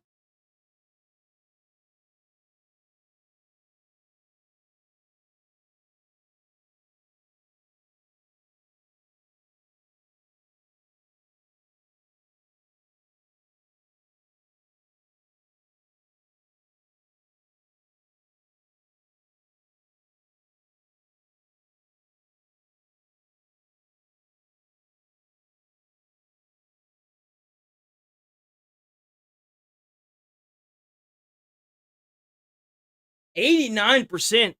Bro, you're so cooked, it's not even funny, dude. Polls at 89%. I mean, feel free to say something that's not an insult, but I don't think it's going to help your case. And fourth, of a very emotionally regulated individual, LMFAO. Yep. Keep attacking me instead of the insult. That'll totally help your cause, by the way. I think you're done, bro. 92%. That's the highest I've seen so far. It's funny that we can see in active time what you talking does. 92%. Damn, bro. You are just gone. Just gone. Cooked. Done. Out of here. Done. See you, loser. Completely annihilated by the chat. You made more people dislike what you were saying than vice versa. Like, holy crap. That is a piece that is missing. The Mayor Bowser, that was a blowout, boys. In D.C., and we have worked together since I got here. 8%. 8% said no. Doing everything she can. But the D.C. Council, I mean, they'll take a break. When the kids are on vacation. We know what's going to happen. We know how it's going to happen. And parents need to be involved. It's their job. Yeah, that's right. He has to fight crime on the streets now. I understand. That's good. And you know what? That's a great idea. And I think Chicago and New York has got a huge problem like that, too. Judge, thanks so much. Always great to see you. That is true. I bet one of his own votes, one of those votes was his own, so. You too. Be sure to like and subscribe for all the Fox News latest on YouTube and catch full shows streaming now. Yo, W Fox, WS McGold, W Chat. Y'all have been going freaking hog wild up in here, And I'm happy to be here, and I'm happy to have y'all here every day. By the way, if you're new here, sub to the channel 8 a.m. to 11:30 a.m. Central Time, Monday all the way to Sunday, all the way to Sunday, all 7 days. Here talking mess and making fun of people. I haven't done a body cam in a little bit. I'm gonna do a body cam tomorrow. I gotta do a body cam. I gotta do a body cam for the next 2 days at least. Today's Thursday, so yeah. So no fish stream today. I think what we'll do is a fish stream on Mondays, Wednesdays, and Fridays. So that way I can get it in at least three days out of the week. You know, a nice little calm after the stream. It's mostly because I've been falling behind a lot on the stuff. So I think what I'll do is on Tuesdays and Thursdays, I'll just stream for a little bit longer. And on Saturday and Sunday, we'll just run like a normal stream. W cheater chatters, W members. Oh, don't know. Yeah, let's go chat. W $5. W $5. Let's go, boys and ladies. Let me see. Let me get the music going. Let me get that music going, bro. I gotta get some beats in the backdrop. Even when you feel no. Yeah, we'll do that one. That one not too bad. Now, you know what? You know what we haven't done in a while? Hold on. Where's it at?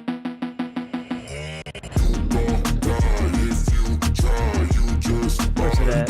Statement? Yeah, we haven't done that one in a while. Okay. Alright, boys. Y'all stay safe out there. Stay friendly. No fish stream today. I'm gonna roll up out of here because I gotta start editing. I'm already behind. I'm already behind. Having a ton of fun. Stay safe out there. Stay away from crazy people. You might catch it. Try to put a smile on someone's face. You might change their whole life for the whole day. You never know. W commenters, when y'all go off and comment on videos and on the streams, and y'all show the support, and y'all like comments on the streams and on the videos and on the shorts and stuff, that helps push everything up through the algorithm. Y'all have been destroying it. W comments, W chatters, W constant viewers, W memberships, W donos, W gifteds.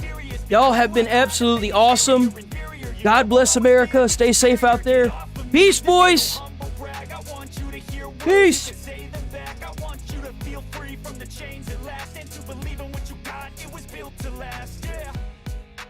Now that I've been put through hell, I never got anyone's help. I had to do it all myself.